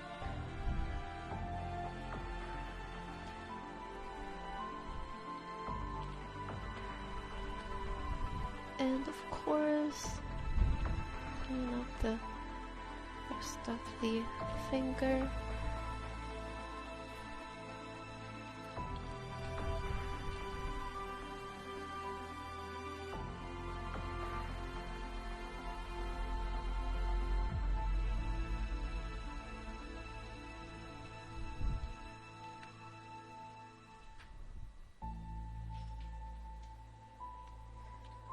And continue to clean up.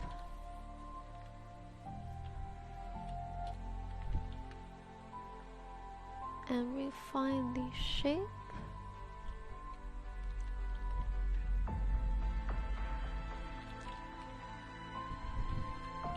Just going into refine some of these areas, adding shadow and whatnot.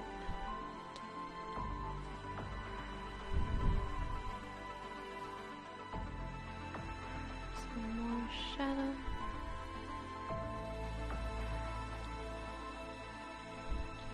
Gonna go ahead, select the silhouette of this arm.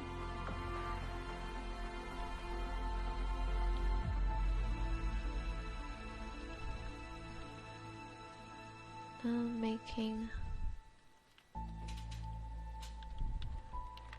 a silhouette.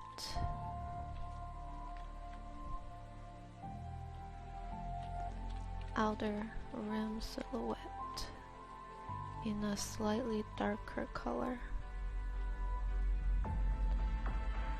Take a slightly more bright color and kind of just putting that highlight between the center of the fingers.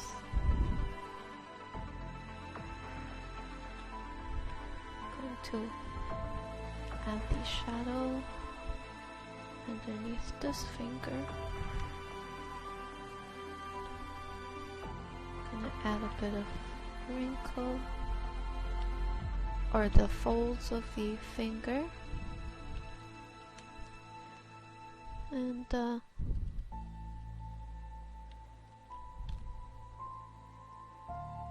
add the indentation for the finger. Use this color, the highlight color, and use it on the fingers.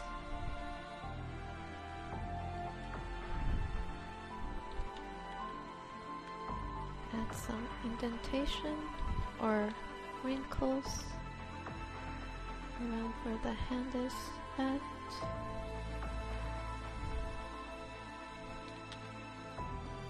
Highlight, keep that area highlighted, and then shade that side, blend that in, and I'm gonna add another little ridge for the knuckle.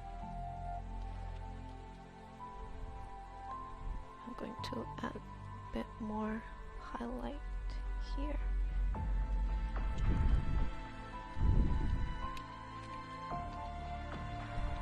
Okay, so I'll finish the hand. That needs to be, might need to edit it a bit. And then I believe there is a ridge here where the hand bone is, or I don't know what that little bone is called, but it's that little bone on your hand. And just blend everything in. After I finish the base, I can go ahead and kind of graze the tip of the finger with a blush color, same with the knuckles, and just in general apply a bit of shadow. Select this side of the hand because I need to emphasize on that side, and then gonna go ahead and add a bit of nail length. Not really sure what color. Let's go with purple or something.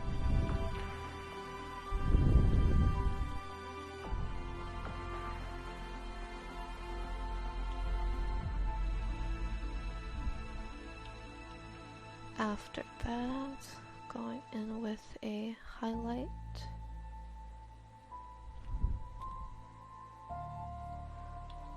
There. And of course, sometimes I end up needing to slim down the hand a bit. So going to liquefy and just thin it down a bit.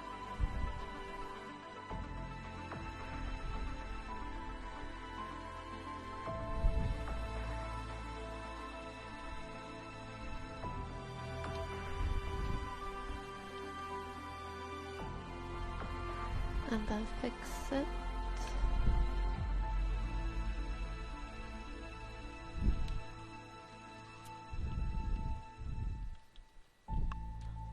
Okay, probably need to slim down the pinky a bit.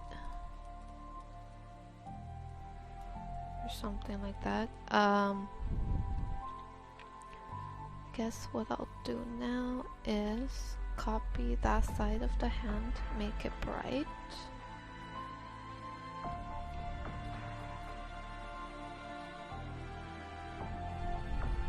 So that I can, since I feel like this side of the hand probably gonna catch the light a bit more since it is tilted towards the light source.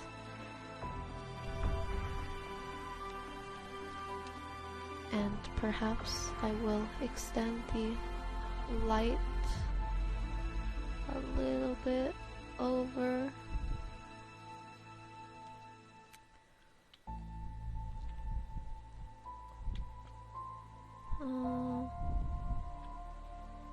Still not sure yet. I think I will keep it like that for now.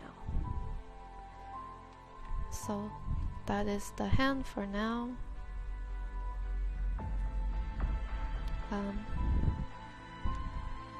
Gonna go ahead and work on the hair now. So I would like for the hair to be nice and fluffy, so gonna be using the lasso tool and also the airbrush for this phase.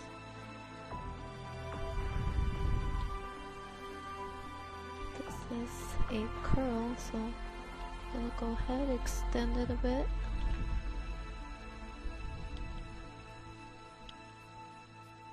And add some small hair detail towards the end here. Using the lasso tool, I'm going to select the edge here and add some blue and then a bit of light pink for highlight.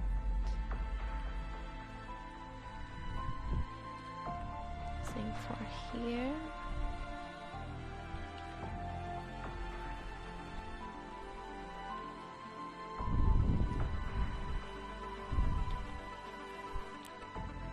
And then add a bit of dark color for shadow.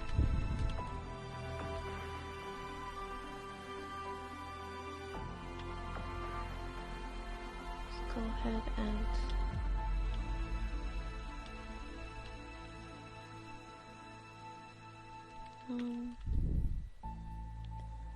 shade the hair, this batch of hair. I'm not even sure if this actually goes with the flow or not, actually. Okay, I will keep these short like that. Lock it down. I would like to add a bit of, actually, add a bit of purple to it, and then select the outer edge, add some pink with airbrush.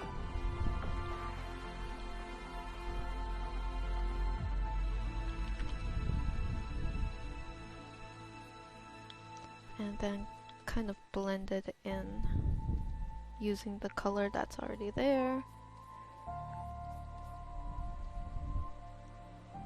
Okay, just looking back and forth at the small preview, seeing how it looks, and I kind of like the color for the most part. I'm just going to be reusing it up here.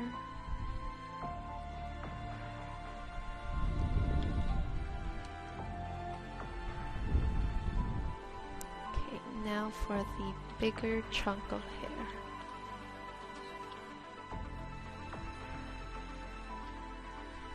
So for the bigger chunk of hair, I will just add a bit of rim light towards the edge of the silhouette.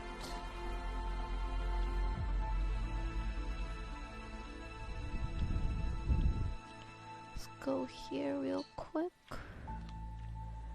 Add some more shadow.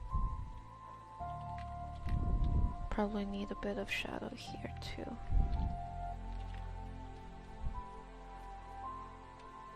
Okay, I think that should be good. Gonna select around there. And pretty much just transferring that same color. Actually, maybe I don't need this part.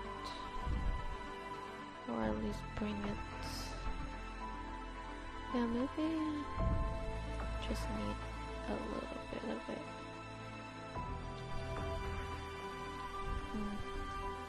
Yeah, I don't think it's doing much. I'm gonna remove it.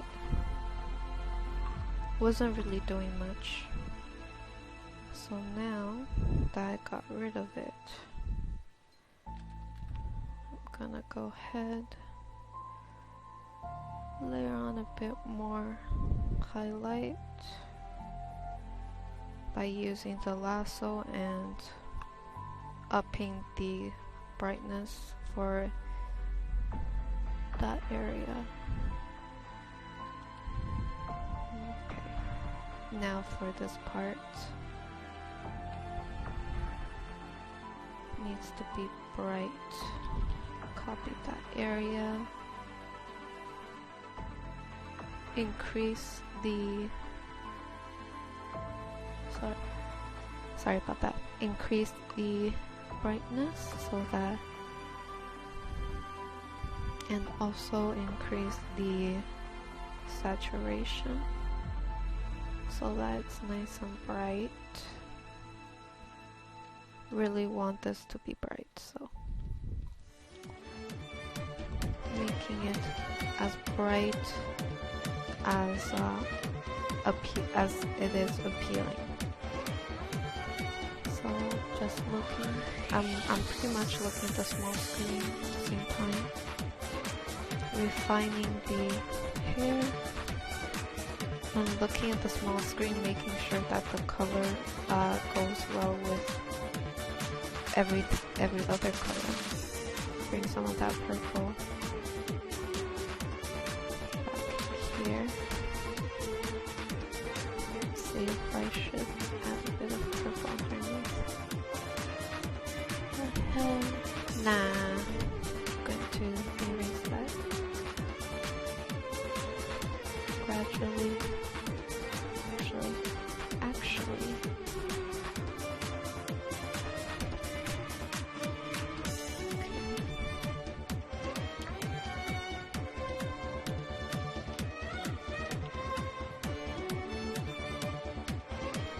Another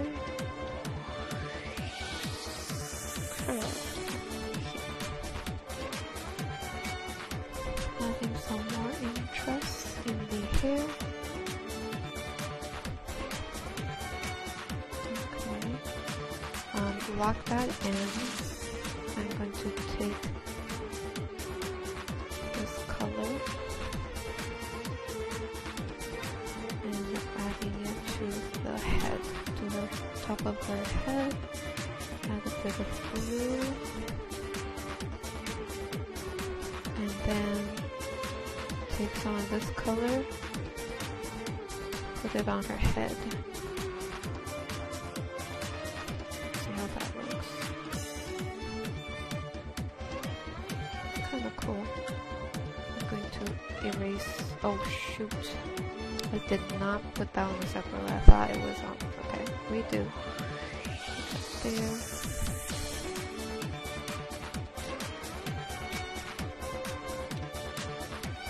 And then, let's go for this color.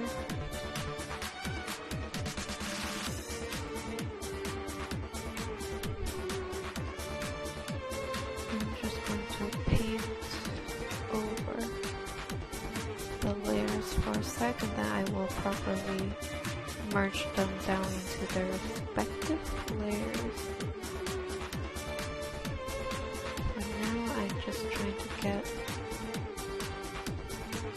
the volume, sorry, not the volume, but like trying to get them consistent.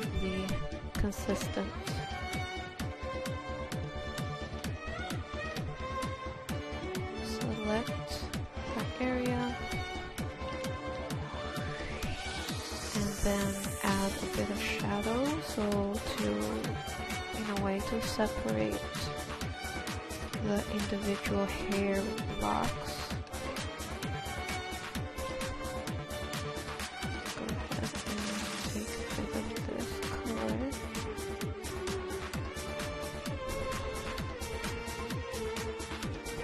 Blend that in.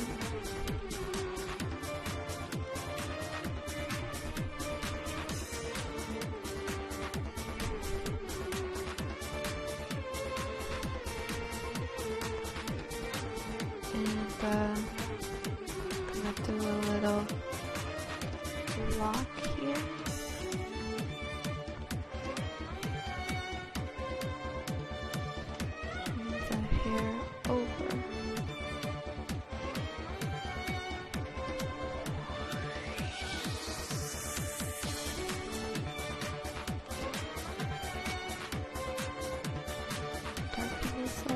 So this part is gonna be a little challenging.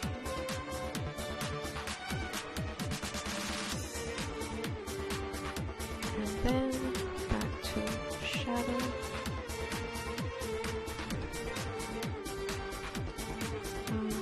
Next,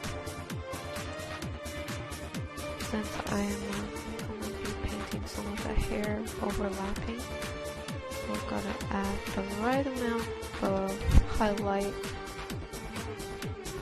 to show that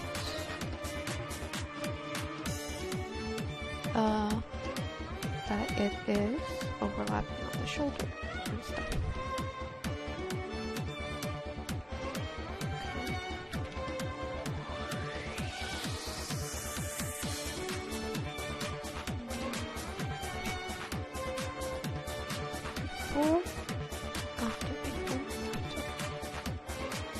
So if you will look at the small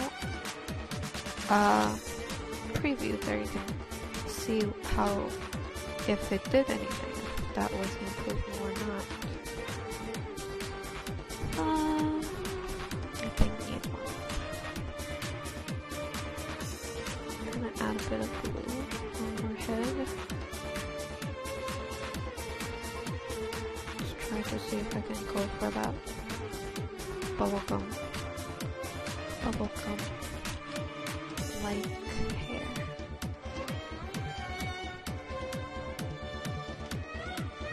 Okay.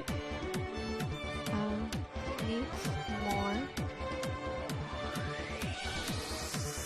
rim light. Gonna add a bit of rim light. Okay, it's getting there.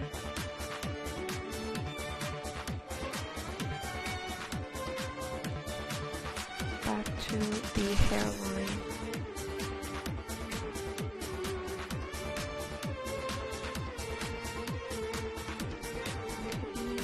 Just going to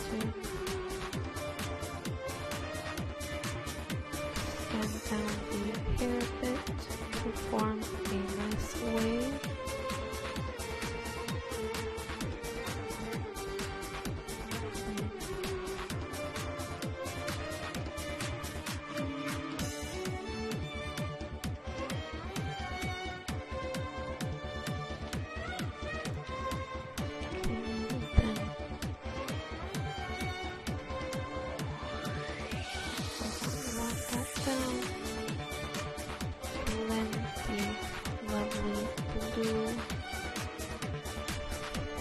Onto her head a bit.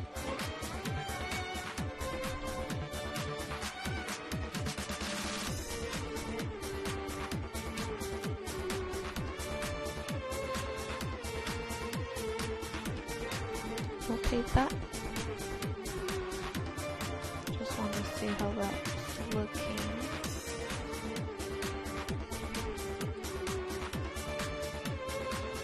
Okay.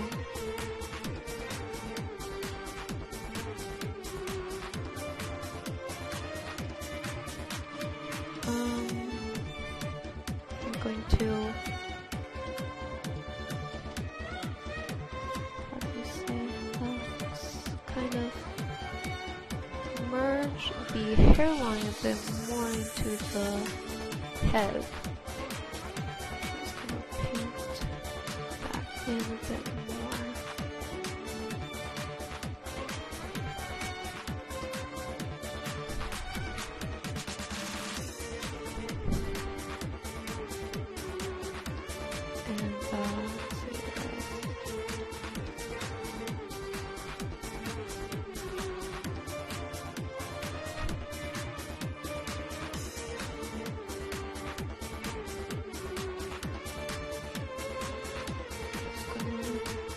That in, hopefully it'll look better. I'm gonna take a bit of this color actually, graze it on, actually probably should do this on a separate layer, graze it alongside her temple, and then I'm going to start erasing bits of it.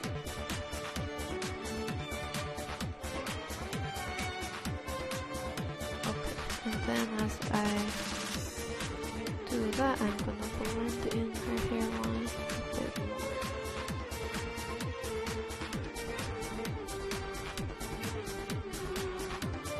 So go ahead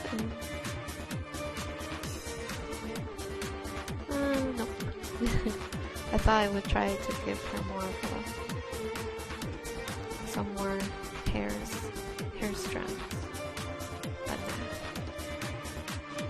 I will try to see if this makes it look a little better by giving her tiny hair strand. I don't think it does do much for her, but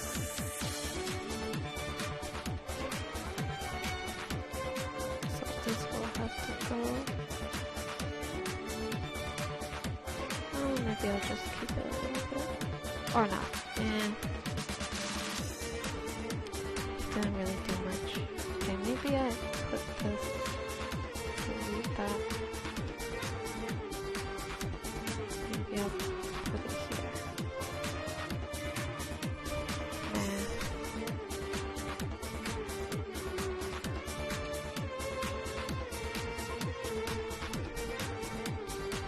Okay, so I guess this is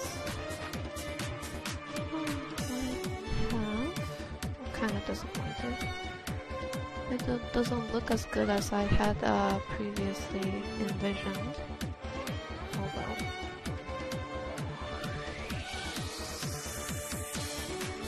Keep going then. Keep going with the hair, refining it.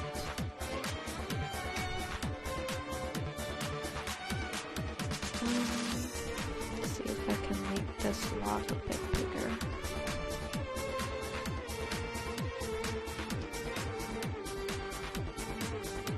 See if I can just in general make her hair look a bit bouncier and stuff. Maybe I will link this with this patch of hair. Change the direction. I mean, I changed the flow of the hair just by a bit.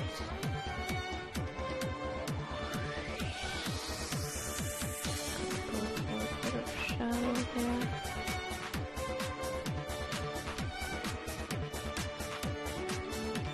Back with the other part of the hair.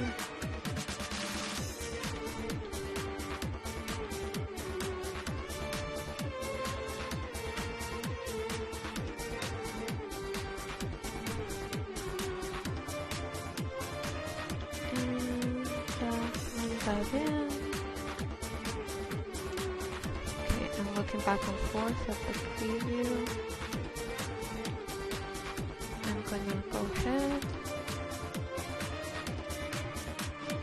bring forth part of the hair onto the shoulder, add some hair-like texture to it.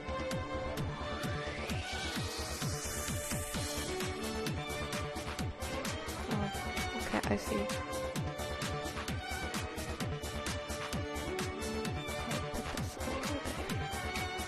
Had to have it on top of this layer, her arm layer, because otherwise her arm layer is actually the top layer. And just gonna continue on and the curl. After I do that, I'm gonna give the curl a tiny bit of purple. You know, just to keep up with the theme of her hair being a gradient and all. And then with the purple.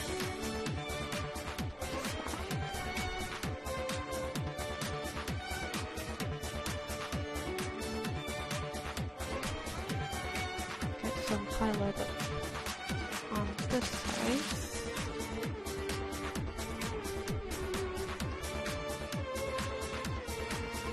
So we have our purple curl. Of course, it needs some work to make it look nice and soft.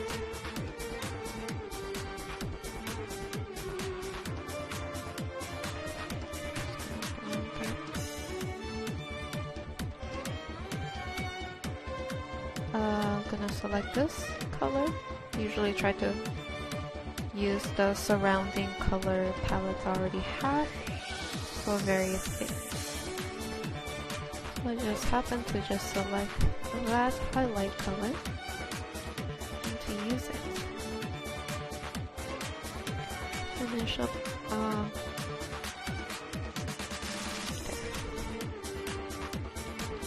trying to finish up the curl. It's not looking so good.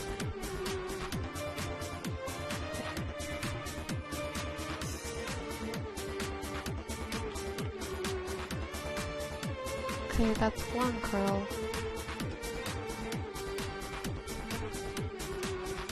Go ahead, add some more detail.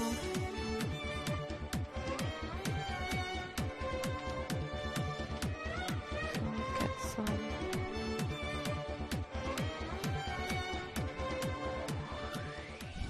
get some off strands hair. Next, take a bit of that purple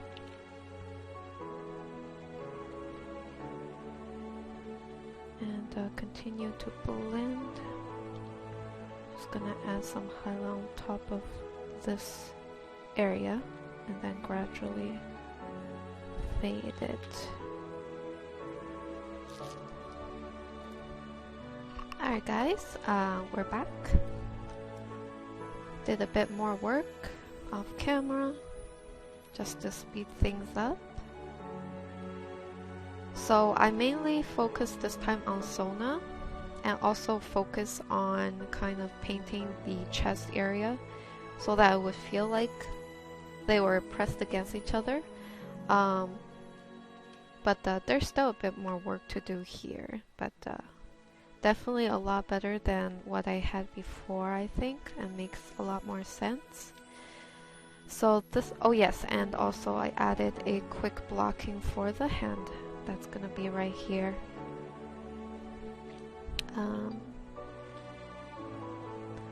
So yeah, this is gonna be where Sona's hand is. And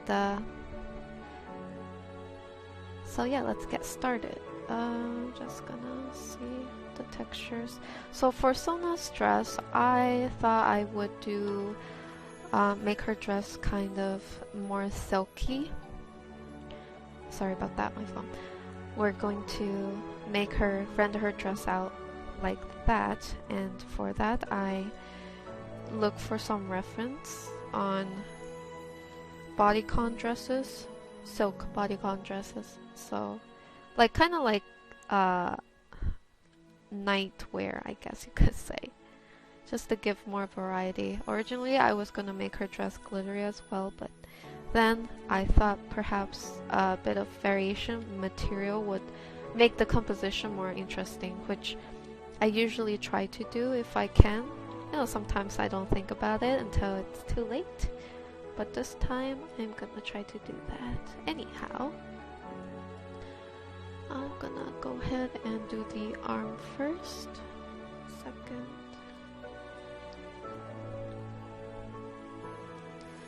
So since the arm will most likely be covered up by the decor, I'll just do this much at least.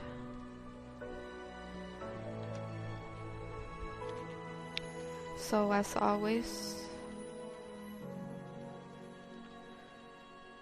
just gonna get them fingers. Actually, I would probably need to remove Sarah's hand first.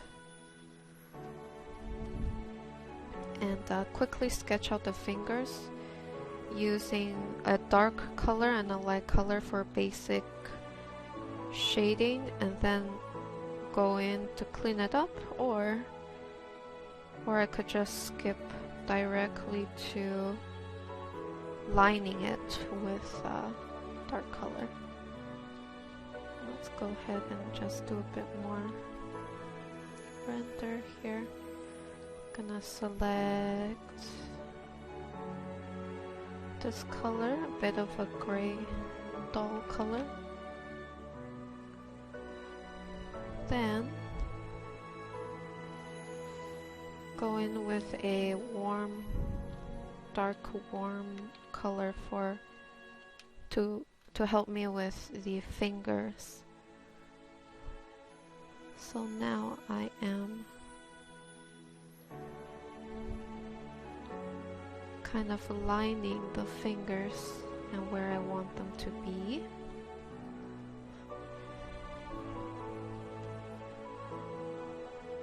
Hold on, just gonna make sure I get that right. Back to the contouring phase. So keep contouring the fingers. At the same time, I guess I will fill it in.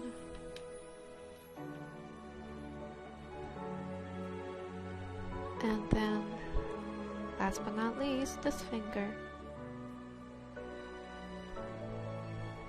And contour. There. After that, continue to clean up using the lasso tool. Just a fast way of cleaning and refining, pretty much. And with that done, I will go ahead and start cleaning it up as we did with Seraphine's hand. Very similar process. Gonna go ahead, select a light color, add a bit of shadow underneath that finger. Next is the pinky. Add a bit of shadow to the pinky.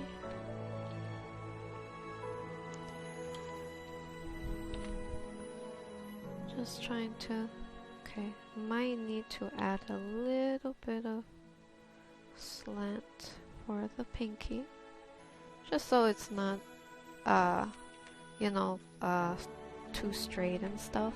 It needs to be slightly curved. Next finger.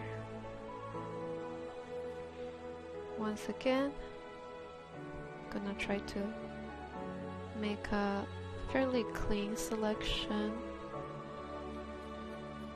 Let's go ahead. Use more of a yellowish tint. Bring that same color on the other finger onto this finger.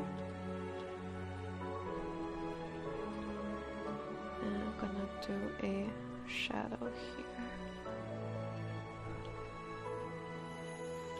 And then blend it in. And of course, we're gonna have to tackle the knuckles. Very, very, very slight shadow here. Just gonna do an impression of where the knuckle is. Highlight on the bottom, shadow on the top.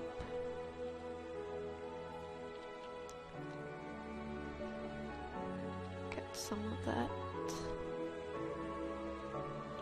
Need a bit more bright. Need it to be more bright. And then softly with the highlight, just gonna render out some of these details here. Get a, what's it called, this thing here. What is it? Like little imprint on the finger in the joints. Not gonna make it too visible, but just have a bit of that impression. And back to this finger. Okay, I feel like my voice is probably very monotone at this point, I guess you could say, because super focused right now. Same with the other fingers. Same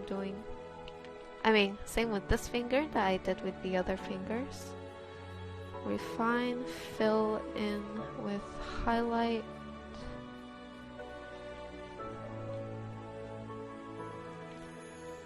And then refine the other side of this finger.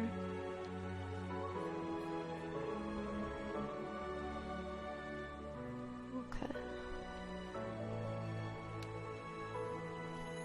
And then gonna add some wrinkles where the hand has folds and stuff. Correcting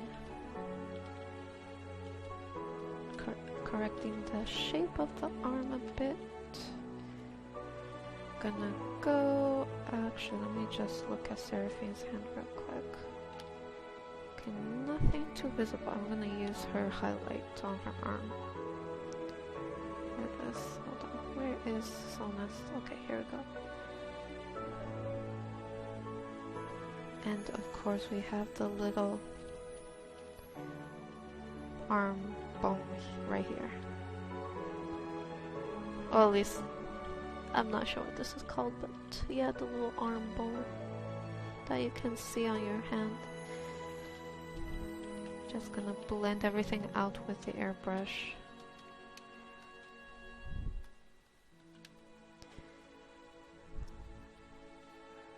I'm gonna go ahead and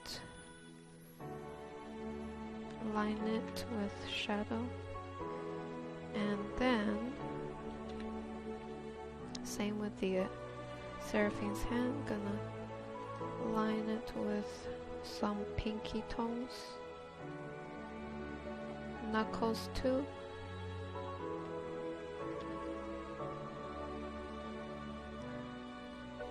After that, bring back some of the highlight and keep cleaning the silhouette for the fingers. Actually, I can go ahead and give Sona some fingernails.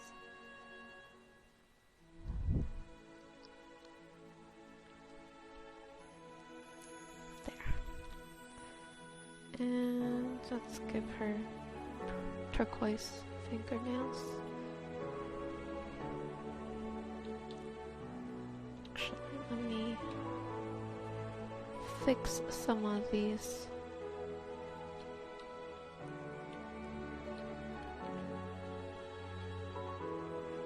Fix the angle of some of these nails.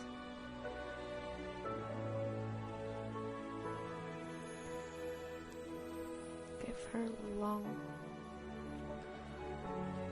Okay, and then lock it in. Gradient out with a bit of skin tone. Maybe a bit of French tip. Make it fancy. And then the cuticle. Although I don't think nobody paints their nail like that, but just gives that extra little detail. And then highlight. There we go. Lower the opacity a bit. And we have Sona's hand ready. Sona's. Okay, and then we have the decor.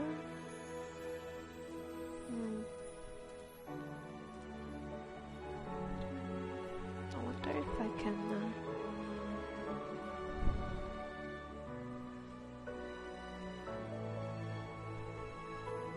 see here.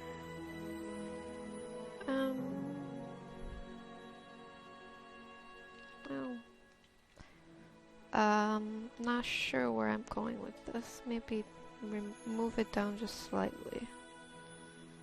Okay. Okay, I will keep it there for now. Let's see. Let's see if it looks better if I darken it. Or make it super bright. Okay. Okay. First, I would like to paint a bit of impression of where the hand is, so a bit of deformation where the hand is, where this fabric right here is kind of allowing a bit of curvature to be curves to the arm in a way. I think this is gonna be her floaty it's called sash. Floaty sash. That's a floaty sash for you. It's magic. Okay, and back to the dress. So I'm gonna see what I can do here. Oh, hold on. Maybe her hand is a bit too big. I'm not sure. I can always go into liquefy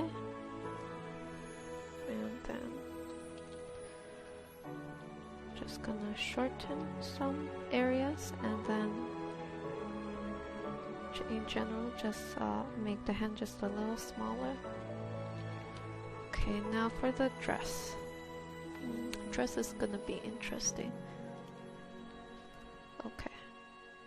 So I do have a reference for the dress rendering because just want to get that texture right. On the other hand, I could probably just use the texture itself as it is, but sometimes useful to be able to render it. So I'm gonna see if the seam work. Kind of want there to be a seam there.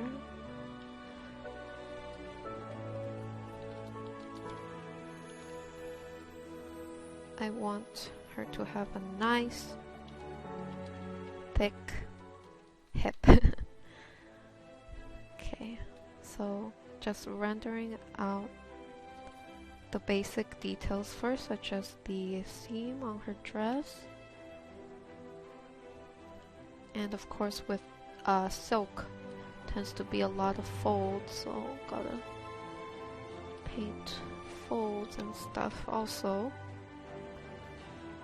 one side catches the light and the other side catches the shadow. So this side is the shadow side, and on top of that it's got some small wrinkles or tight folds that is focused on the seam. So I wanted to use the seam as a way to just add more details, you could say. And then the other side gonna be darker.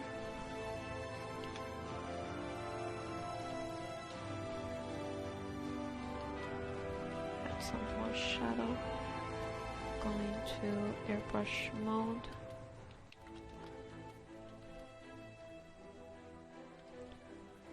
Make this side darker.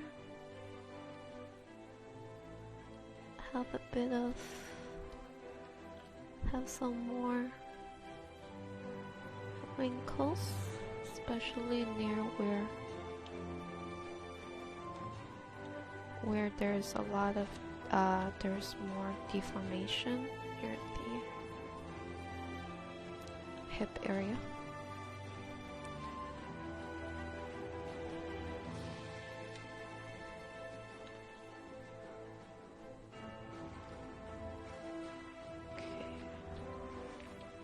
Gonna go ahead, add a bit of highlight here. So there isn't too much to explain about why there's certain areas that is highlighted and the folds and whatnot because I'm using a reference. Although I do have to do a bit of interpretation myself, but basically this is what you get with a reference. So it's more like your brain's on autopilot. You don't really need to think too much. You still need to think, but not as much as if you were to render this from scratch. So let's see, get another fold here.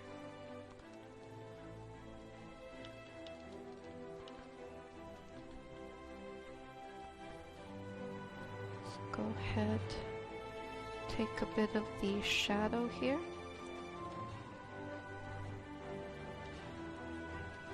And then put it right in the center here, because in order to render out this sort of texture, which is silk that catches a lot of light, there's gonna be a lot of shadow and then highlight inside the shadow, which is right here.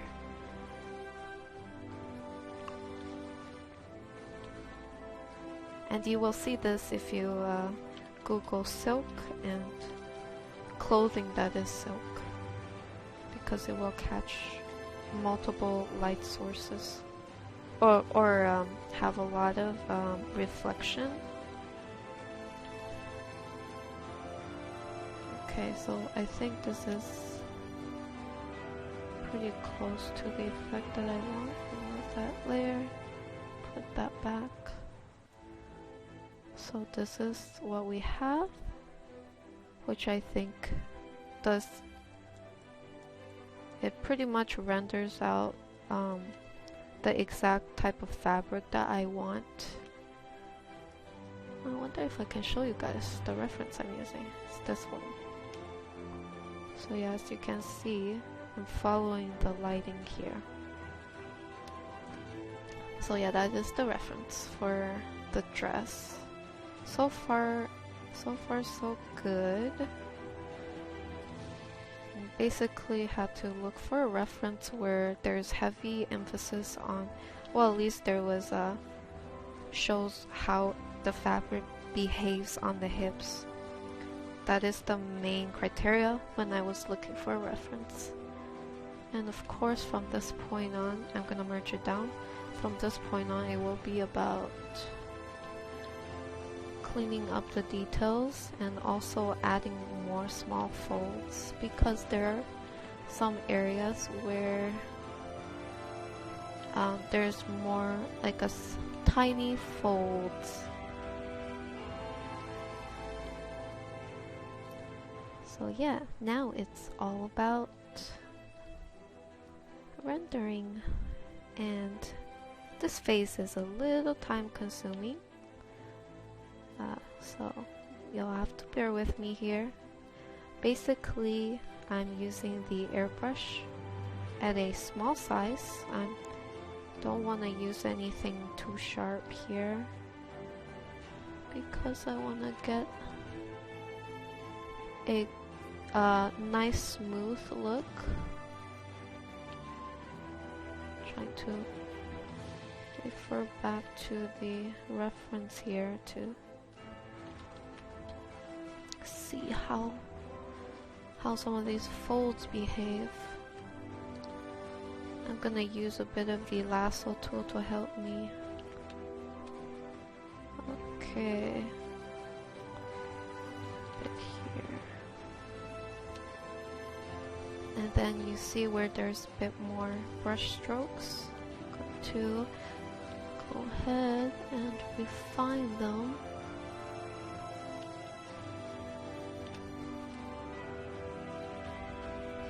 And also, time to get in the little details here at the very tip of each wrinkle near the seam. Also, the seam will need to be rendered or to be blended in. So right here is pretty much blended in. Let's go ahead and add a bit of highlight there. Just following the reference, I see this type of action going on where the highlight is easing into the mostly shaded area. Also, maybe this part needs to be darker. If I make it darker, I believe... Oh, that's quite dark, isn't it? Okay, maybe not that dark. Switch back to airbrush. Guess I can add some additional detail in here.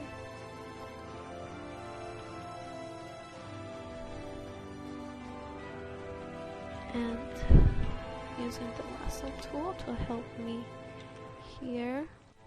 Hold on. There.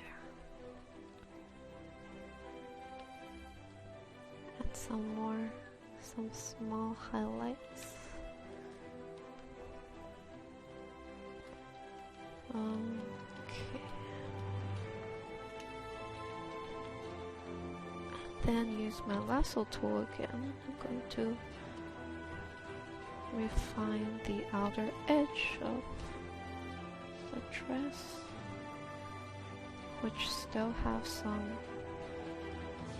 wrinkles, of course, that extends.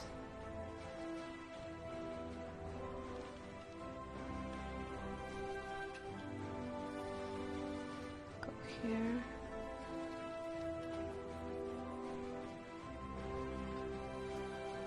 So, I'm gonna go with I guess a bit more color. I mean, a bit lighter tone.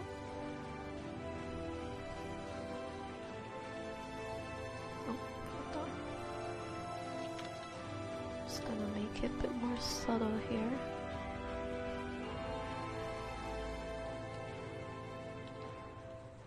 Just going to use that to highlight some of these areas. I guess not so obvious.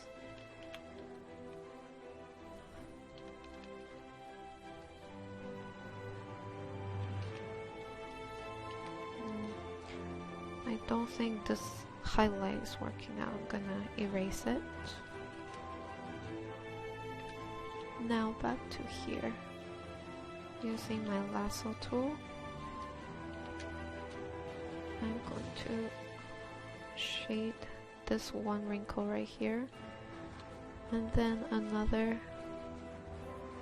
wrinkle here, and up here too.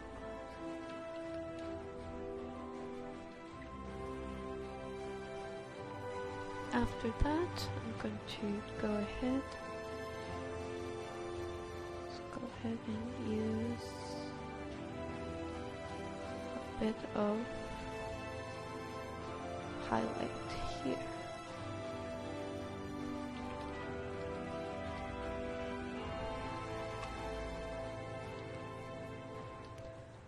Extend the highlight up. Just gonna get that reflective rendering going.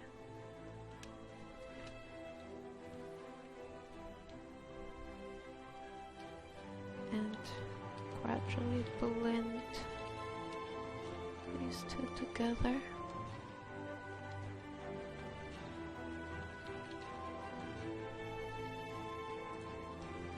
Zoom out this time so that it can render out these areas. Same concept, time to blend, blend, blend.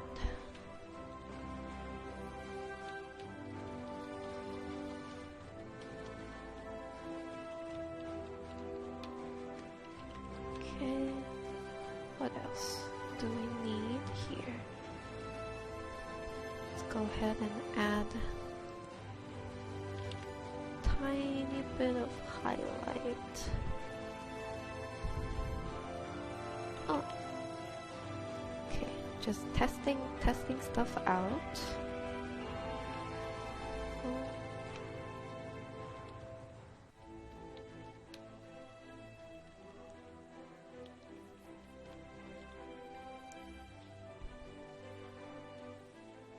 Now rendering this side.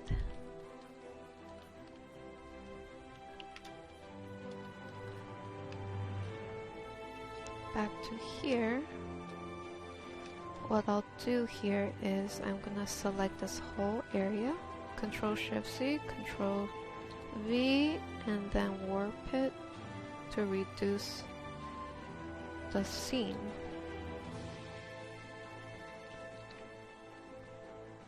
And same for this side. Reduce the scene. So it's more smaller. And of course, after I do that, I can add some small folds with the help of highlight and some darker lines to represent folds here and there.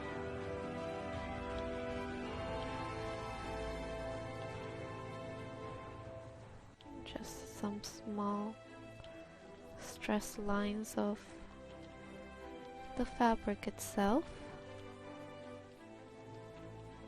This type of material always has a lot of wrinkles. Well, it's easy to see wrinkles on this type of dress.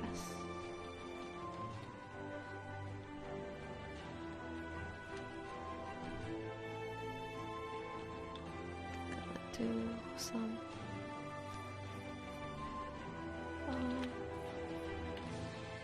one-off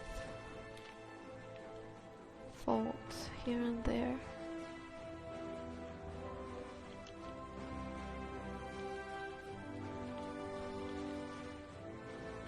Okay, and then do some small wrinkles on the side like the reference. Well, I'm not sticking exactly to the reference, just using it as a guide.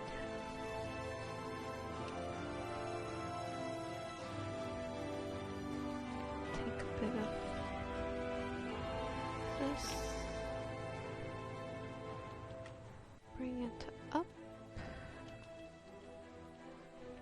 Okay.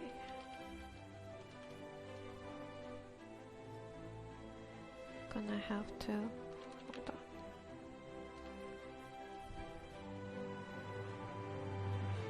Bring some more shadow this way.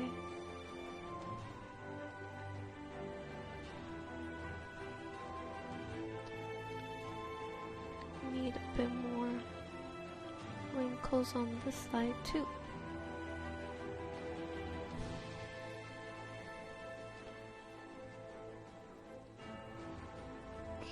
Or I can remove this. Hold on. Erase a bit of it. Okay, there we go.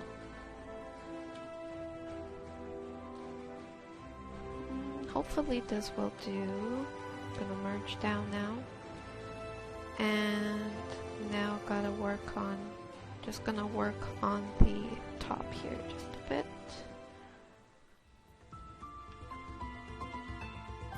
Using the airbrush for this. Gonna do some folds here. And again, keeping this side darker.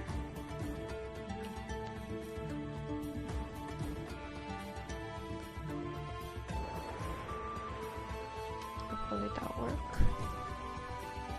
Take a bit of this.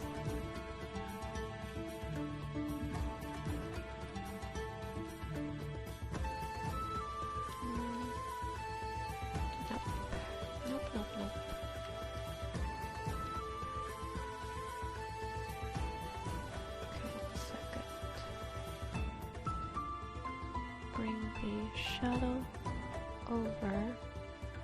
So I wanted to change it because it was a little bit weird looking. I don't know how to explain it, it just doesn't look good to me, so I had to change the way I rendered it. So now I think this looks a bit more natural in the way it's folded, contours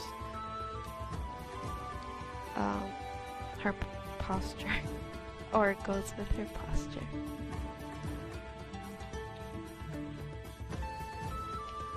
On the other side, using the airbrush.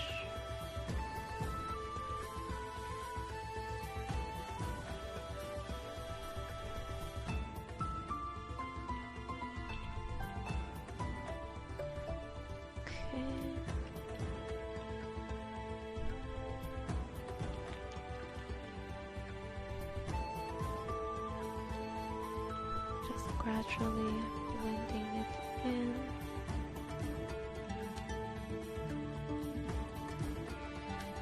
Okay, now for the thick thighs, I will just clean up. Oh, hold on. Take a bit of this color, put it over here. Take a bit of this color, put it over here. It's the shadow from the hand I'm just recycling. Also take a bit of whatever I've already established for Seraphine. Then maybe a bit of rim light as well. Well, big rim light actually. Okay.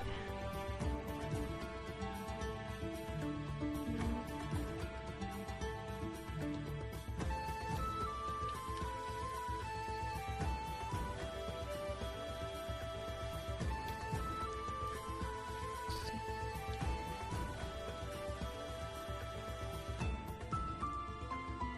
Trying to make sure it's not too thick.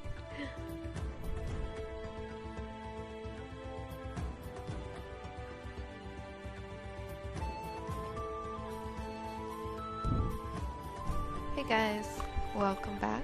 So, I did work on this a bit. First, I kind of played around with the background, so played around with a few photos. I went ahead and grabbed this photo from Adobe stock.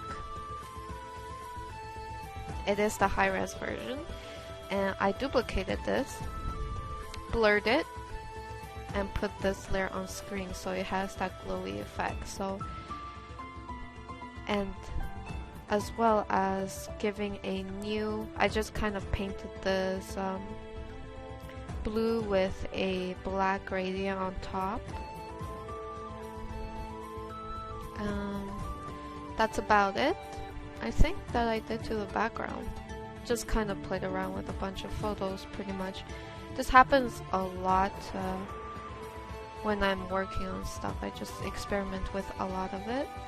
And of course, most of the progress has been on the character. So overall, I kind of worked on them both. Added some elements like the little bracelet. This was a photo image that I painted over and still needs work because it needs shadow underneath the bracelet on the skin. And yeah, overall there's still work to be done for these two, but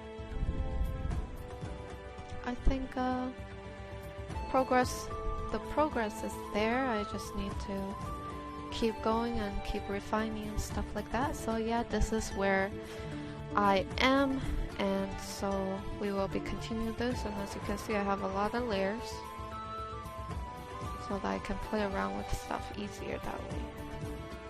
I guess before I started animating, animation requires that I have a lot of stuff on separate layers to move them each individually. But before I started doing the animation, I used to paint on layers and then merge them down.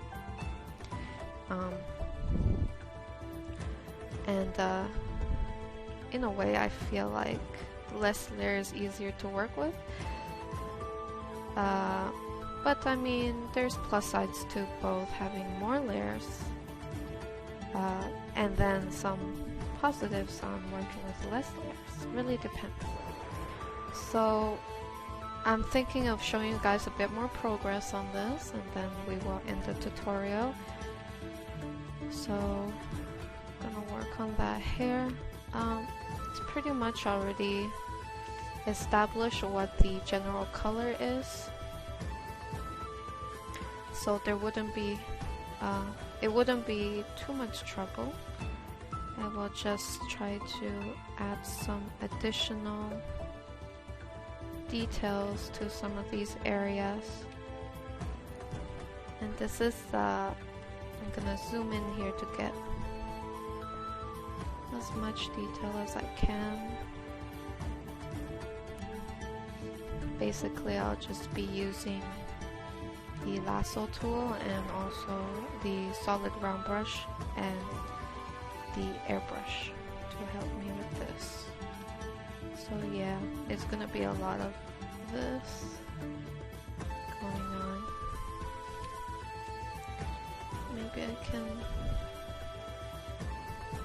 do a little bit of copy paste,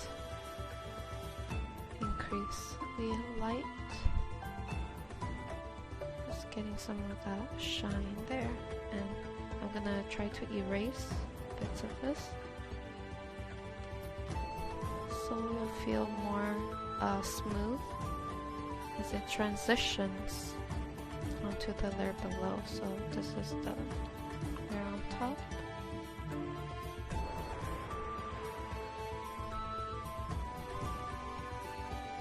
And just going to blend that in as much as I can.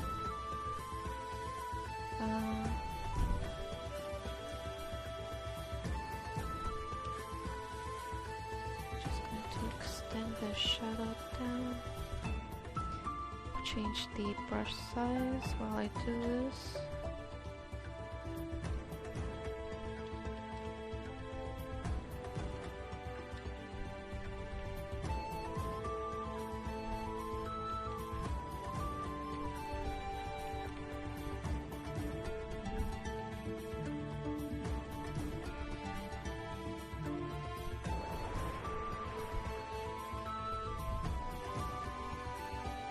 Okay, just toggle on and off every once in a while to see if it helps, pretty much.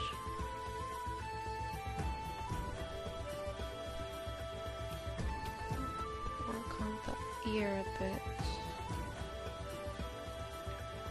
The earring is in the wrong spot. Needs to be lower like that. Go back to the initial layer.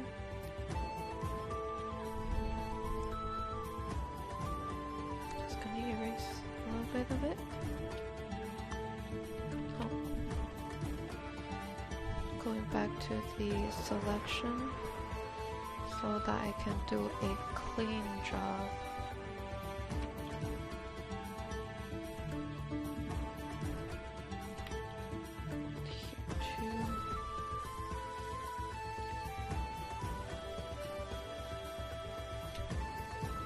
Maybe I can do a bit of it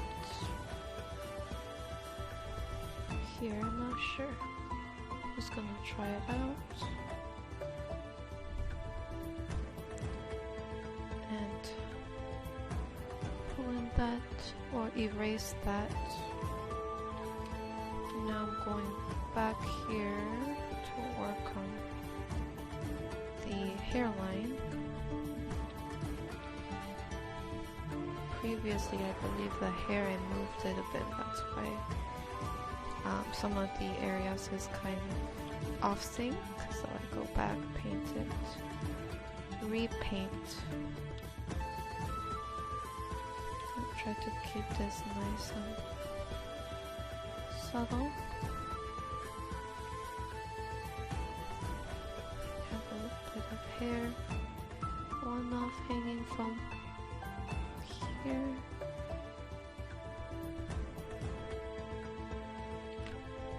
Use a bit of the purplish tone color to incorporate select this area so that I can paint some pressure lines of where the hair is going behind the ear.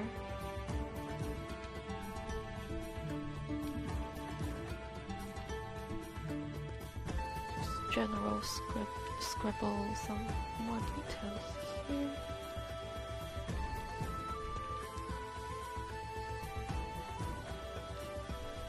Gotta make it clear where the highlight starts.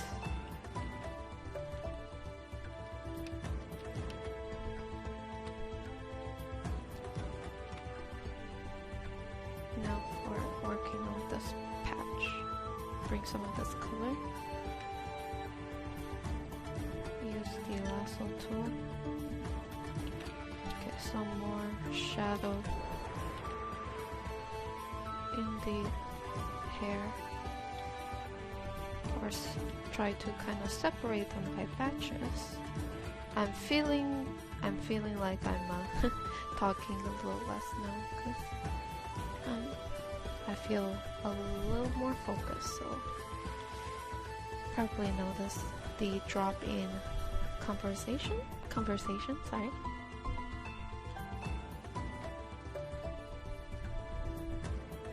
So basically adding some more hair strand as well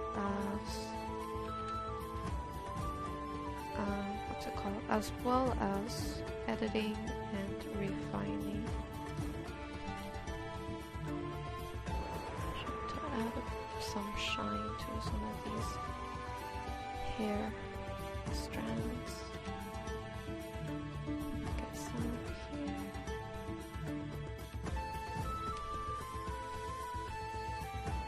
Use the lasso tool.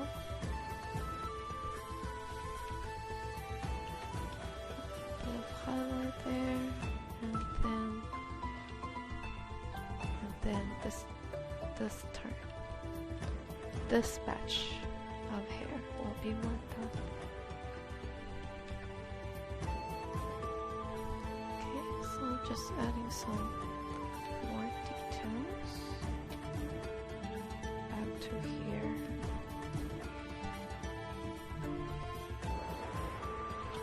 Same thing. Gonna attempt to add some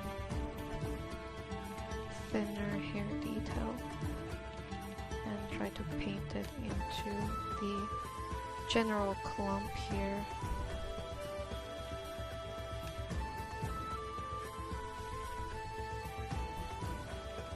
This face requires a lot of what's it called, a lasso tool, just to help me establish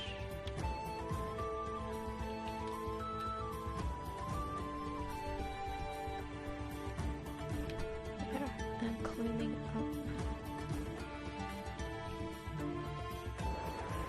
Put this side in shadow.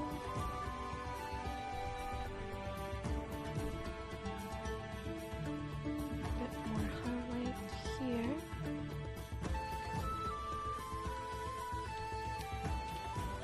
Sometimes I need to redo some of these areas, so hopefully I won't have to do that.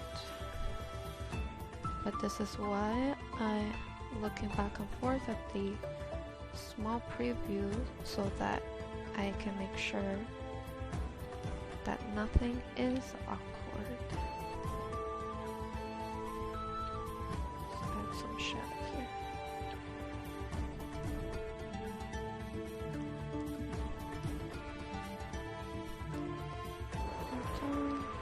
Add some lines.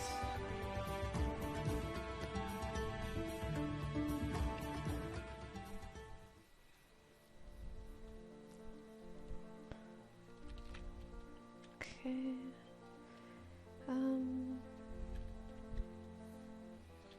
Let's do one hair. That's covering the neck a bit more.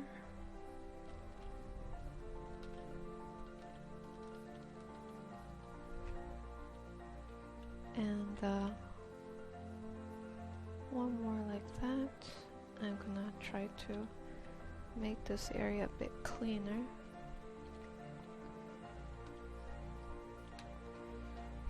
Okay, what else? Probably this area.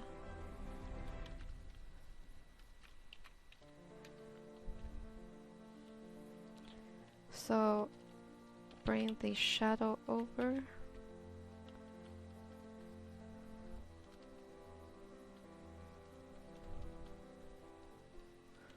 There we go. Do another selection so that I can have the shadow there. I'm going to take this color.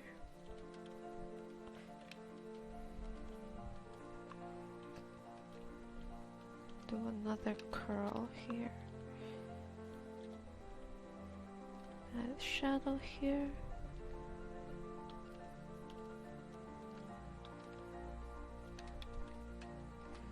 Just trying to add some more details as to where these hair locks are going. Let's add a bit of highlight. Make it kind of twirl that way. Highlight here.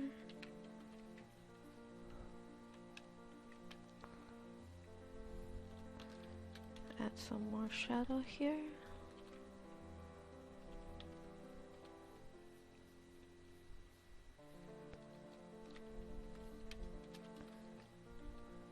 Need a bit more shadow here. And after that I'm going to take this vibrant color and then going this direction. And so after that, let's go ahead and imply another batch of hair going this way. More shadow here to separate the separate hair batches, and then add some more detail, etc. So now that we have a sort of base to go with, I will end up starting to add some small hair strand detailing. Gonna add some more shadow here. No, actually no, it doesn't work. Doesn't seem to work that well. Going back to airbrush.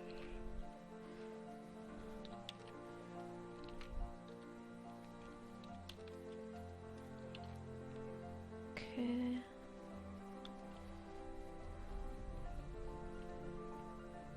There.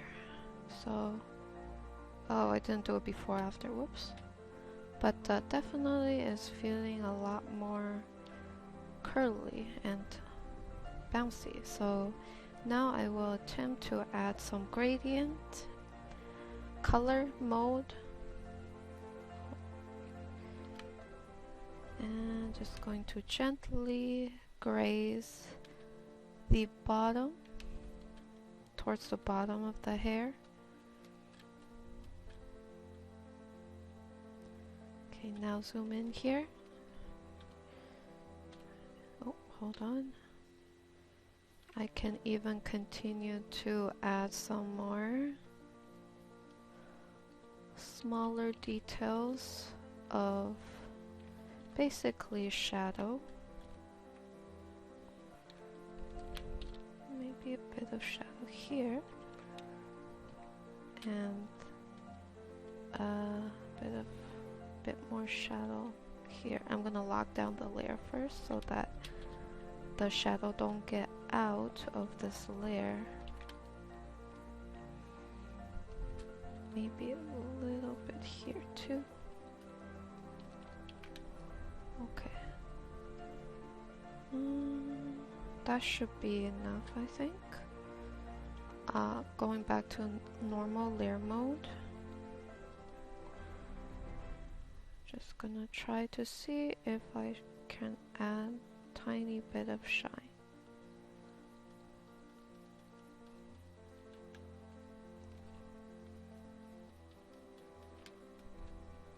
Just gonna put it.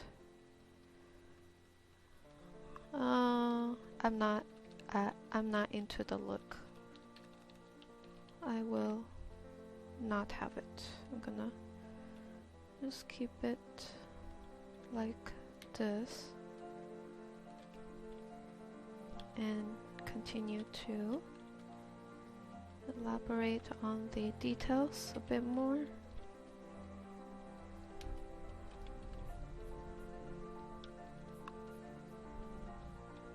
Take that.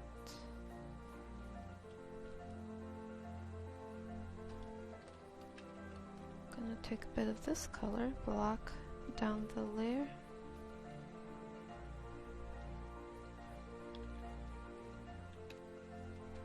And kind of graze the other side of some of this hair.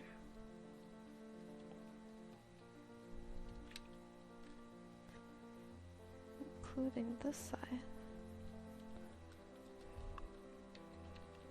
Just makes it a bit more colorful, I think. Okay, now that that's done, oh, 1 second, take a bit of that.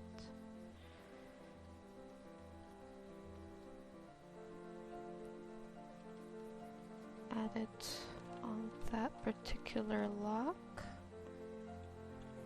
In addition to a bit more shadow as well.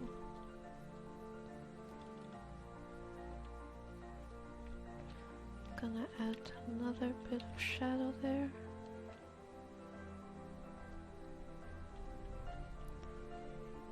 Okay. After that, take the erase tool, erase a bit of it. I'm gonna call it hair overlay. Underneath will be the shadow.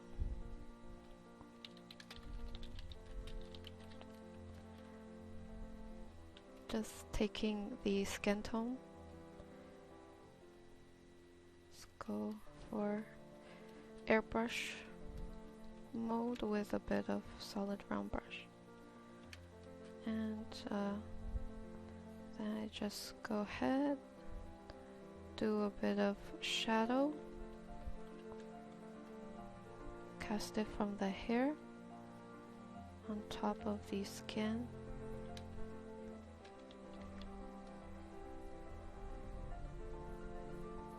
And I'm gonna do a first pass.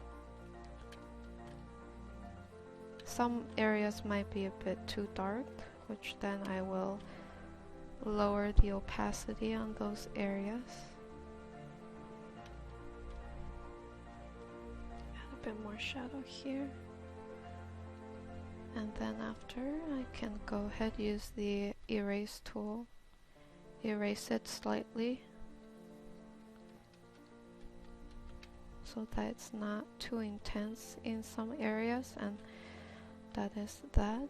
So this is Seraphine's arm. I'm gonna do a bit of work here. I'm gonna add a bit more shadow. That is warm tone shadow.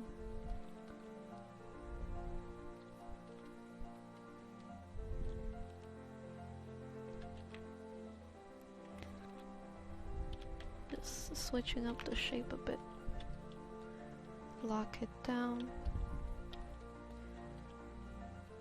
And gonna use a bit of pink tone here.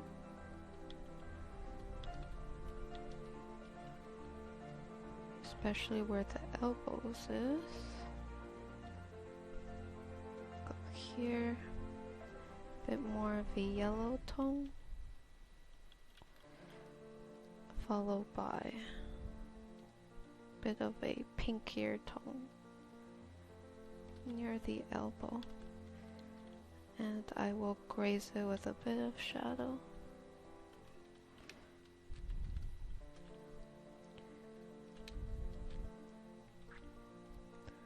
And also going to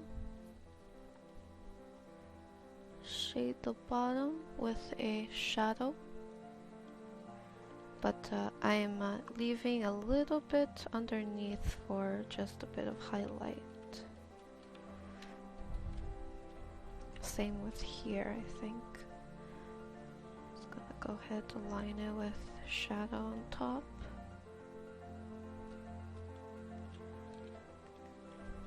Just using the lasso tool to help me paint with ease. Paint with, yes, make it a little easier. Okay, so that is the arm. Just going to darken this area.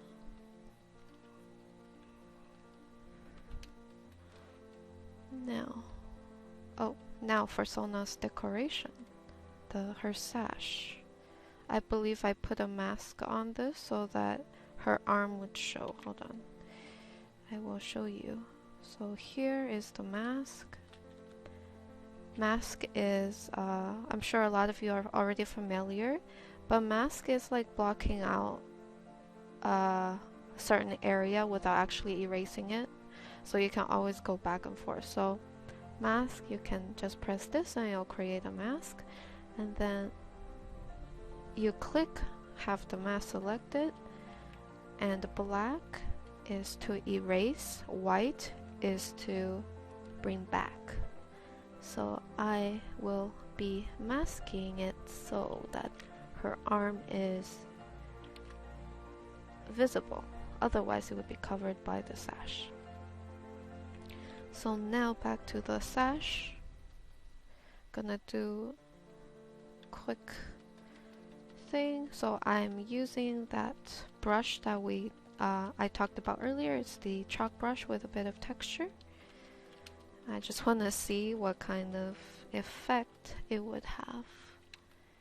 It has, I guess depending on how you render it, it's got some interesting effect. And I'm sure it will make a really nice painterly brush. That's done, go back to normal. Just gonna do some little gold edge rim design.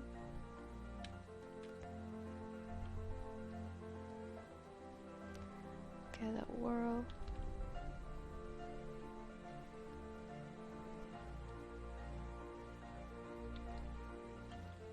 I'm kind of lazy. I know that her sash has like music notes, but I am not the best at painting music notes. So this will have to do. There is no dimension just yet. I will be adding it on later. Bring down here.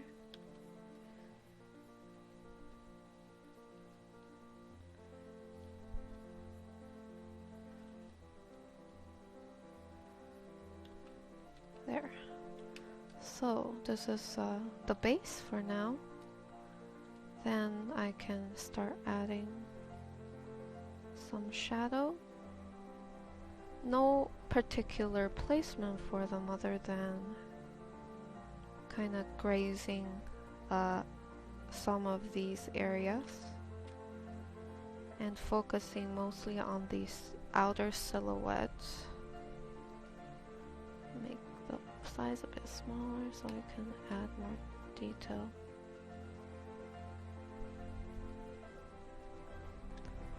So yeah, pretty much making sure the outer edge is selected with this darker color.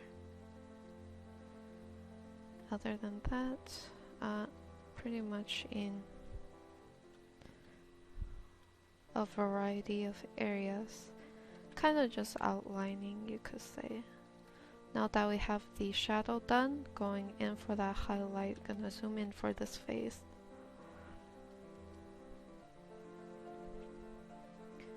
Just gonna go ahead and put them in sparingly in small areas.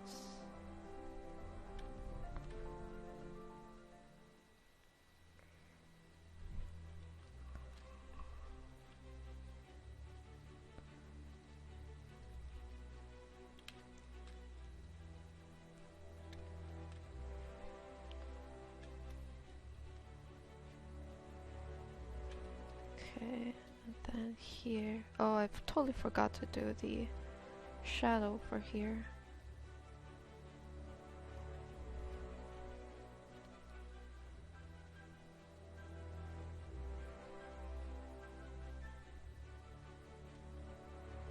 There. Gonna go for the highlight at the very edge here, since it's kind of the underside of the sash, so the highlight will be from the top. I suppose here is the opposite.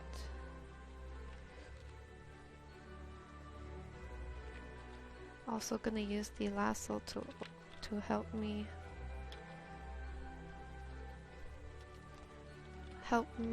paint back some of the blue color from the sash over the gold.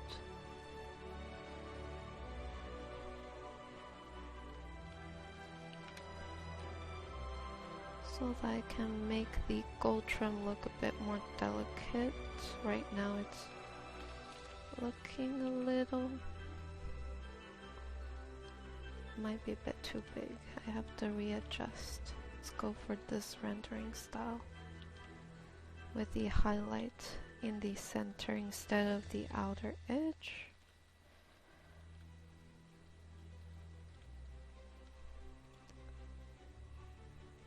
Don't think that's working as well as I thought it would be either.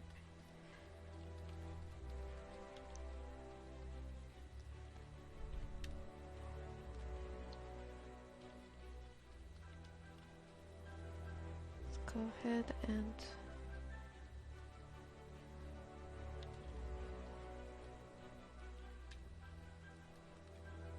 clean up this area.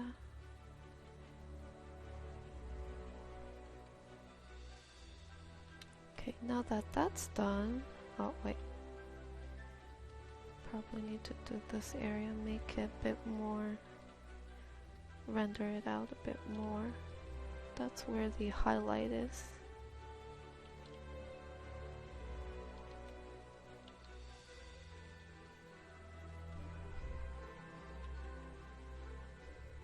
Then I'm gonna see, actually I kinda wanna see if I can put this on there somehow. Looks pretty. Using it as a effect. There. I think it looks pretty interesting actually. So I'm going to duplicate this and try to use this in other areas too. Gonna go into adjustment, just making it a little darker. I don't think, okay, I might need to readjust this, maybe here, this part.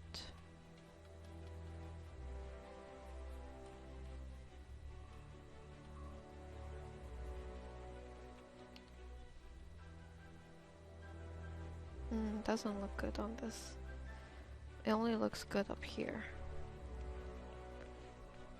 Okay, I think I would just roll with that. Auto contrast. Zoom in here. New layer. Just gonna do a bit more rendering here. take a bit of this color.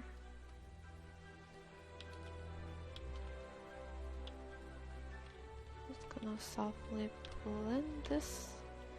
Add a bit of beige. So it kind of looks like satin. Back to the trim, the gold trim. You can see the more time you spend on it, the better it'll probably look. So I will be right back when I render this out a bit.